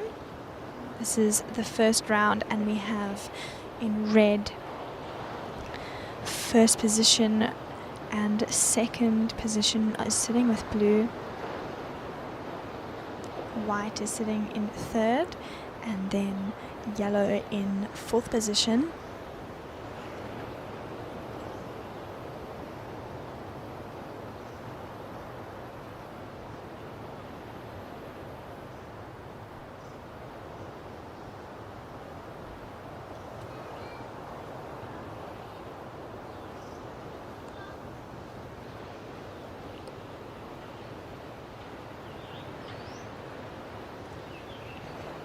We see a paddle here from Surfer in the red.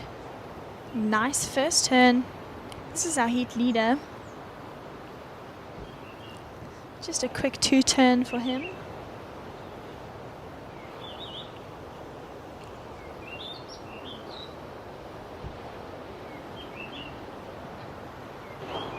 Yellow unfortunately getting caught behind the foam there. But here is our replay for the Surfer in the red. Wayne Monk. Wayne seems to know what he wants out here.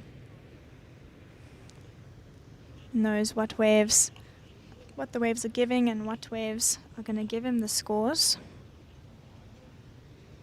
He is sitting with a 2.83 and a 3.23, with getting closer to 9 minutes remaining.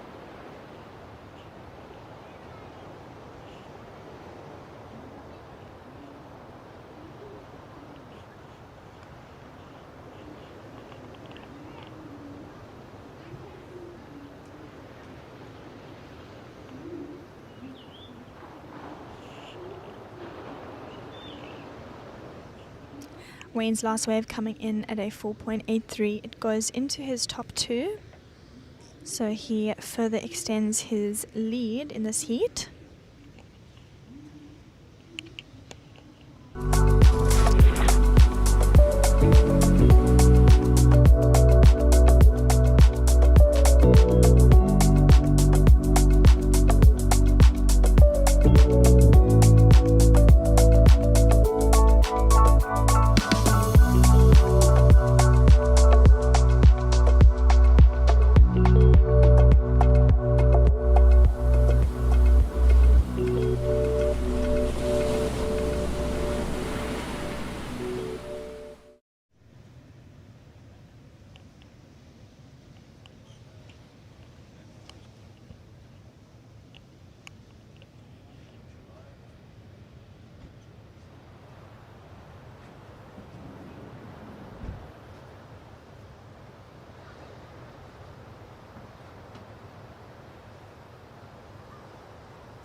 We are now coming up to almost 5 minutes remaining. I will be tuning out for now and I will join you again for our over 60 men.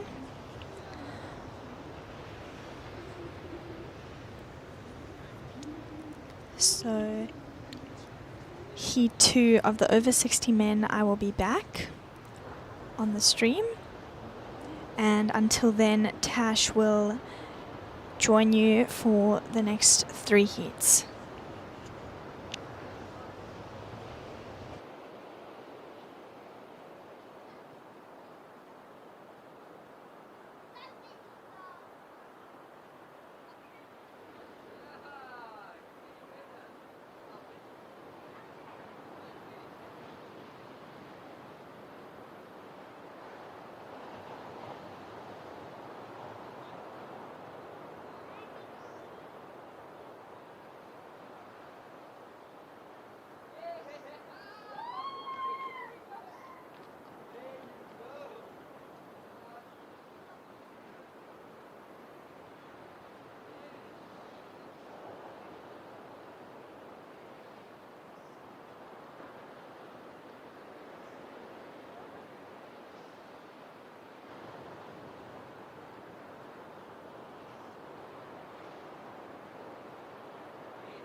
Ride a 1.53, does not go into your top 2, you are still in 3rd.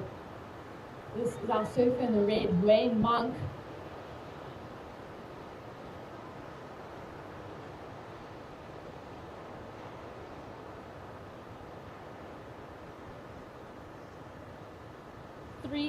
Three minutes remaining, surfers. 3 minutes remaining.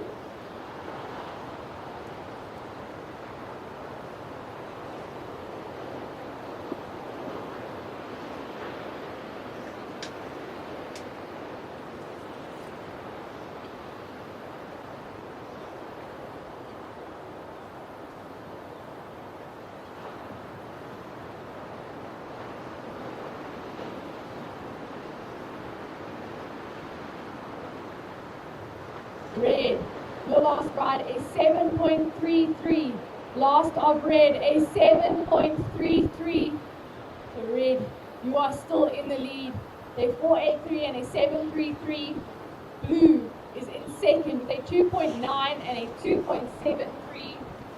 White, you are in third. You have a 2.17 and a 2.63. You need a 3.0 to move to second. And yellow, you are in fourth with a 2.27 and a 1.03. You need a 3.36 to move to an advancing position. Just under 2 minutes remaining.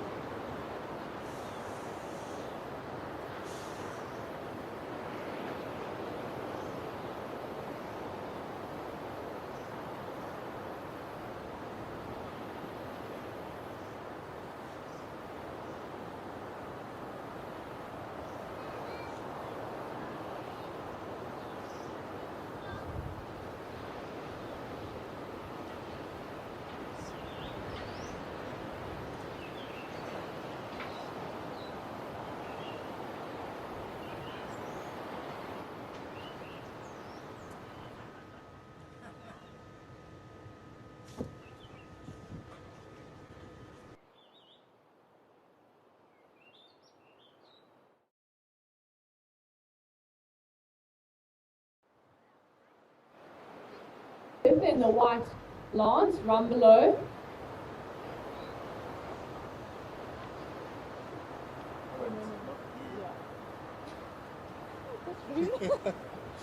Oh.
Positions, hold your positions in the lineup.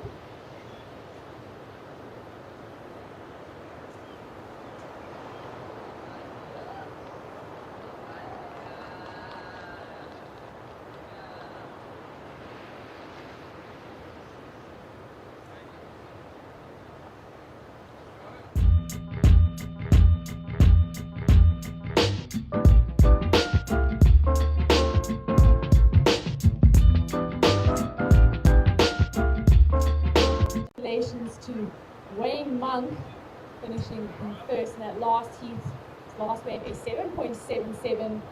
Coming second, Chris Baum. Third, Lance Rumbelow. And fourth, Robert Gold.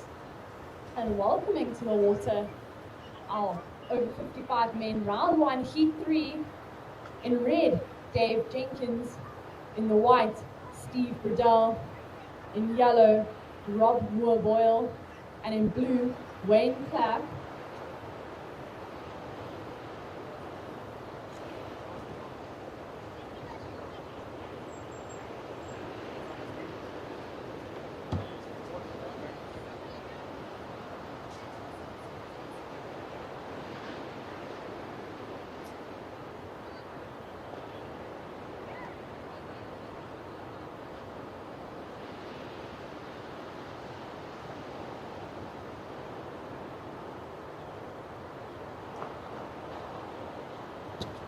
This is yellow, Rob Moore-Boyle. Behind him, this is surfer in white, Steve Riddell.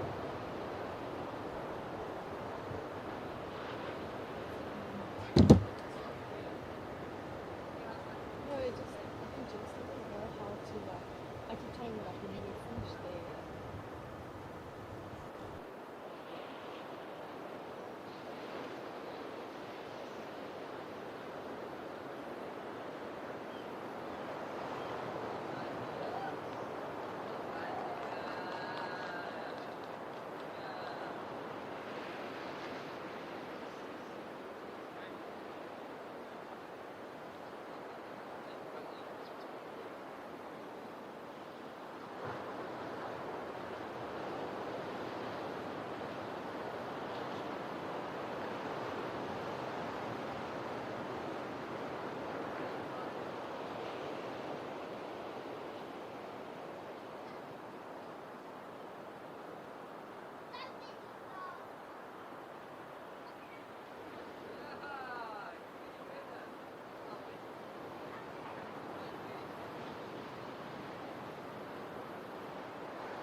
for last of white. It's not enough to move you into second. You're now in third. You're looking for a 3.4 to move to second. Yellow is in the lead. Red in second. In third. Looking for a 3.64.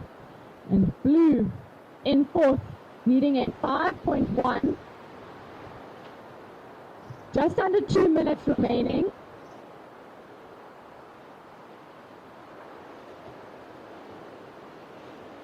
This is yellow, Rob Moore-Boyle, current heat leader.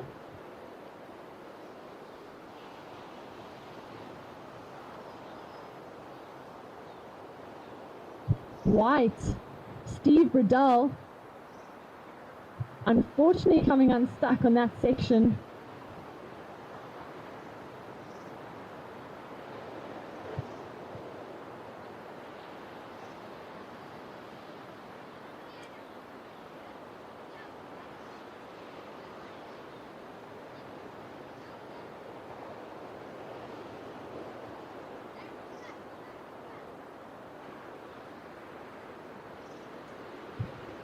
One minute remaining.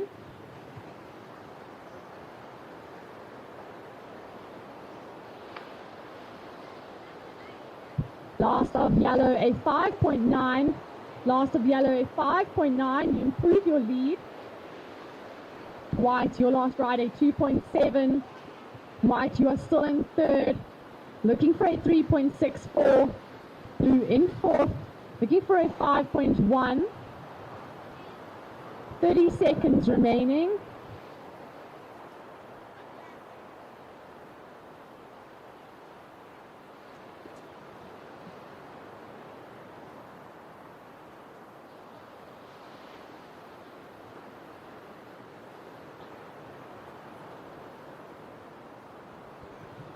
Seconds. I'm counting you down in 5, 4, 3, 2, 1.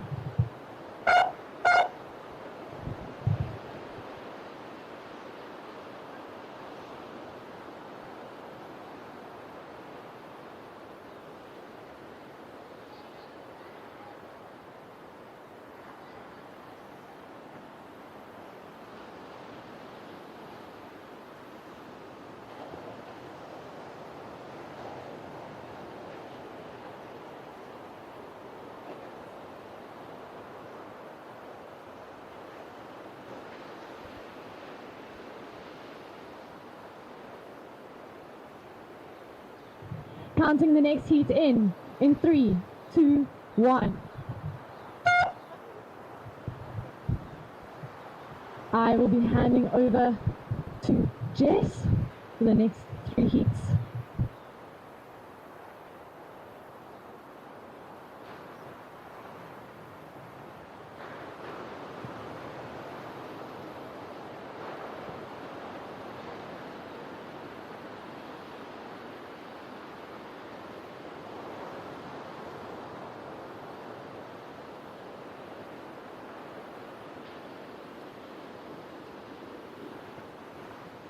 We are now into the 4th heat of our over 55 men. Thank you, Tash, for taking us through those 4 heats.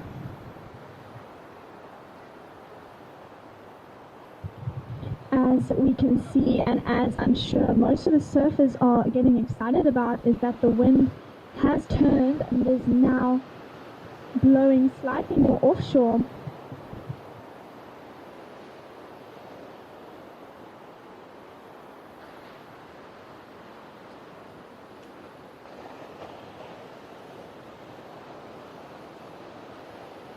Excited to see what our surfers bring during this exciting change of conditions.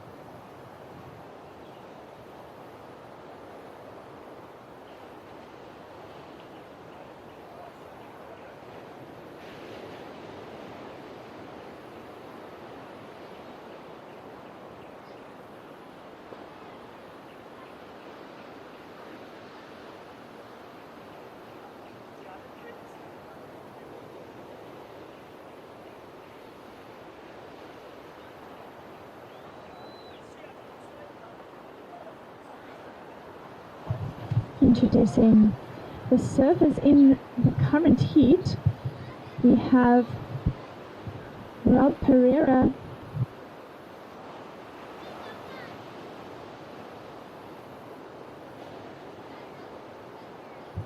his first ride coming in at a 1.50, and in red, who's currently on a wave, we have David Knight. In yellow, we have and Cook, and in blue we have McKay Lindsay.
11.5 minutes remaining, surfers.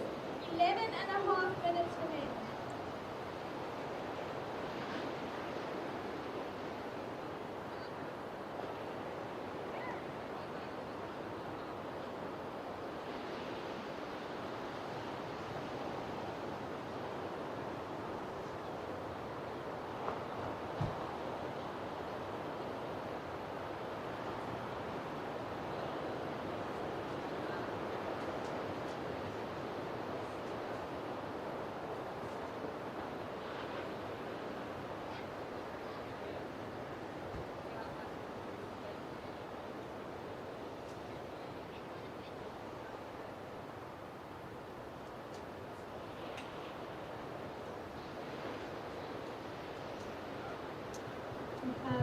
Surfer in the red, this is Dave Knight up and riding. Unfortunately, he goes down.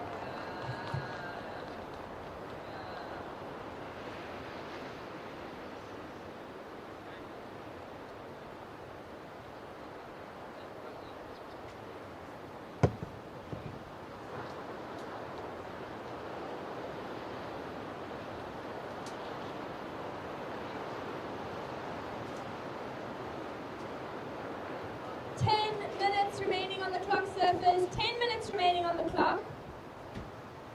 Dave, your wave coming in at a 1.17.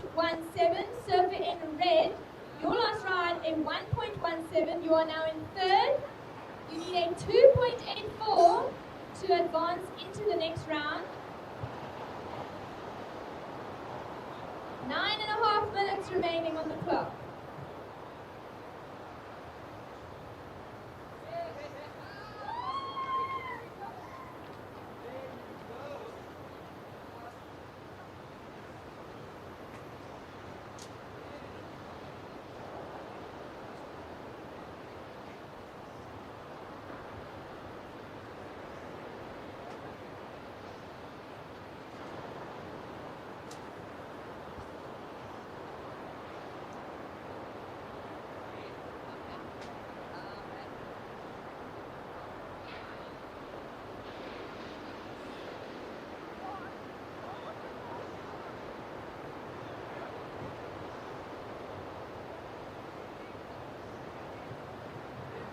Surfer in red up on the side. One team is going to go up from him.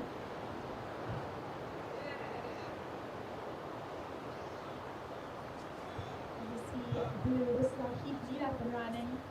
Nice first turn. Manages to get another one.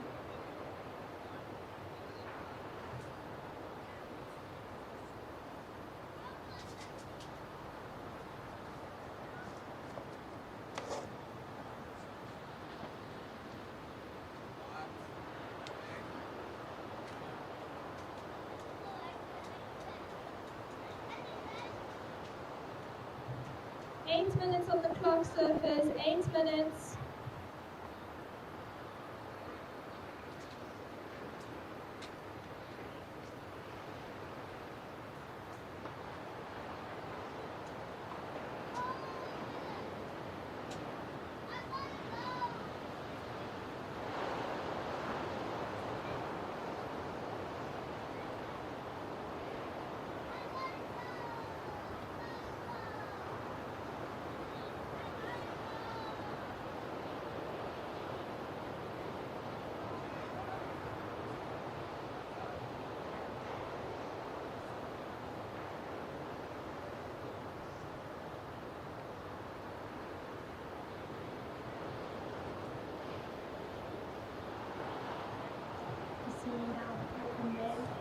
Unfortunately, only a pause.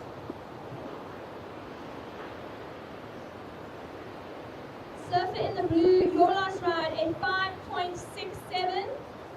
Your last ride a 5.67. You are currently in first position.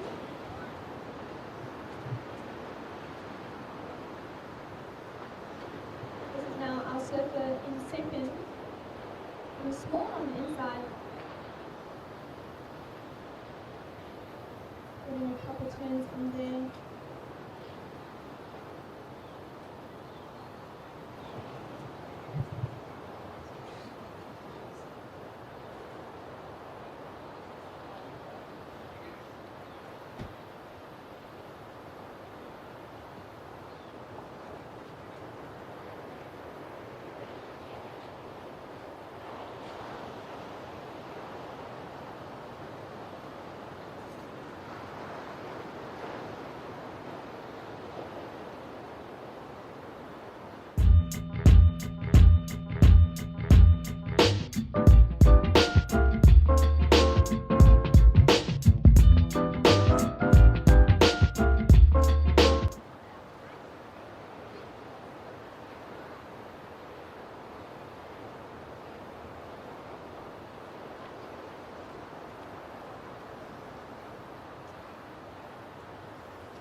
Just over 5 minutes remaining on the clock, surfers. This is your current situation. We have blue in first, yellow in second, white in third, and red in fourth. White, if you wish to improve, you need a 5-point ride. Red, if you would like to improve, you need a 5.7.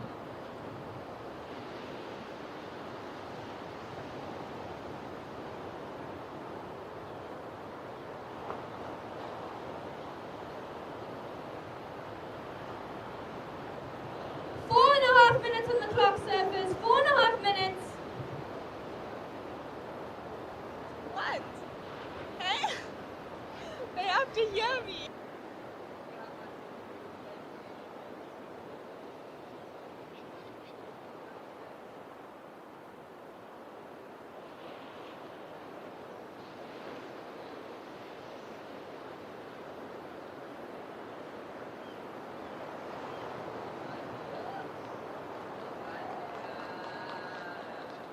Surfing red. Managing to hold on to it. We'll go through after that way.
White up and riding.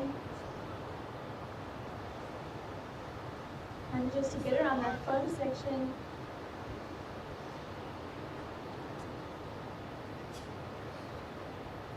Working it all the way onto the inside.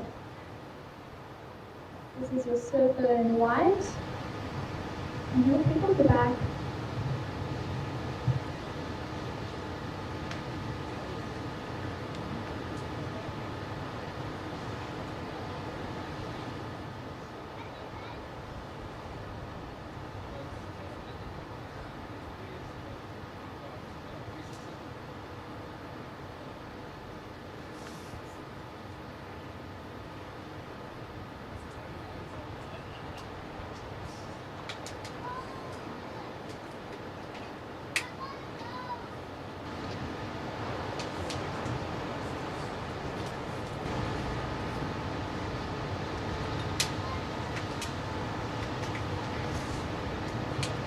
One minute on the clock, surfers. 1 minute on the clock.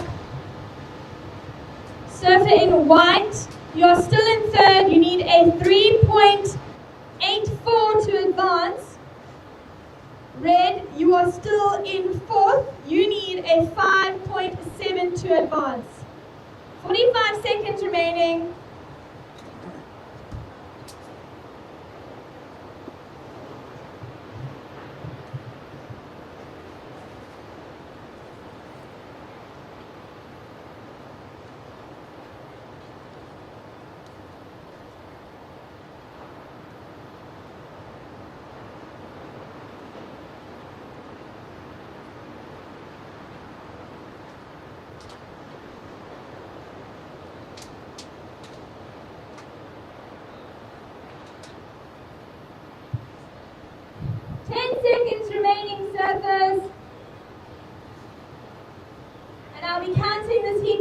in 5, 4, 3, 2, 1.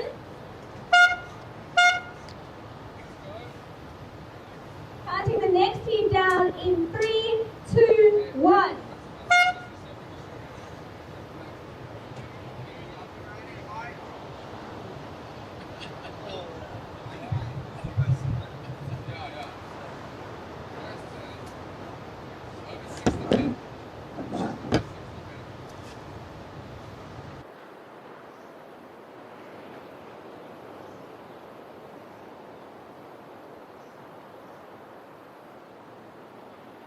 In this heat, we have in red David Malherbe. In white, we have Richard Heath. In yellow, we have Marvin Goddard. And in blue, we have Trevor Hansen. This is a 5-man heat, so we will also have Ed Godfrey in the ring.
My name is Natasha van Grenen and I'm back in the commentary booth for the next couple heats.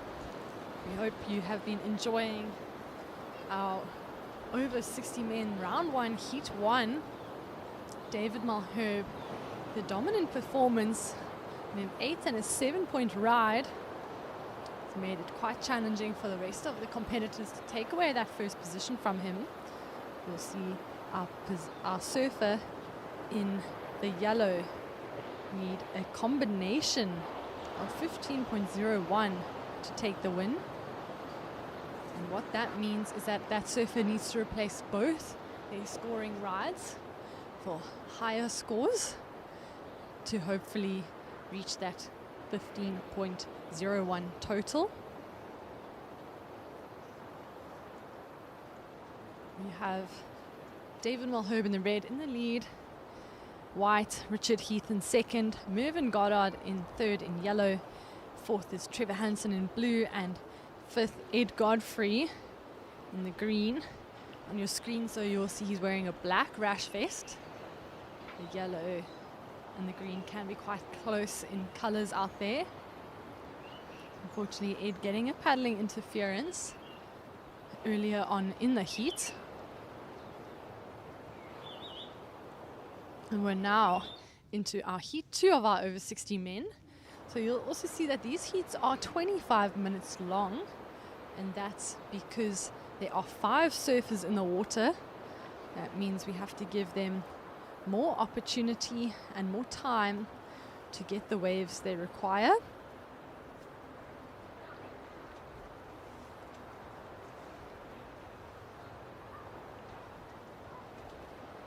In this heat we have surfer in red Nick Pike, white Charles Didcott, in yellow Patrick Cuthbert, in the blue Rob van Wieringen, and in the black Mike Burness.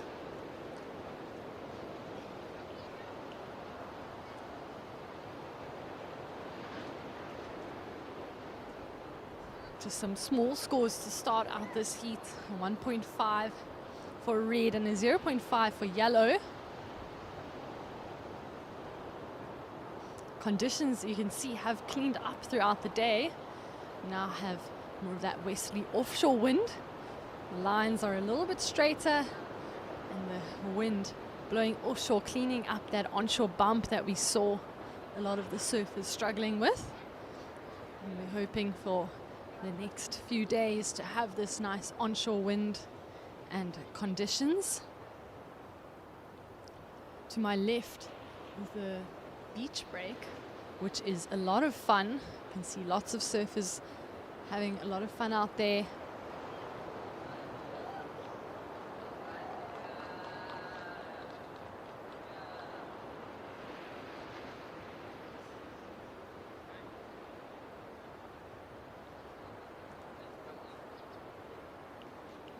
It's already been a full day down here, and after this over 60 men's division we'll see the over 65 men, followed by the over 35 men round 2 and the over 35 women round 2.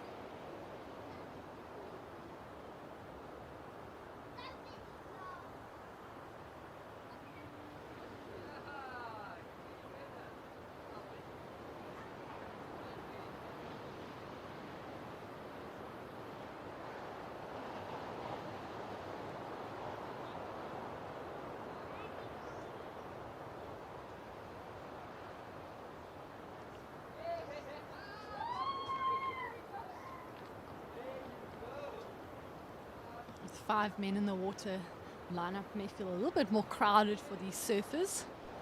Used to having only four-man heats. And here we see surfer in the red. It's Nick Pike. Quick snap there. Another one back into the pocket. And he looks for that end maneuver, getting out of that wave. And here is blue. That's Rob van Wieringen. Coming around the section, this wave has a nice shape to it. Great snap for him. Another check turn. And he decides to kick out before having to deal with those inside rocks.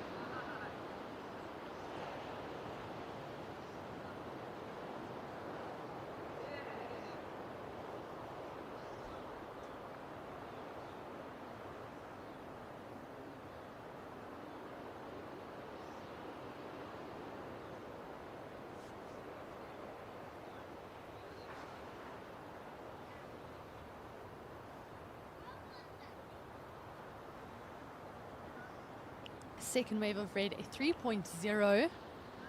Waiting to see wave score for blue.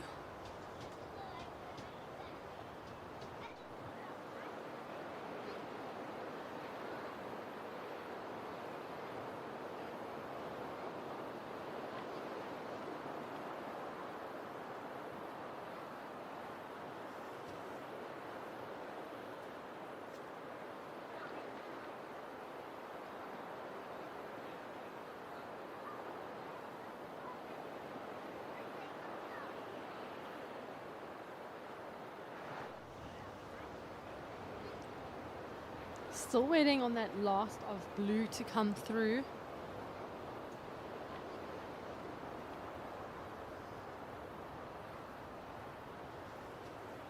This looks like our surfer in the black. That is Mike Burness. He has a very recognizable style. A lot of the surfers here would have seen Mike competing.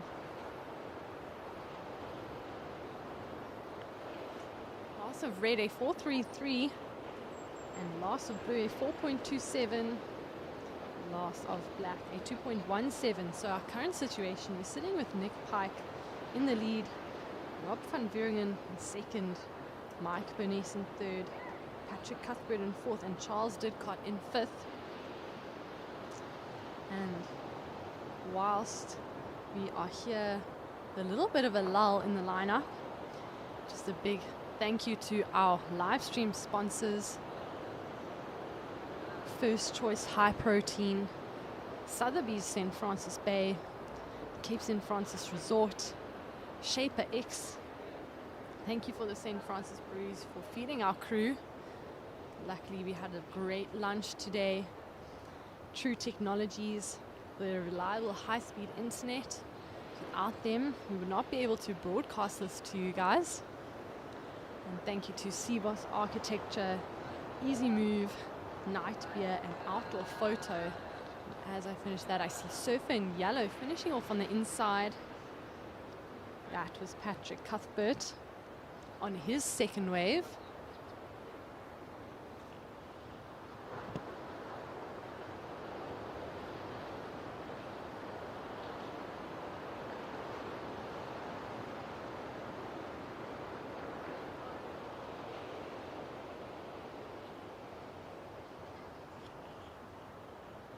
Few waves coming through, unfortunately unridden. Our surfers slightly out of position for those ones.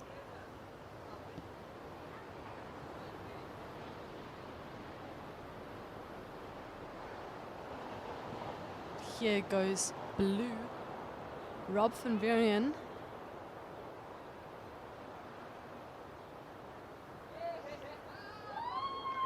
Goes for that closeout maneuver, unfortunately getting a little bit stuck behind there. So that will be an incomplete turn for him.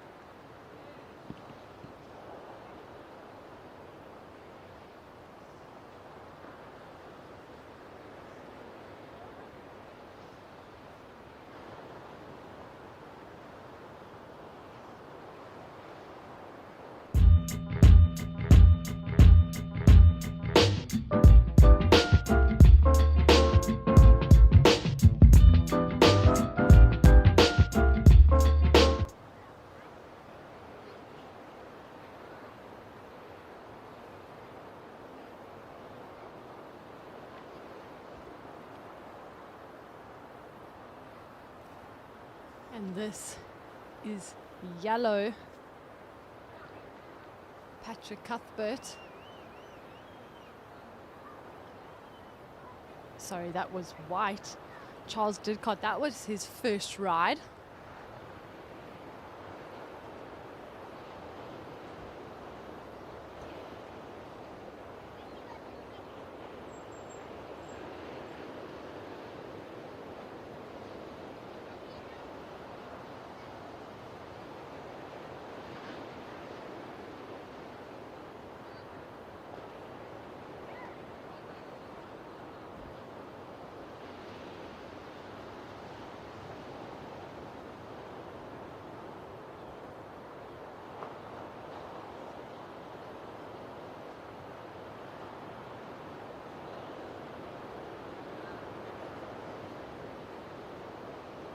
Just under 16 minutes remaining in this heat.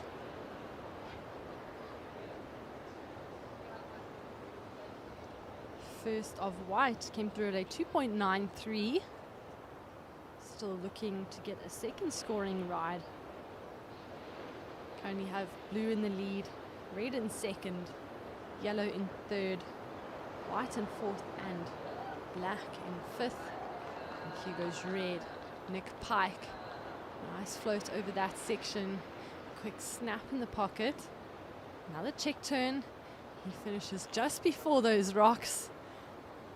You could see he's trying to dodge a little bit of a rocky section there at the end. We've passed dead low tide. The tide is starting to push now, but as you can see, our surf is still struggling a little bit with those rocks. And this is yellow Patrick Cuthbert. Two nice carves for him.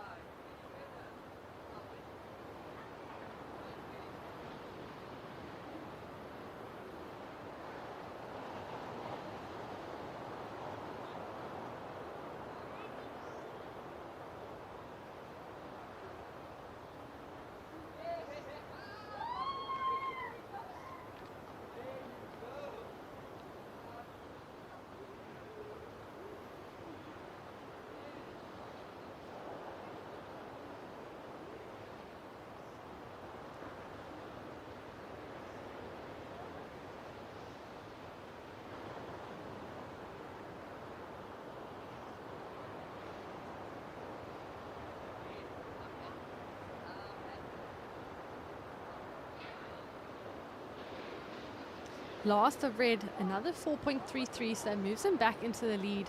And you would have seen there surfer in black and surfer in white. So black had third priority, while as white had second priority. So black had to give way to our surfer in white. And you can see he turned into the foam as not to interfere or obstruct the surfer in white in any way. That way he avoids getting an interference. And when you get a priority interference, you lose one scoring wave. So instead of having two scoring waves in your heat total, you'll only have one if you get an interference. But you could see Mike Burness, experienced surfer, knew the situation with priority and pulled out of the wave before getting in the way there.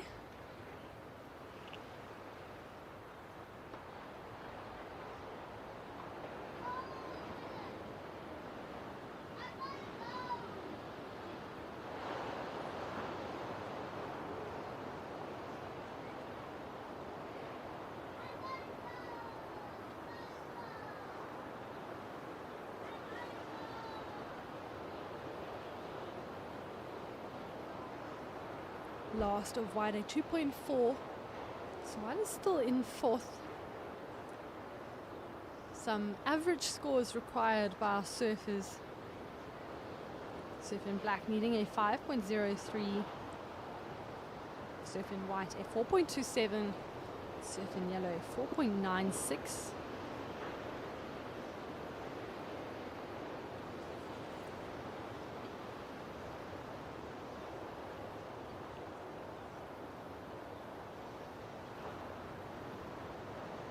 And this is Mike Burness up and riding on his backhand. Great looking first carve. A lot of speed and flow through that. And on the outside, that is yellow Patrick Cuthbert. Over 60 men. Really finding some opportunity out there.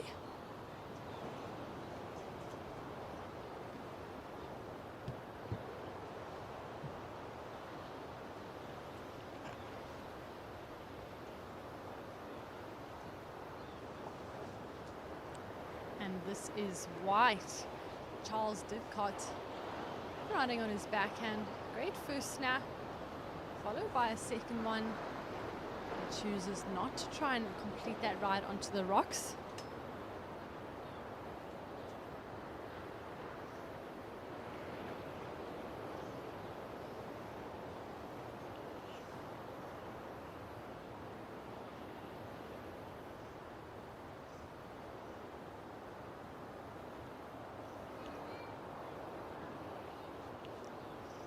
waiting for a few scores to come through.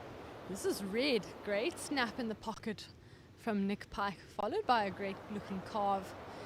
Works it back and he kicks out. You can see that wave starting to get a little bit wobbly on the inside as it got closer to those shallow rocks.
Nine minutes remaining in this heat.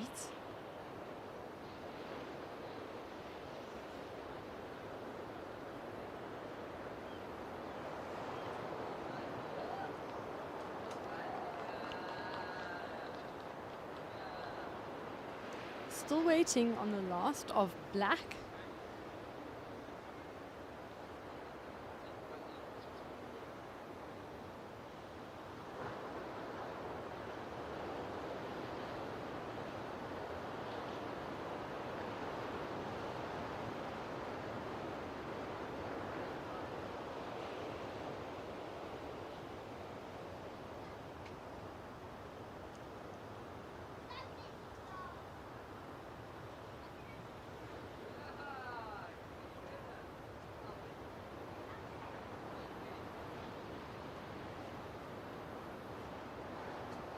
Here goes blue. Rob van Buringen.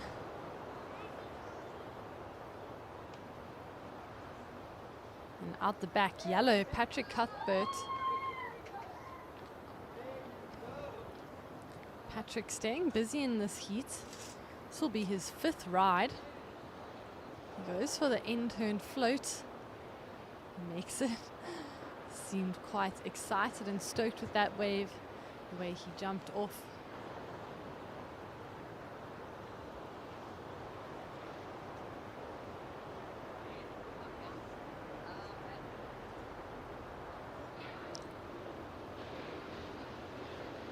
Here, it looks like one of our surfers having a look at that one. Unfortunately, can't quite get into it.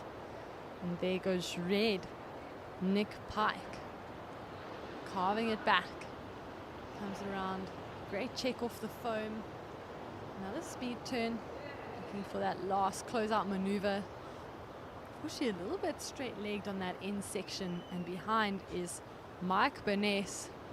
Great first 2 turns. Speed, power and flow through his surfing. This wave has offered him so much and he's looking for an end opportunity. He gets the floater and then kicks out as he gets very close to that rocky in shallow section.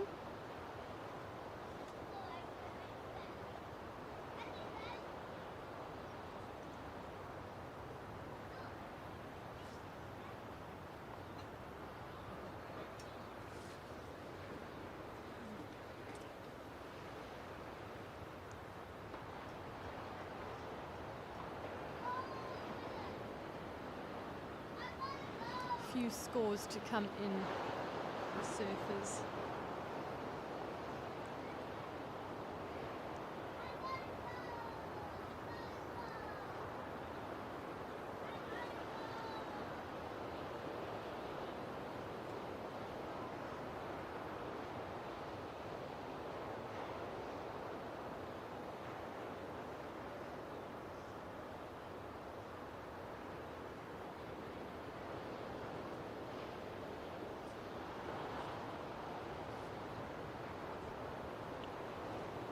big paddle from a surfer there.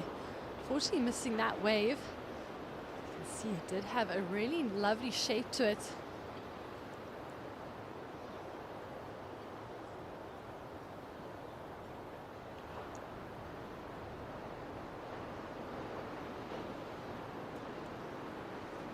Mike Bernays, the second last wave, a 6.4 so far. Nick Pike getting a 9.5 on his last ride. That's getting pretty close to perfect. It is in the excellent range, a 9.5. Waiting for scores for black and blue.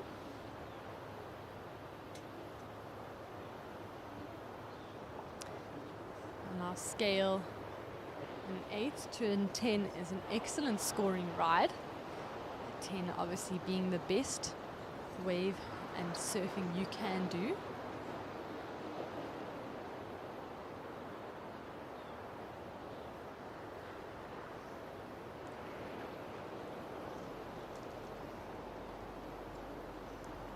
Last of blue, a 3.9. One more wave to come in for our surfer in the black.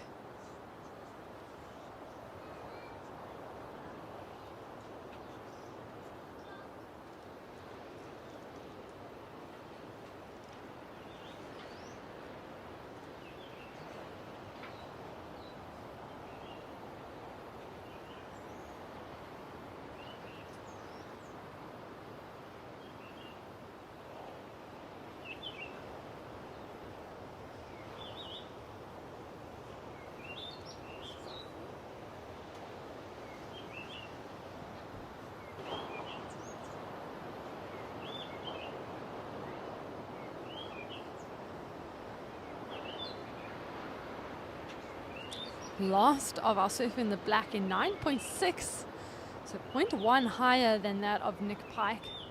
Our current situation, red in the lead, surfer in black in second, surfer in the blue in third, fourth is yellow, and fifth is white.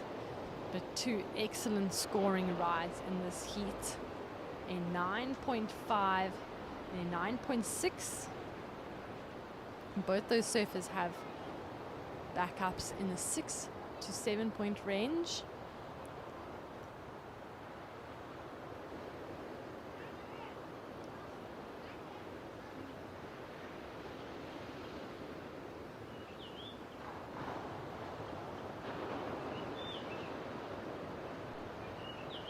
And this is yellow up and riding again. That was Patrick Cuthbert.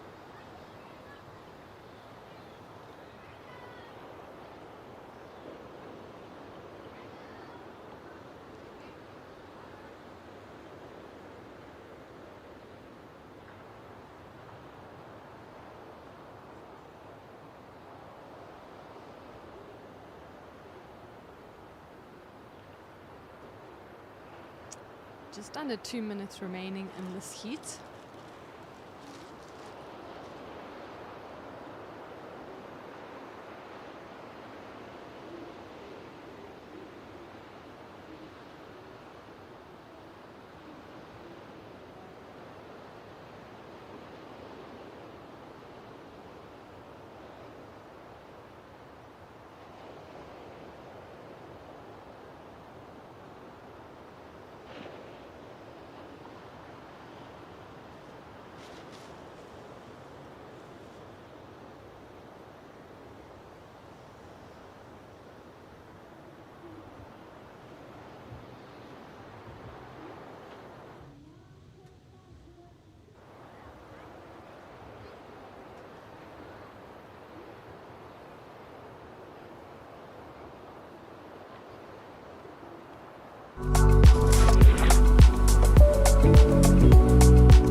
surfers in first and second.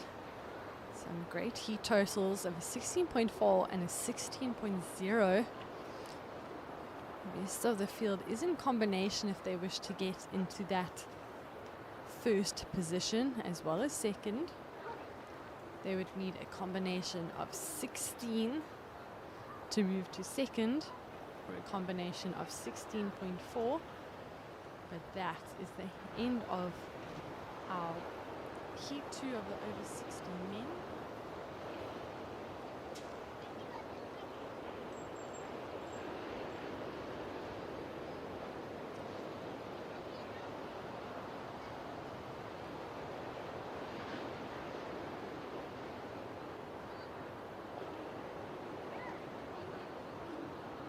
Now moving into Heat 3 of our over 60 men.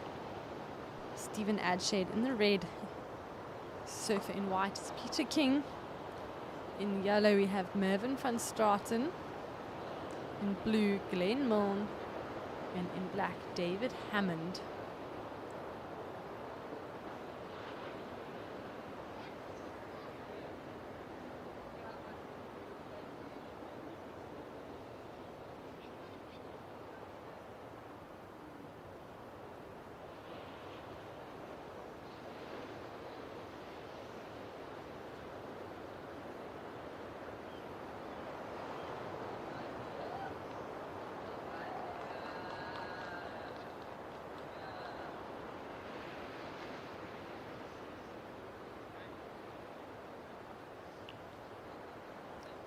So we saw two excellent scoring rides in that last heat.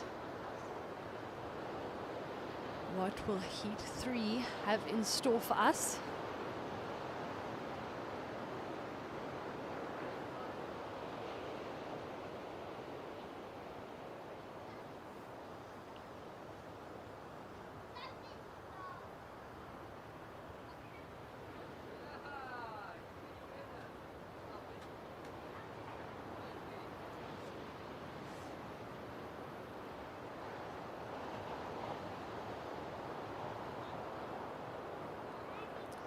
First of the surfer in black is 0.5. What is noticeable is that the scores are quite low to start the heat. And as it progresses, surfers seem to become a bit more comfortable out in the lineup, a little bit more familiar with the waves coming through. And they manage to find the waves with a bit more potential.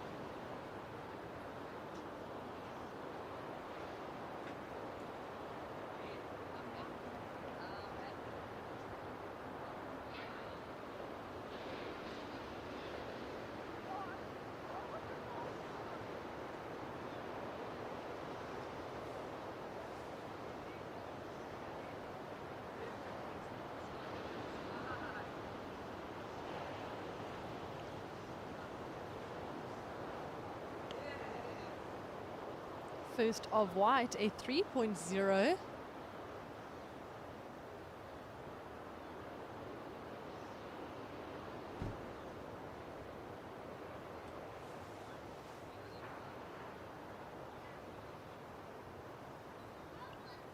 And first of blue, a 1.33.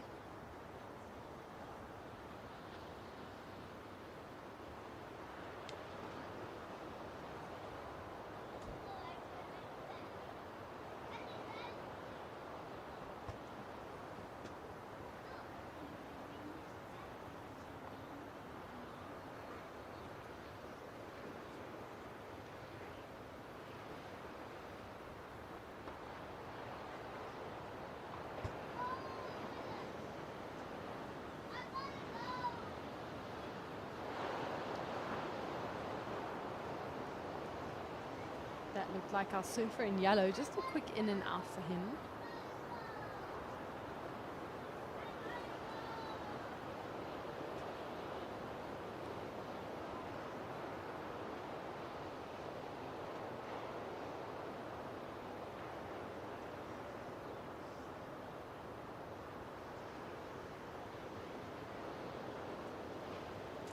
After this heat. Men's round.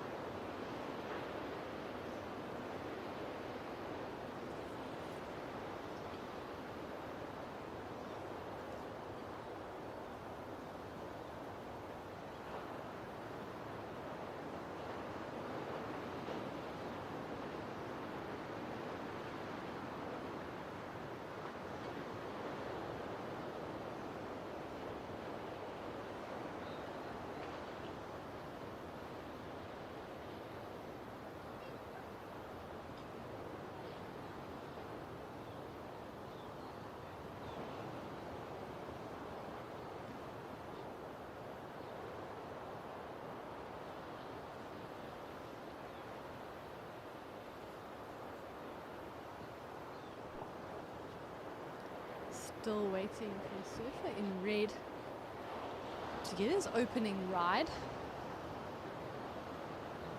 Just under 20 minutes remaining. It's 25-minute heats. It's only 5 minutes, but they do feel so much longer than our 20-minute heats. Our surfers get a little bit more opportunity. There are 5 of them in the water.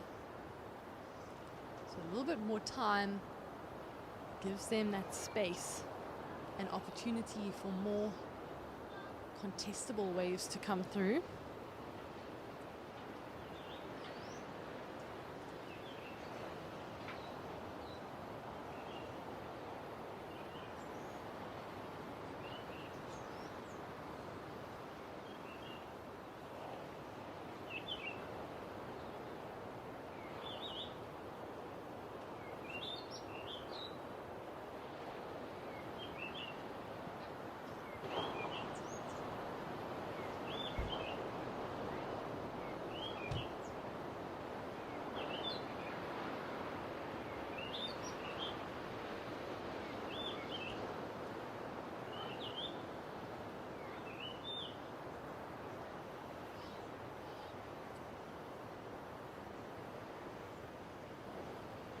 Wave catching the surfers a little bit off guard there. Looks like one of them will be attempting, and that is surfer in the blue, Glenn Milne, choosing to go on that ride,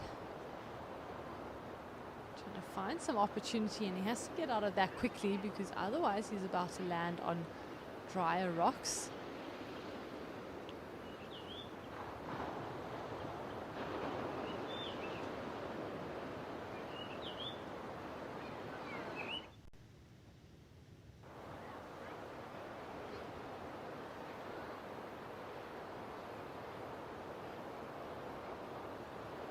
And here goes our surfer in the yellow, Mervyn van Straten.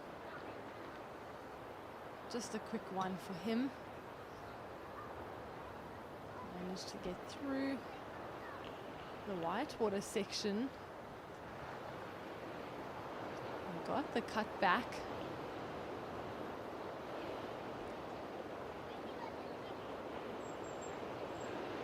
To see what our judges give him. The last of blue came through at a 4.83, the highest wave of the heat so far.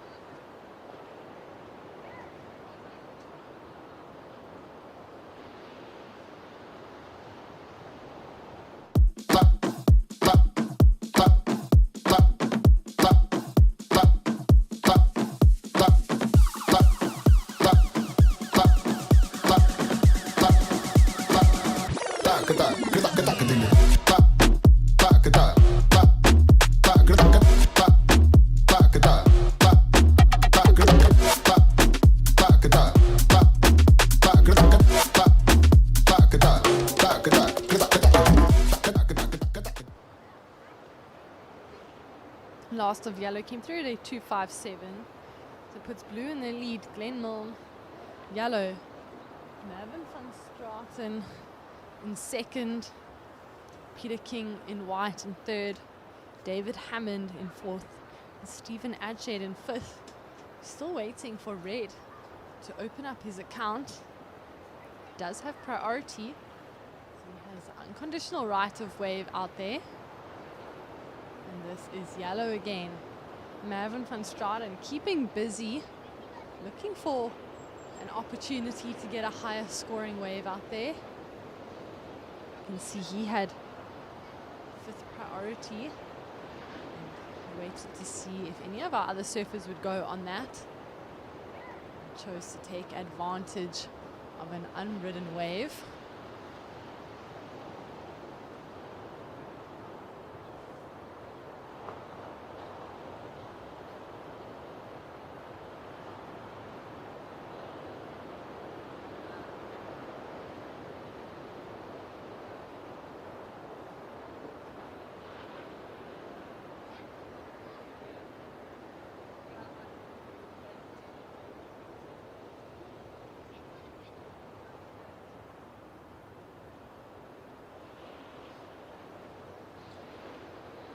Here we see red opening up on his first wave.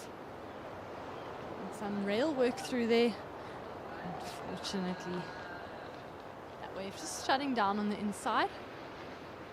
You can see he had a nice cut back and tries to get a little bit more speed here. Moving up into the high line. And using his rail. And that is white. White Peter King.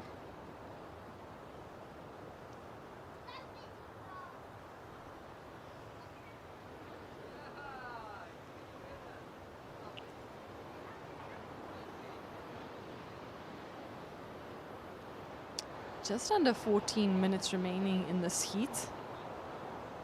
Last of white at 3.57. Last of red at 2.87. So red is now on the board. Both red and Surfer in Black looking for a second scoring ride.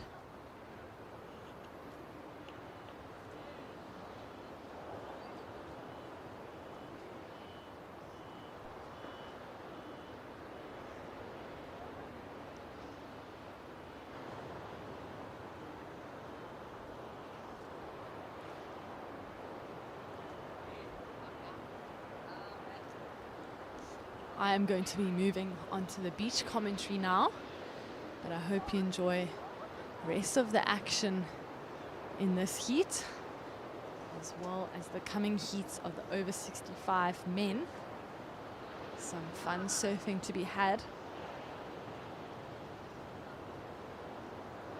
Stay tuned, as Jess will be back here in a few heats' time. We hope you enjoy watching our over 60 and over 65 men.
And we are here into the first heat of our over 65 men, our oldest division out here in the Masters Champs.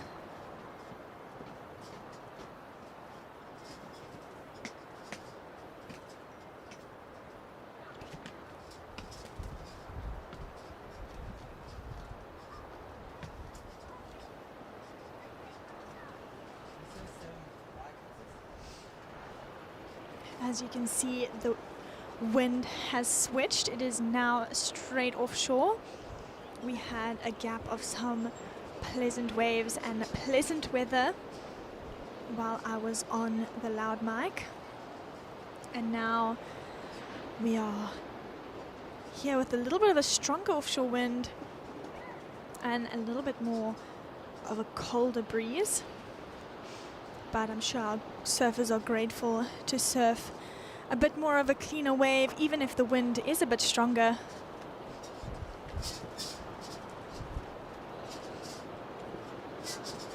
This replay we have of Gordon Harmer wrapping it back to the foam.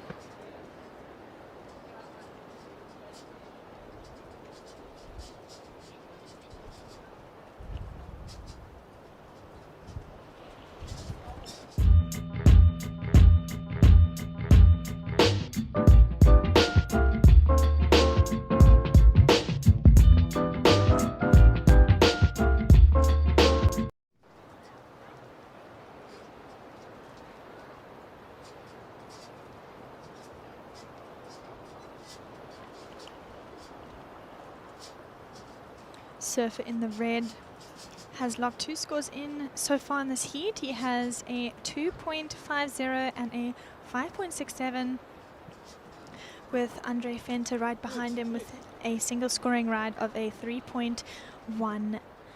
And we have Surfer in yellow with a small score of a 0.5, and Surfer in white yet to open his account.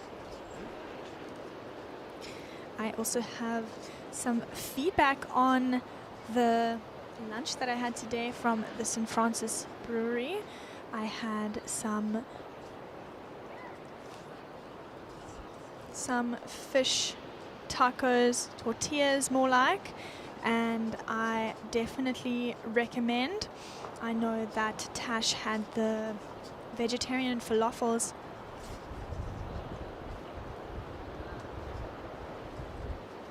But overall, definitely something that I'm going to choose future.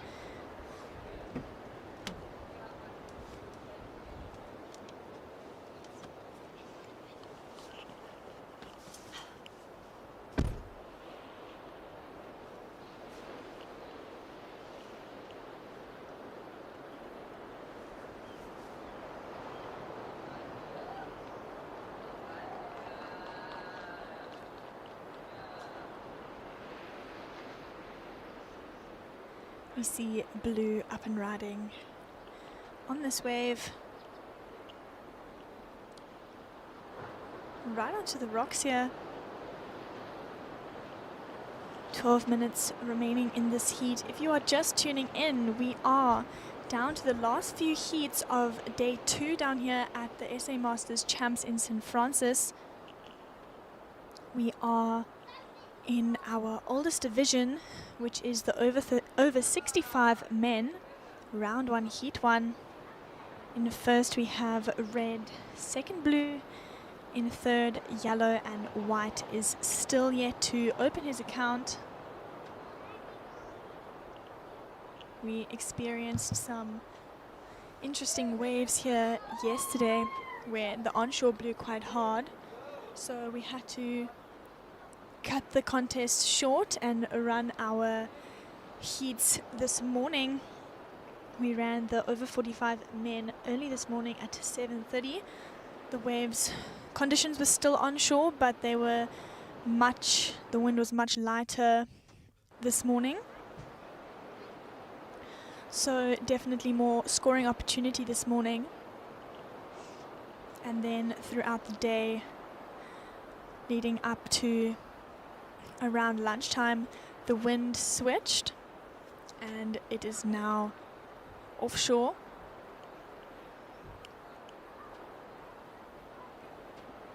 Yellow now up and riding on a small one on the inside. He'll kick out of that one. That was our surfer in the yellow, Stefan Hare.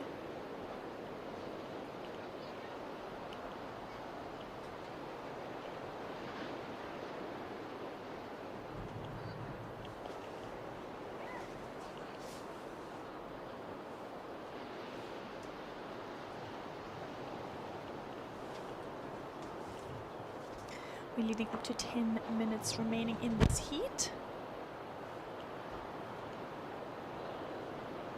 As we see a few waves rolling through here down the point.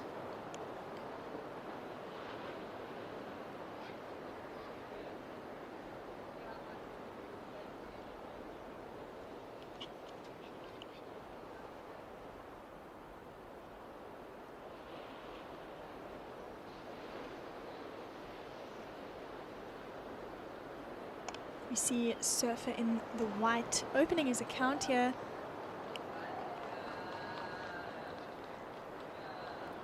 And he'll kick out of that wave. Here is a replay of surfer in the white pumping his way down the line.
Score up with a 6.90, and then we had Mike Burness right behind him with a 6.40 and a 9.60. So two surfers dropping some nines in that heat. Then we had Rob van Verrigen advancing through with him. There was some impressive surfing from those surfers. We see yellow just getting caught behind the section.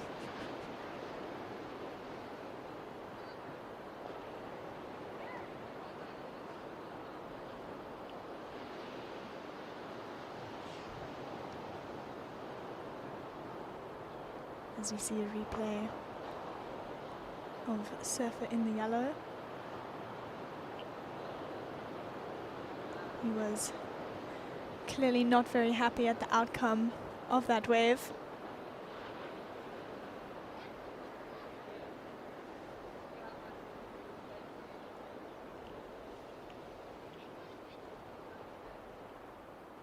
And we have surfer in the blue up and riding now.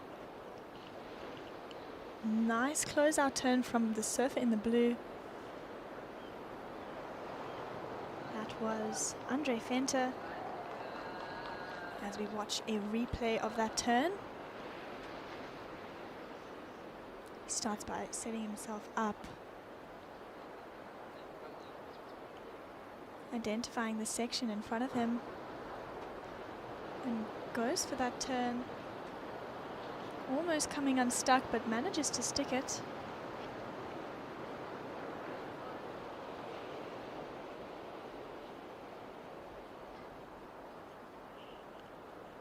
We see yellow up and running again.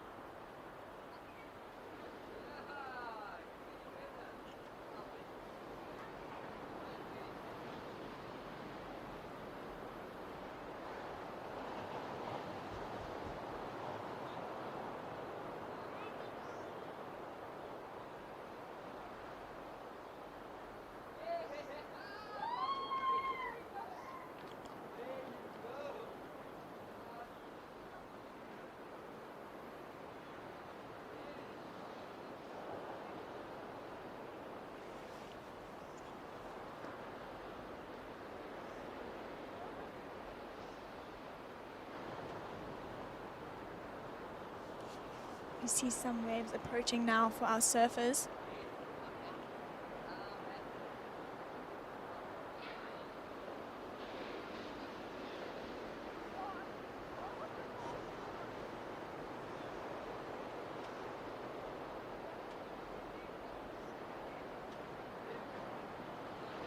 We see Andre Venter back up again,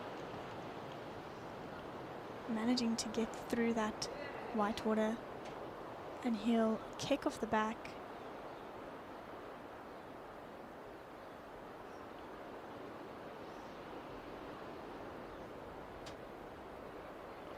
We see Yellow up and riding once again.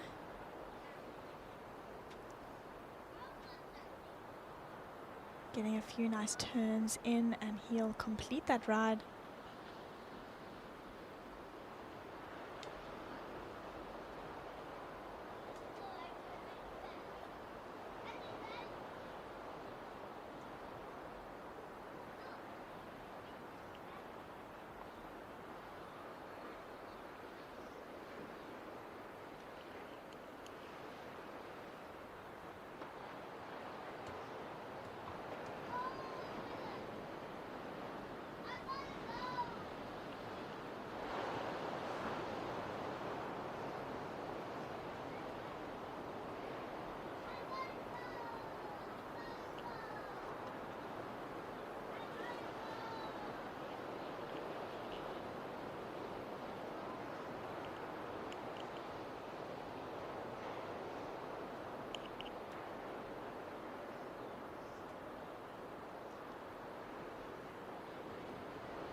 Looks like we are identifying some rain down on the other side of the bay.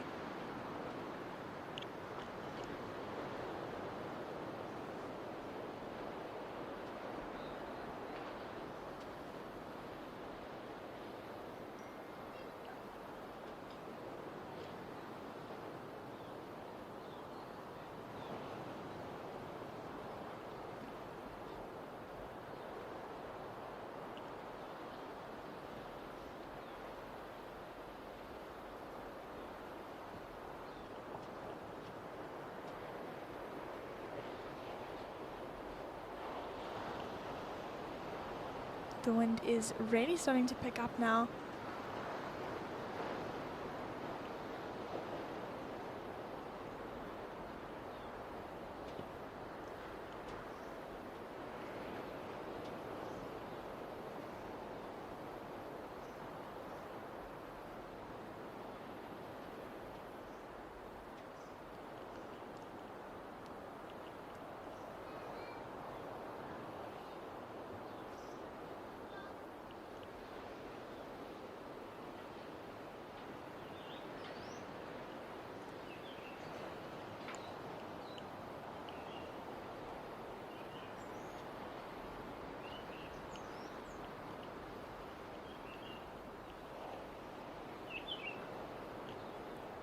One minute and 10 seconds remaining on the clock, and it looks like we have a paddle from some of our surfers, and Blue managing to catch it. This is our surfer in second place, Andre Venter. Unfortunately, just getting stuck behind that section.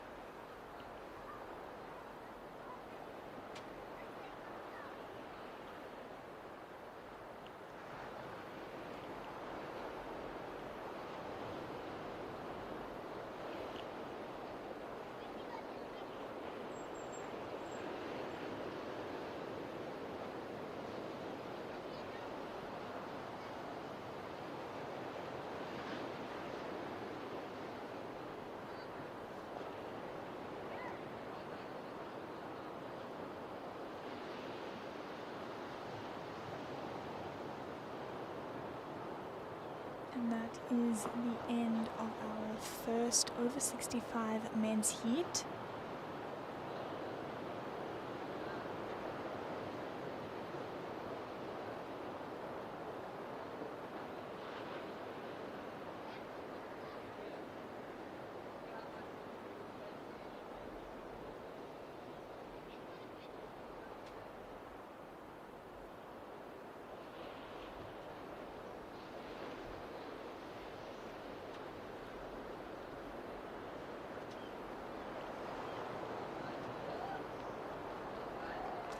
Advancing into the next round would be a surfer in the red as well as the surfer in the blue.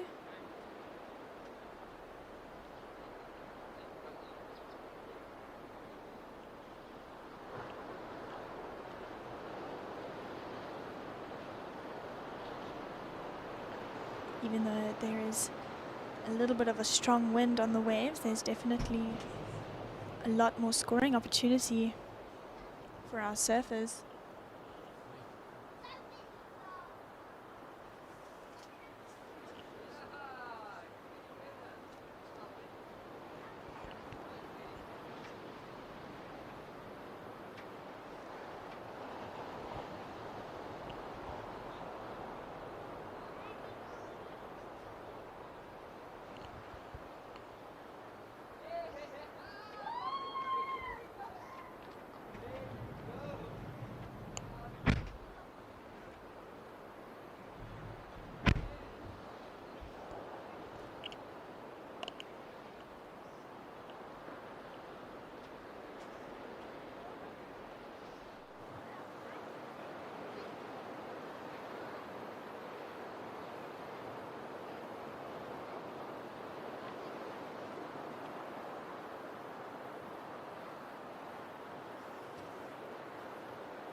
Olivia or Oliver.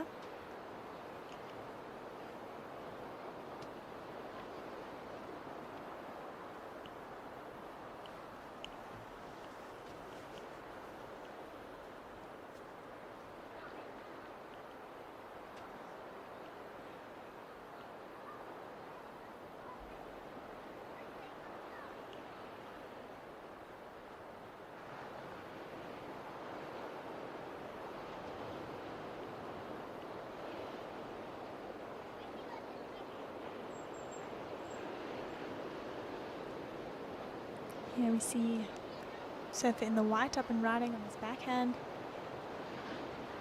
Just on small one here on the inside. Seeing what he can get. He decides not much and he pulls off the back of that wave.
We see surfer in yellow now up and riding,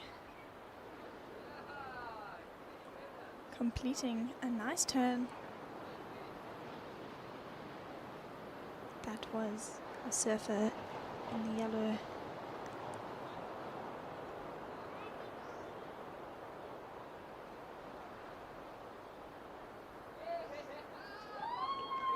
The This is our second heat of our oldest division down here at the Masters Champs. The SA Masters Champs.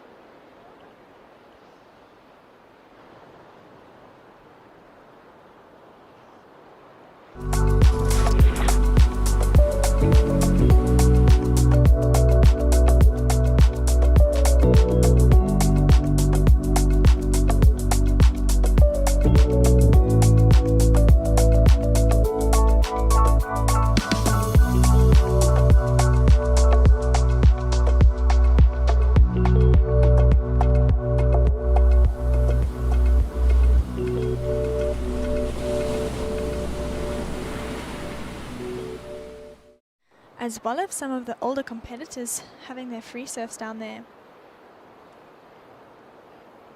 It's really nice to see that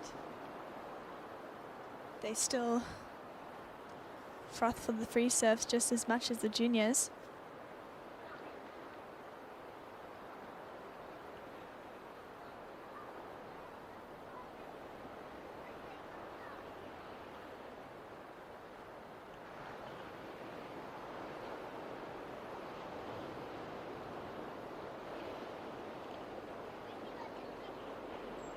Just a paddle from Surfer in the Yellow.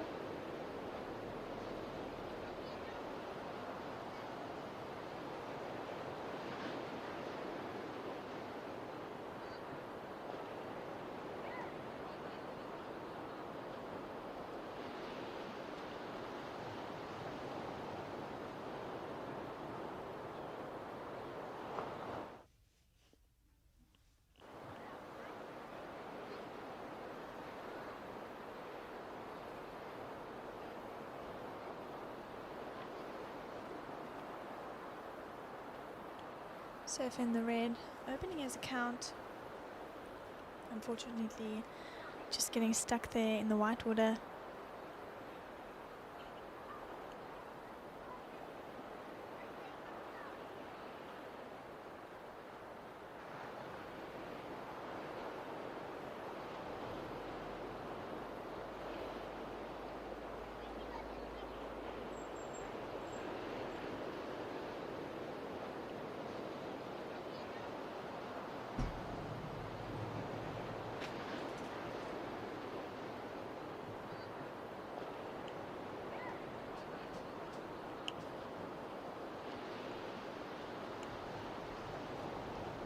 Going on to 12 minutes remaining in this heat. As we see a wave approaching for our surfers and a paddle from Surfer in the white on his backhand. Nice two turns. Unfortunately, just getting hung up in the foam.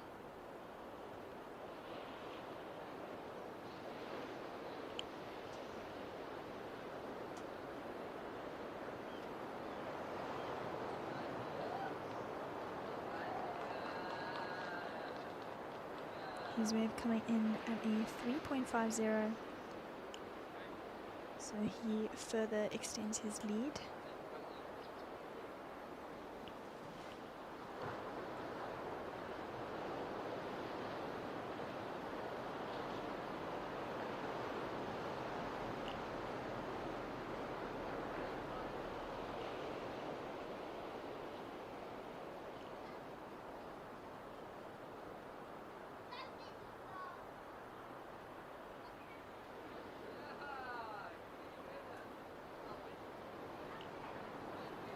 As we look at another pedal from our Surfer in Yellow.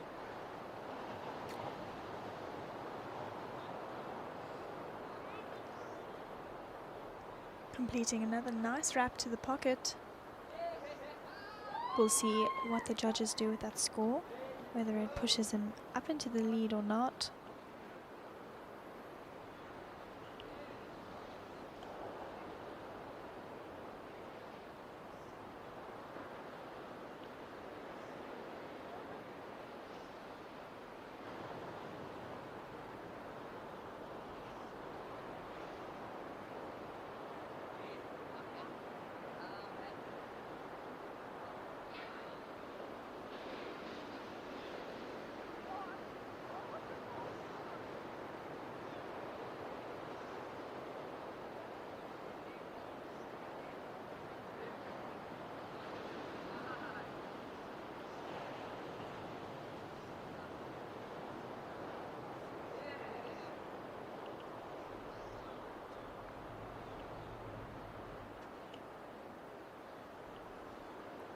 9.5 minutes remaining in this heat.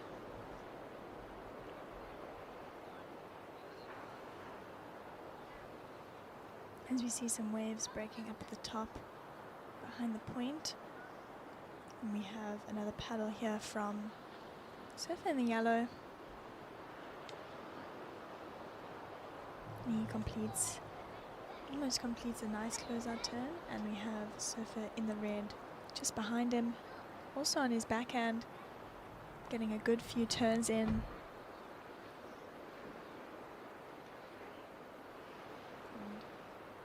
he'll pull off the back of that wave.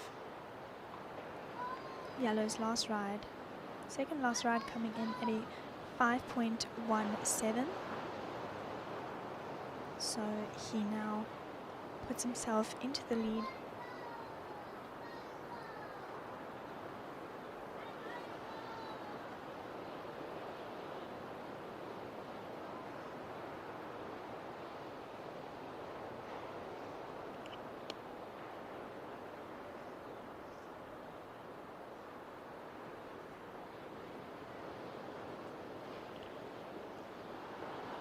Surfer in the Red managing to get a good few turns on that wave. His ride comes in at a 3.27. He now only needs a 1.91 to advance. As we see a set rolling in from the back.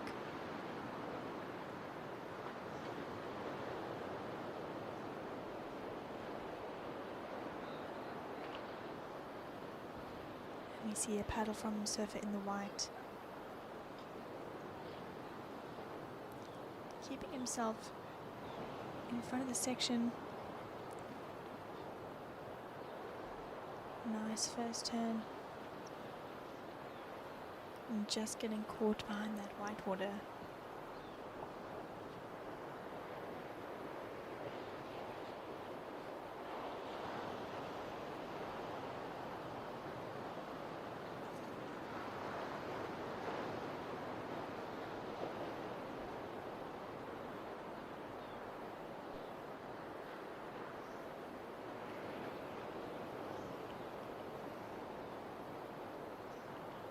White currently sitting in second position.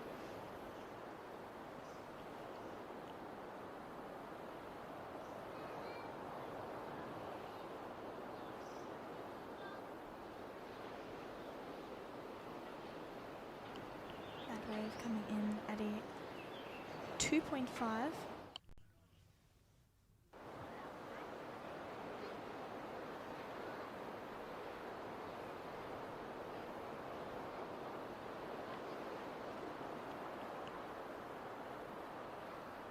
We see Surfer in Yellow up and riding. Nice first turn up the top there. He goes for another.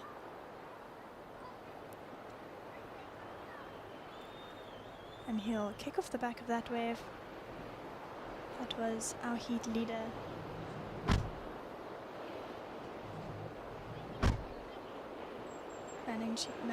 Managing to get two nice turns in the critical section of the wave.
If you're only now joining us, we are 4 minutes till the end of our second heat of the over 65 men down here at the SA Masters Champs 2026 at Seal Point.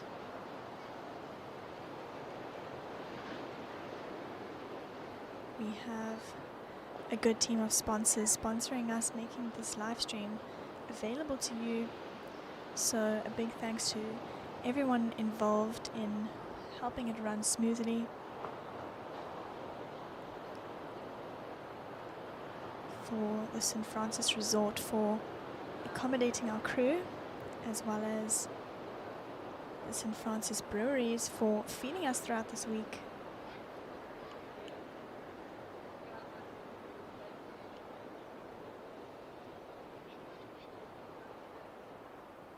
It truly does make a difference to the outcome of the performance in setting everything up when the crew is comfortable.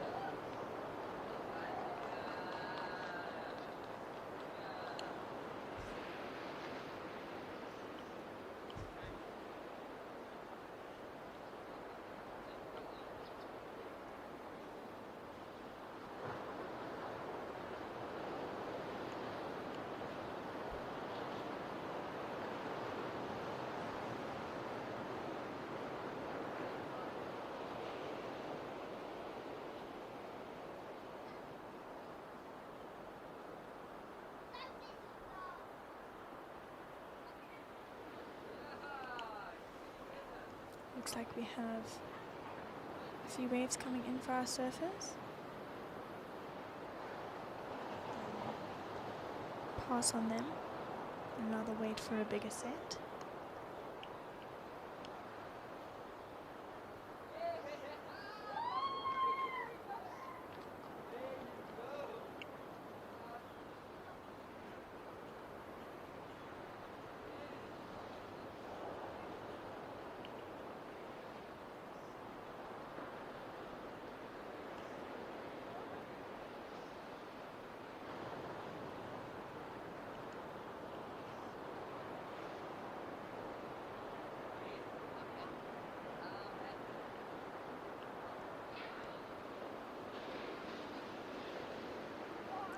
As I mentioned earlier, we had a gap where the wind changed and the weather got quite pleasant down here at the beach.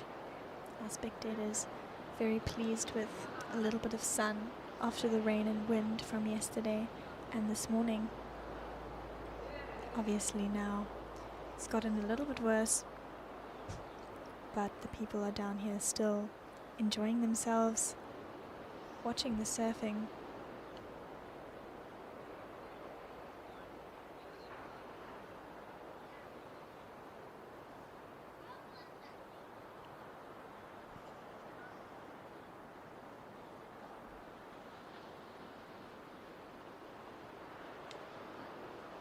As we can see, people are all huddled up under the gazebos.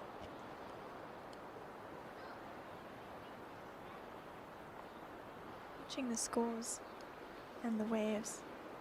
And you can be doing the same thing within the comfort of your home by watching through live heats.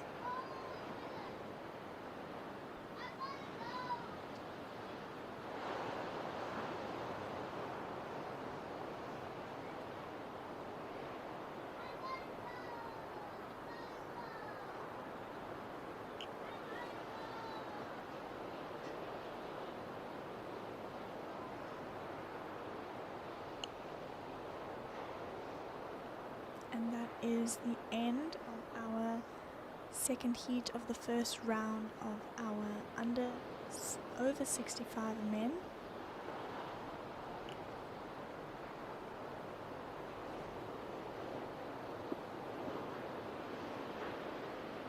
We are now into the over 35 men. Surfer in black up and riding. Unfortunately, he goes down in that wave.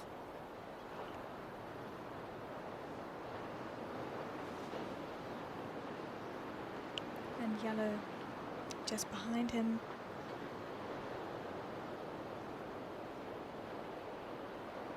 last few turns in on that wave. Also, unfortunately, going down.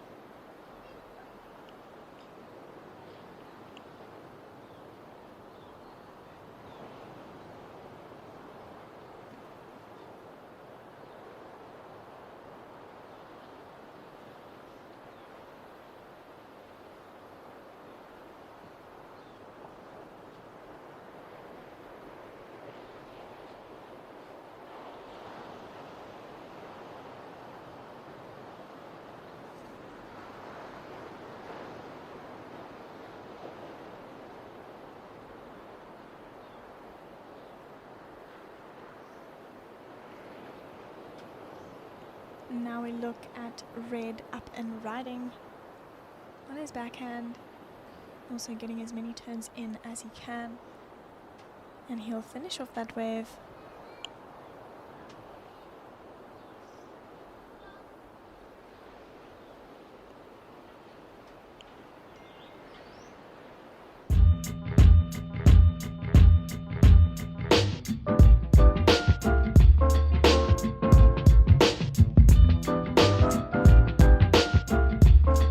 At a 4.17, and Surfer in the white, his wave coming in at a 2.50, and Surfer in the red, Adam Hansen, his last ride, a 3.93. So our surfers putting down some scores early on in this heat, as we now see a paddle from Surfer in the black.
Surfer in the red, and I've been commentating on Surfer in the black, but he is actually supposed to be in white. He's just not wearing his vest currently in this heat.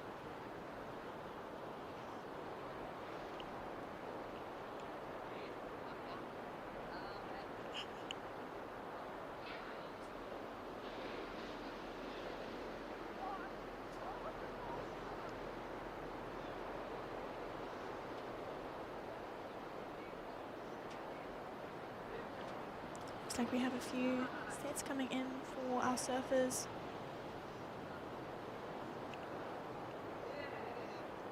Waiting on a score for Surfer in red, Adam Hansen.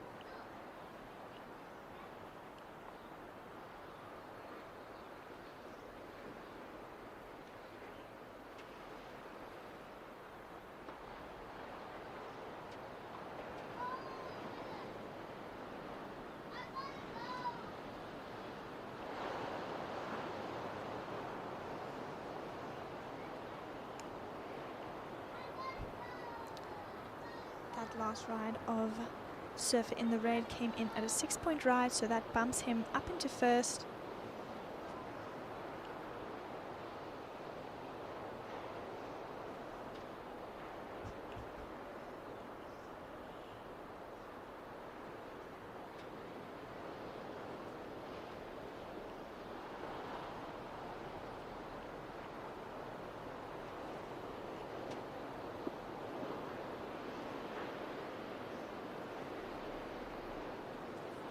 Looks like we have a paddle from Surfer in the White. Unfortunately, he goes down on that wave.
Looks like we have Red up and riding.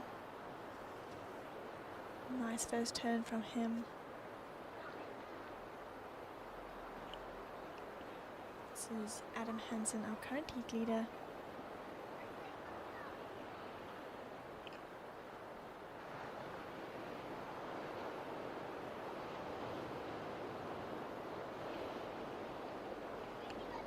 Now going into 6 minutes remaining in this heat. I will be tuning out and you will be joined with Tash van Groenen, who will take you through the next 3 heats.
Hello, I am back in the commentary booth. My name is Tash van Krenen, and we are currently in our over 35 men round 2, heat 2.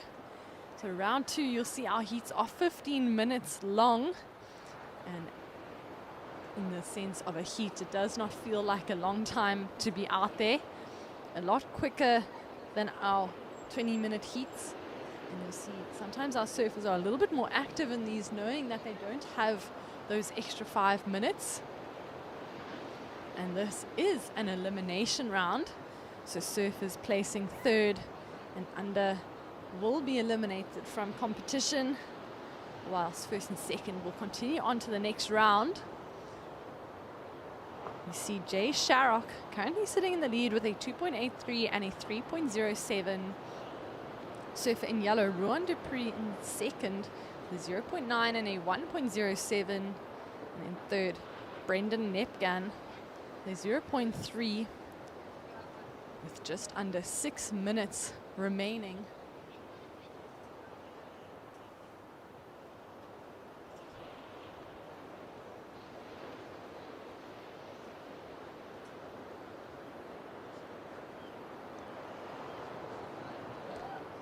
Have a little bit of a lull, and as we are getting to the end of our day, we've got a few more heats to go,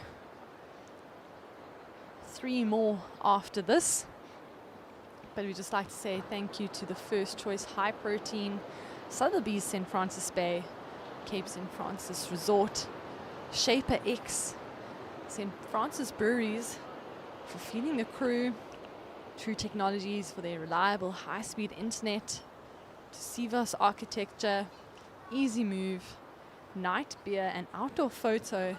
Thank you for helping us bring this live stream to family and friends, live on YouTube as well as on live heats. And it's also a reminder that live heats do condensed heat versions, which you can go and watch later in the afternoon. And you can see we've got a little bit of a stormy sky starting to come in. We saw onshore this morning, and now the west is slowly coming through. You see a really cool patch of sunlight peeking through. But as this west is coming in, you can see some clouds and then some expected rainfall after the contest is finished today. And that was Red, the current heat leader, Jay Sharrock. Fortunately, comes unstuck at the end of that carve. You can see that wind is really pushing up the face of the wave, so our surfers having to push hard into the wave. That was yellow, Ruan Dupree, red, Jay. This is a repeat or replay of his last wave. You can see his front arm came across his body, he lost his balance a bit there. I think a little bit to do with the wind, as the wind pushed him down and to the side.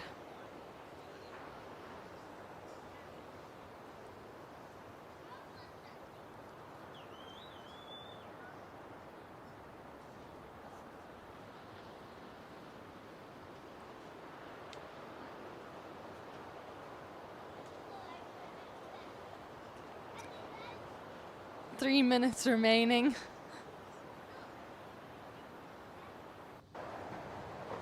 White, that's Brendan Nepgan, goes for a little bit of a snap there, but you can see this wind really making it difficult for our surfers.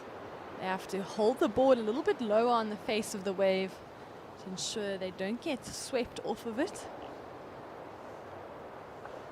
The wind has been going through a few phases of strong and then lighter winds, but now we can feel the wind really starting to push through, that offshore westerly wind.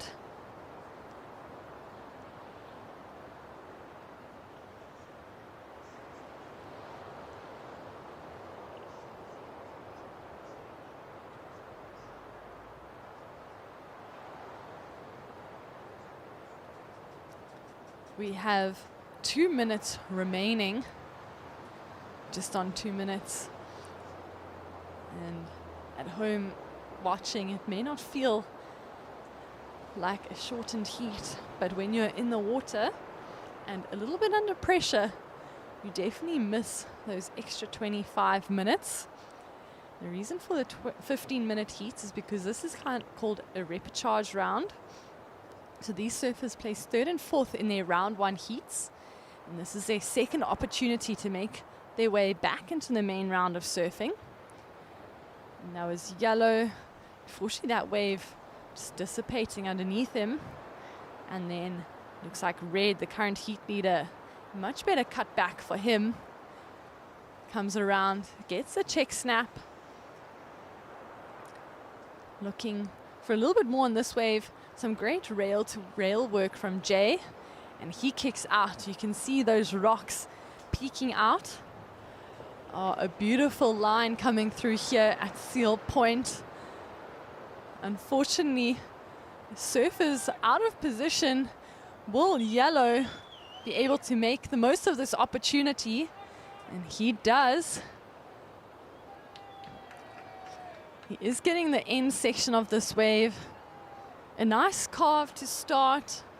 The wave does dissipate a bit, but he manages to work it through. Unfortunately, not riding out of that last wave.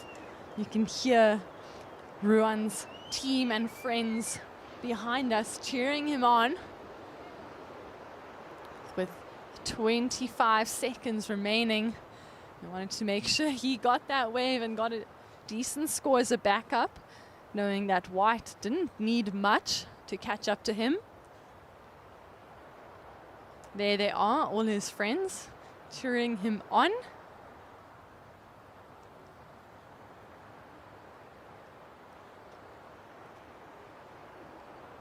And that is the end of our over 35 men round 2, heat 2. All the masters, looks like ESA, the eThekwini surf riders, having a beer, watching the last few heats of the day. We're now in the over 35 men round 2, heat 3. In red, we'll see Yuri van Staden. In the white, JT van der Westhuizen. In yellow, Keegan Null. eThekwini surf riders really stoked. Their surfer made it through. And that is one of the awesome things about the South African Masters Championships. There's a lot of energy, a lot of passion for surfing. And then our surfer in blue in this heat is Brian Mulang. So even though this heat is a 4-man heat, it is still 15 minutes because it is a round 2 heat.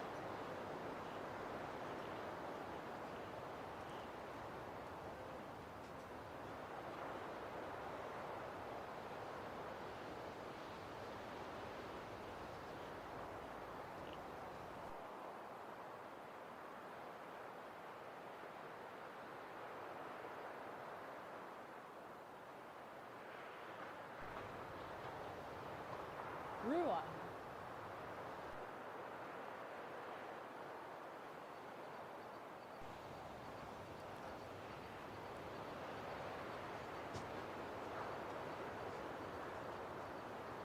You can see surfer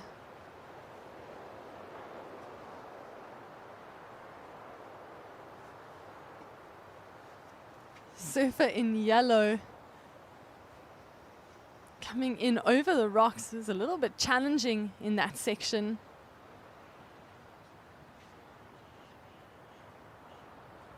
See him trying to get over shallow rocks there. Not so easy. Oh, looks like he is missing a fin, unfortunately, for surfer in yellow from the previous heat. I'm not sure if he knows that.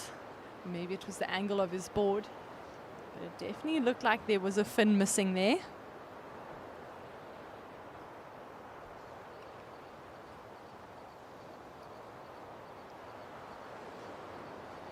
When you have a side fin and a thruster setup missing, it is a little bit difficult to surf, as the side fins are your stabilizers.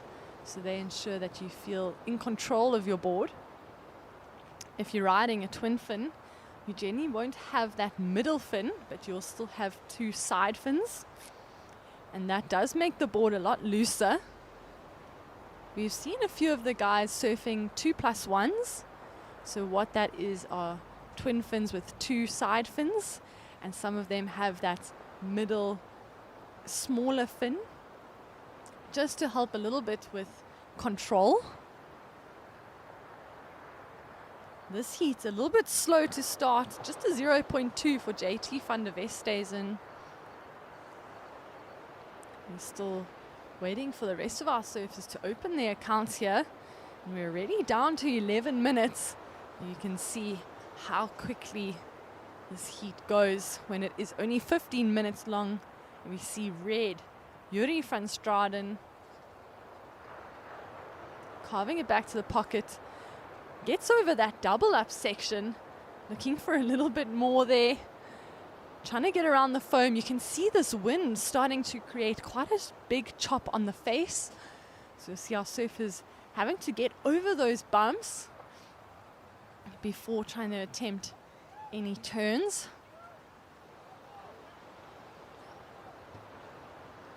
Whoa, that looks like white, a little bit close to the rocks there. That was JT van der Westhuizen.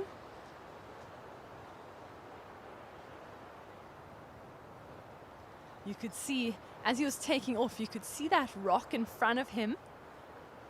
And from the angle I'm looking at, I think that is Full Stop, one of the infamous rocks here at Seal Point.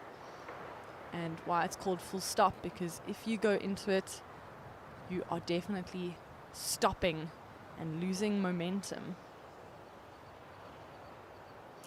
Red, starting with a 2-point ride.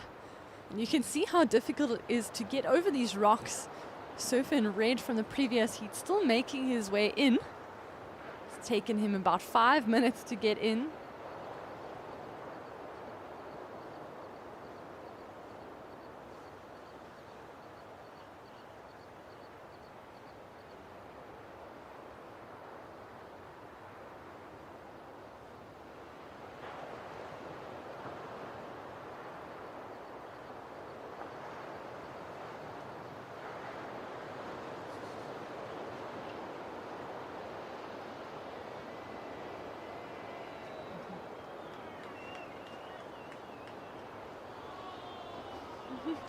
So you can hear behind me, that's a group of ESA surf riders supporting their friend in the previous heat. And they were cheering, going along. Then they saw his fin, a little bit bummed, but all smiles and cheers among the friends.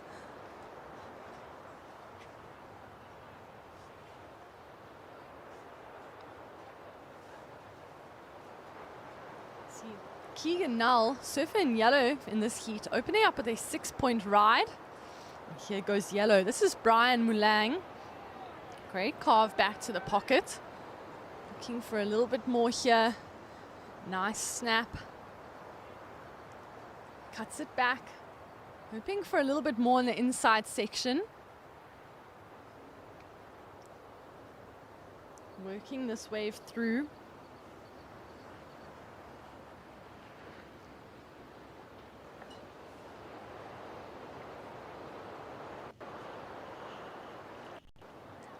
That was Brian Mulang in the blue.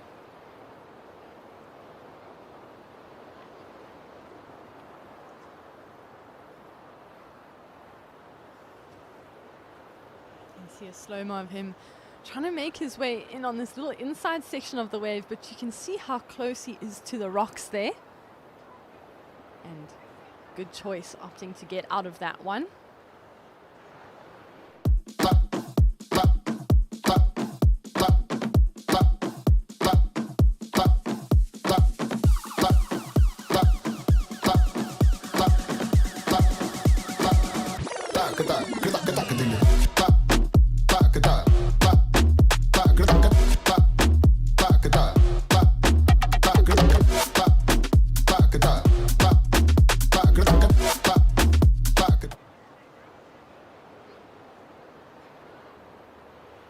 is white. JT van der Westhuizen finding a slightly better section. Unfortunately, that wave shutting down on him. Wow, some beautiful waves running through here now. Looks like surfer in blue taking an opportunity of a wider wave here. That is Brian Mulang looking for a little barrel section, and he gets the floater.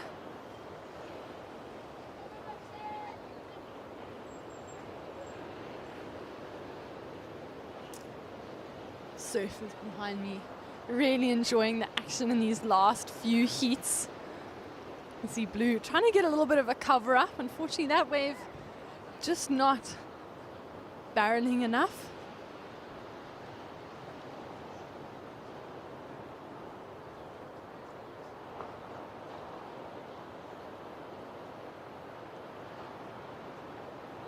There are just under 6 minutes left in this heat.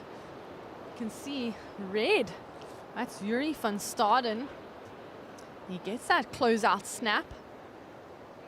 He was a little bit higher up the point on that one.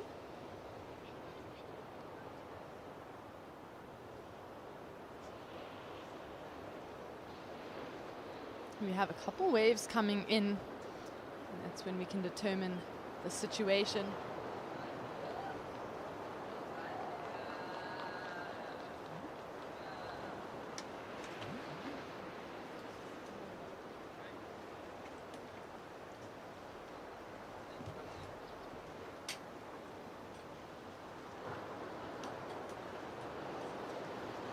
There we can see some scores coming through. Last of yellow, Keegan Nell is 7.5. Yellow is surfing much higher up the point than our other surfers. Last of red, a 3.67. Blue, a 2.13. White, a 2.5. So we have yellow in the lead, Keegan Nell. And second is Yuri van Staden in the red. Third is blue, Brian Mulang. And fourth is white, JT van der Westhuizen. Here is white. This is JT.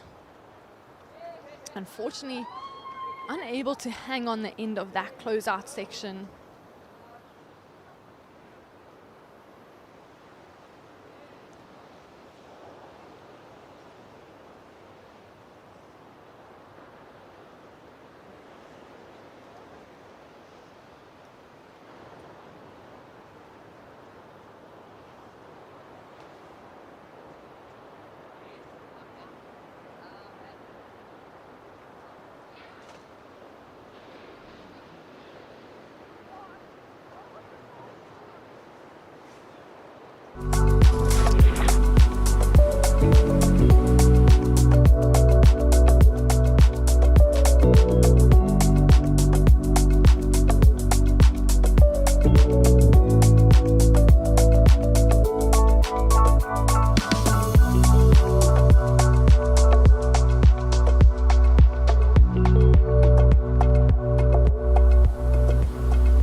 With 3 minutes remaining, situation is still the same. Yellow in the lead, red in second, blue in third, and white in fourth.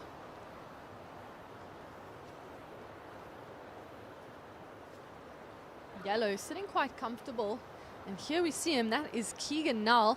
Great snap in the pocket. Another one for him. Carving it back and decides to kick out of that one. Keegan looking quite exciting on that wave.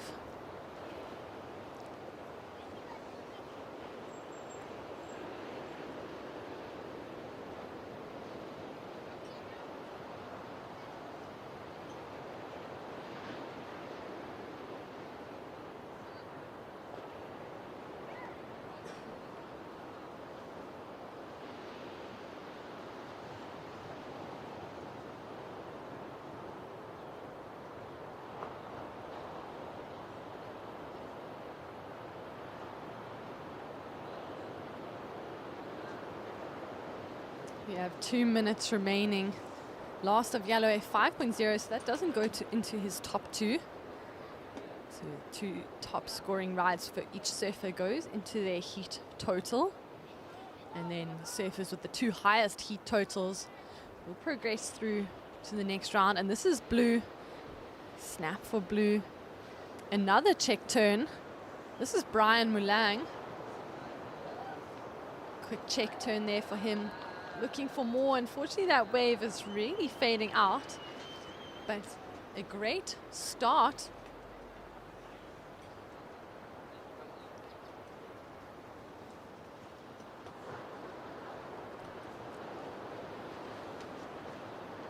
And this is white.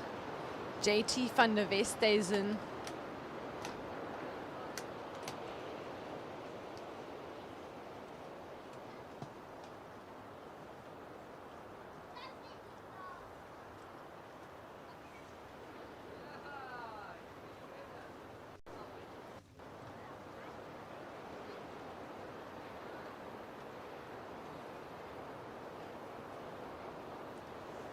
Under a minute remaining in this heat. With a few scores to come through for red and blue.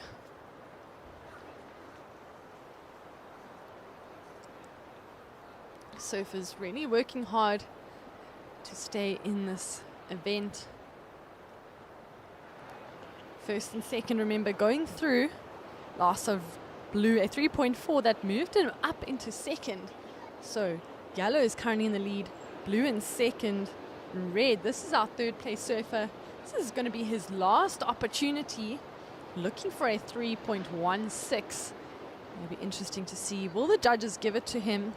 Just 10 seconds remaining. And this is white. JT van der Westhuizen working hard through this one. Unfortunately, that wave just fading out on the rocks. But it will count as it was before the buzzer.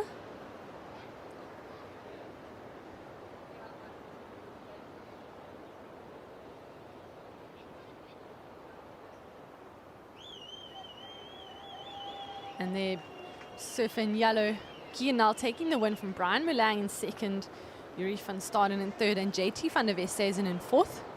We're now moving into our over 35 women, round 2, heat 1. There are 2 heats of this division today, and that's going to end off our day. In this heat, we have Jani Holmes in the red, Michelle van Kempen in white, Julie Pocock in the yellow, and Jade Harding in blue. And this heat, another 15-minute heat. This is round 2.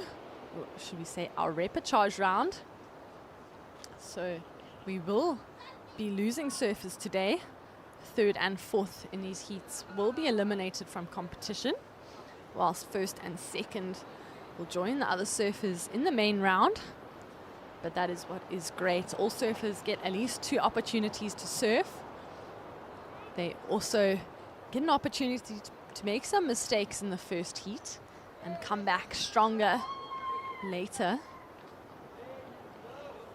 Now, I spoke to Matt Murray earlier today, and he was saying he's actually someone who quite enjoys having that round 2 and actually surfing through the round 2, as it helps him build a rhythm in his heat strategy. Whereas there are also surfers that would prefer to just skip that extra round.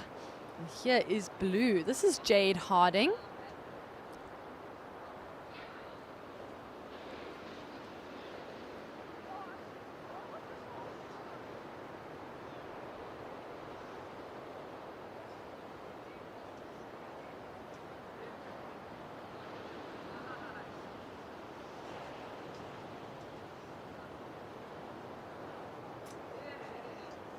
Thirteen minutes remaining.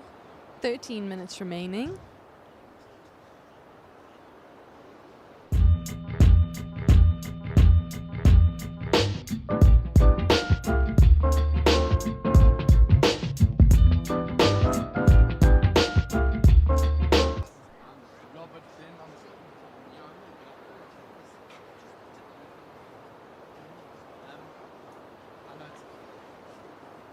That's okay. It's just like, Gets monotonous. yeah, because so you're doing no it one to there talk to. as well. So it's Yeah, like, yeah, yeah. that's when it gets hard. We'll get there. We'll get there in about It's 5 fine. years. I mean, it's easy. You'll be like a pro surfer on the WCT by then.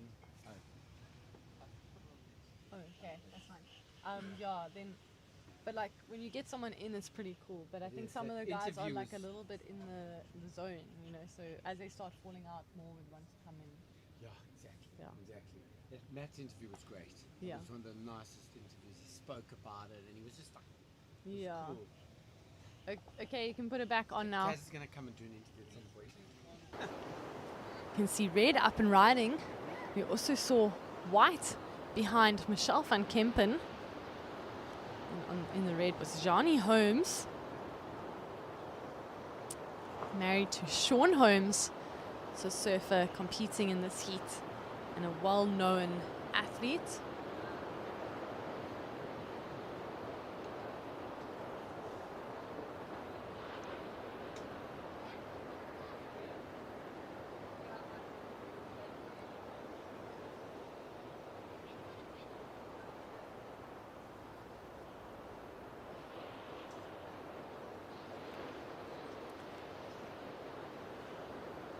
.11 minutes remaining in this heat.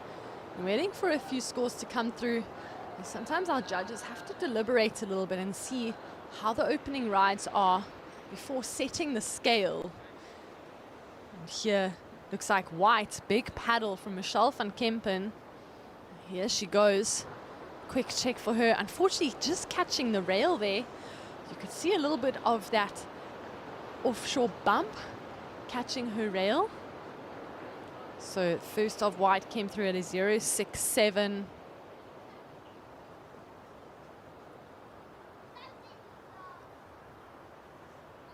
First of red a 4.83. First of blue a 3.33. And second of white a 1.6. So we're just waiting for surfer in yellow to open her account.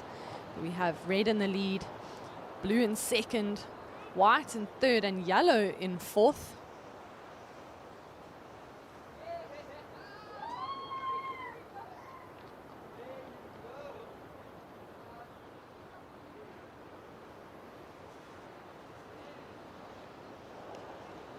Just under 10 minutes remaining in the heat. So what I was saying, the judges have to wait for a few waves when they start a new division. And this allows them to set the scale, so to determine where their ones and twos are, or where their average scoring rides 4 to 6, or good scoring ride, as well as excellent, because they want to make sure that they have space for when some really brilliant surfing comes through. You can see Johnny Holmes getting the better of that exchange. She rode that wave through nicely, connecting through.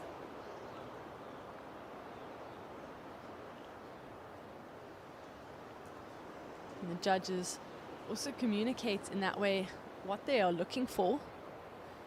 As you can see, they're looking for a wave that's not just one turn. They're looking for a little bit more. We are at a point break, so if you are only doing one maneuver, it has to be quite spectacular.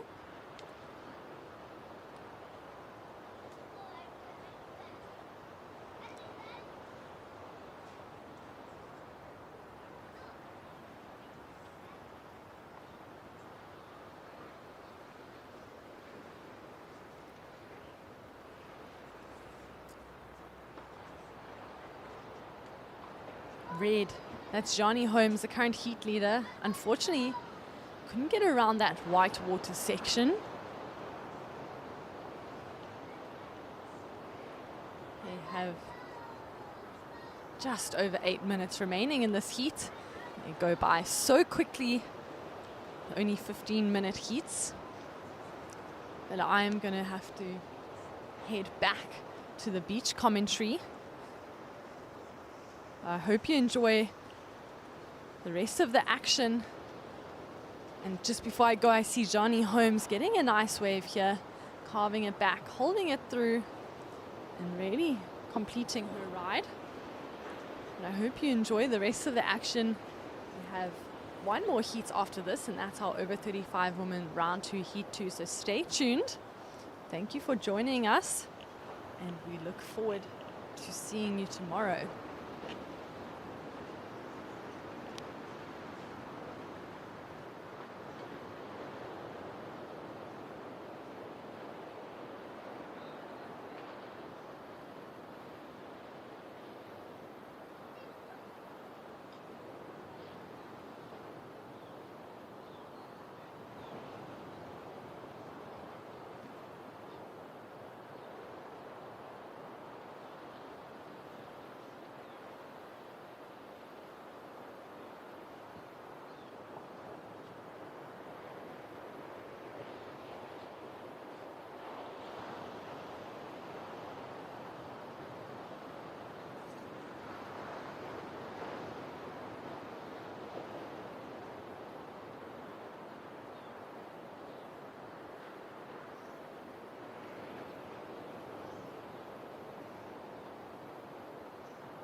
testing.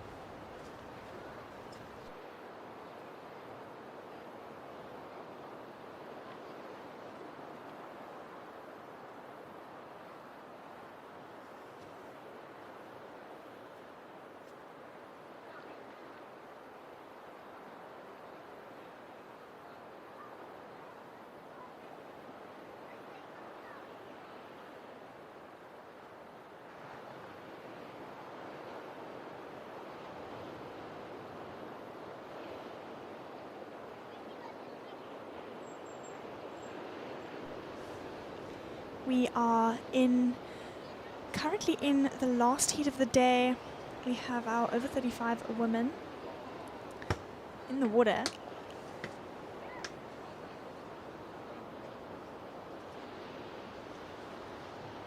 It has been a long but great day of surfing down here. We had conditions change about 3 times during the course of the day, maybe even more. But we've seen some great surfing, some great scoring rides come through. Overall, it's just been a great day of repos and a great day of round ones. In this heat, we have Angelique Kurtzer. We have in white Rachel Walker, in red Penny Stemmet, and in blue we have Nicole O'Connell.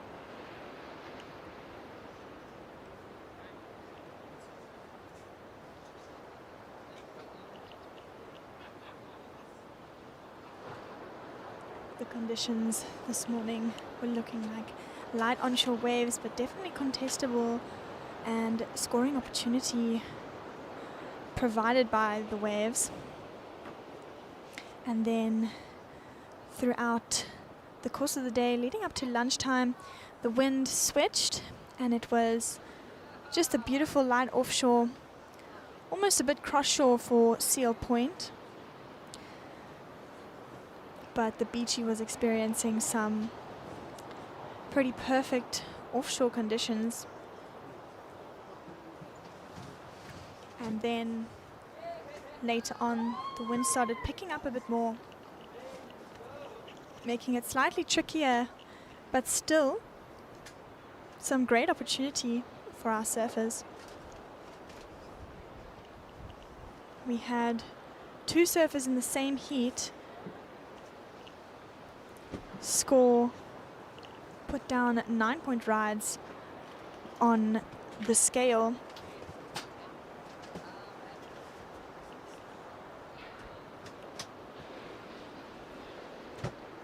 And that was in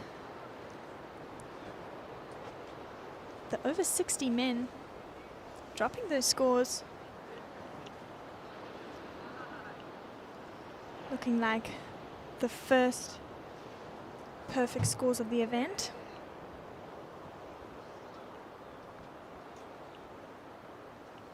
So far,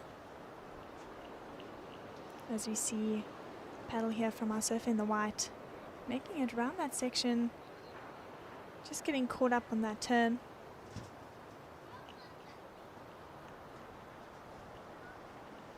We've also noticed a little bit of lightning coming through, but we are so blessed that it's only arrived now rather than earlier today,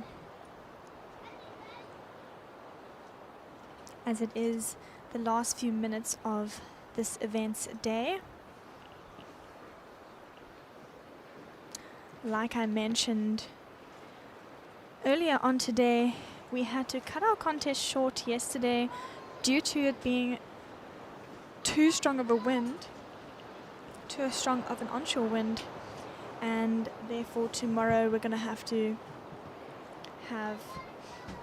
a longer day ending at 5 o'clock with our last heat, our over 35 men, and tomorrow starting early at 7:30 for our over 40 men.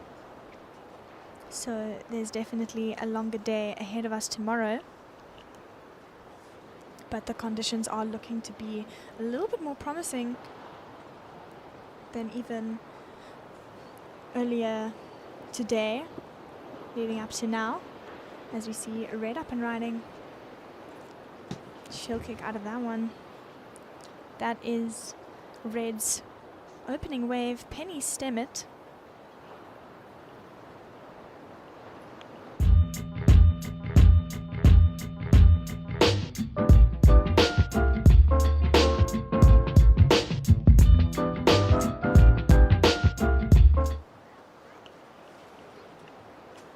We are now leading up to the last 5 minutes, and Penny's wave comes in at a 4-point ride. She now bumps up to second place.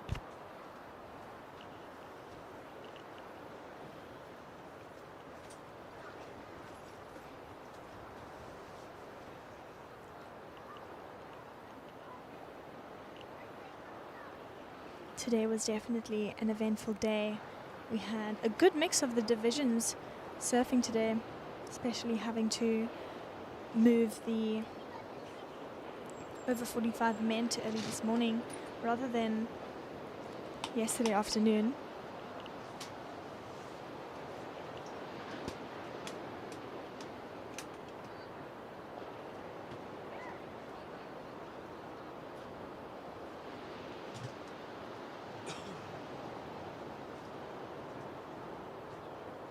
We have a surfer in the yellow dropping a 4.83 and a 1.67.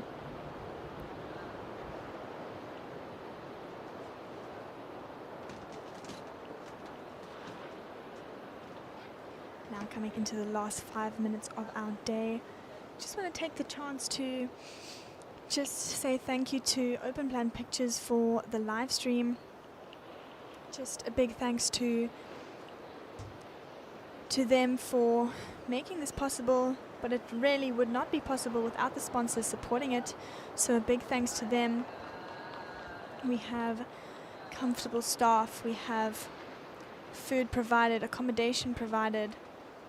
All of it adds up, and it's really something to appreciate. It is now starting to pour down a little bit more as we see a surfer up and riding, unfortunately getting stuck.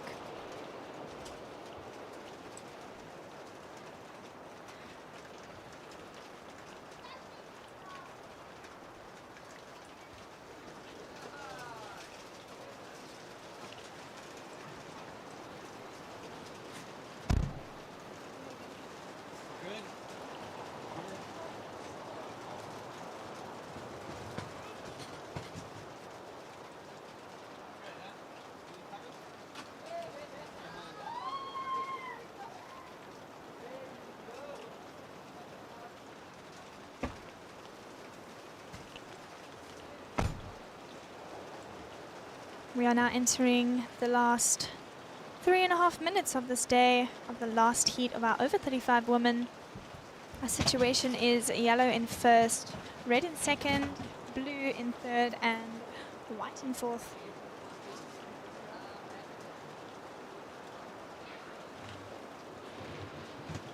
The rain really starting to pour down now as everyone starts setting up, setting down.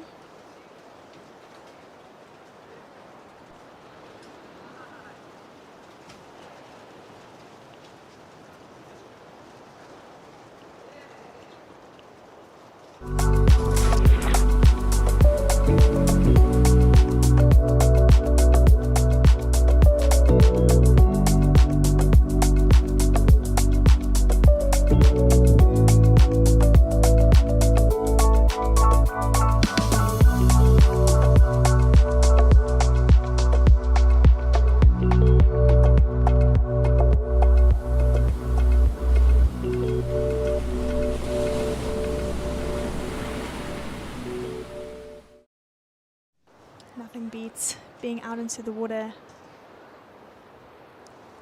when it rains like this. Not really great for the people on the beach, but definitely a nice experience out in the water. As we see white up and riding, this is Rachel Walker. Nice turn, good looking wave. Managing to get as much as she can almost holding on to that floater of hers. We'll see where the judges go with that score. With that nice looking ride. Nice looking wave as well.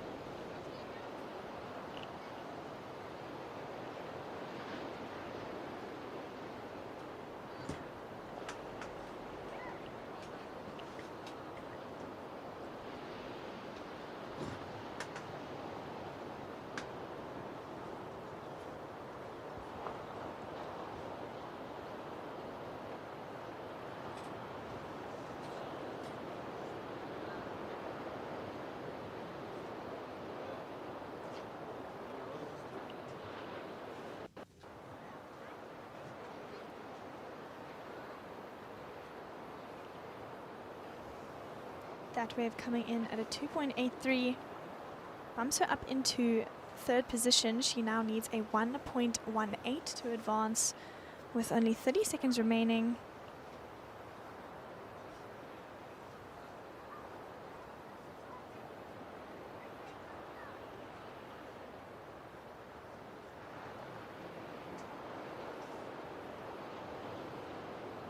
As we see Red up and riding, completing that ride.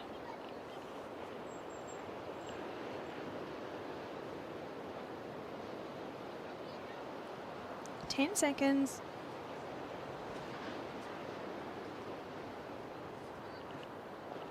3, 2, 1. And that is the end of day 2 of the SA's Masters Champs. Down here at Seal Point, just a big thanks to everyone watching, everyone who was supporting on the live, whether it was on Live Heats or YouTube. And a big thanks to all the sponsors that were involved in making this happen. It makes a huge difference to helping this whole system run smoothly. We are starting bright and early, 7:30 tomorrow morning. So stay tuned for our over 40 men. We will see you tomorrow.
I'm nature, I'm calm, I'm balance.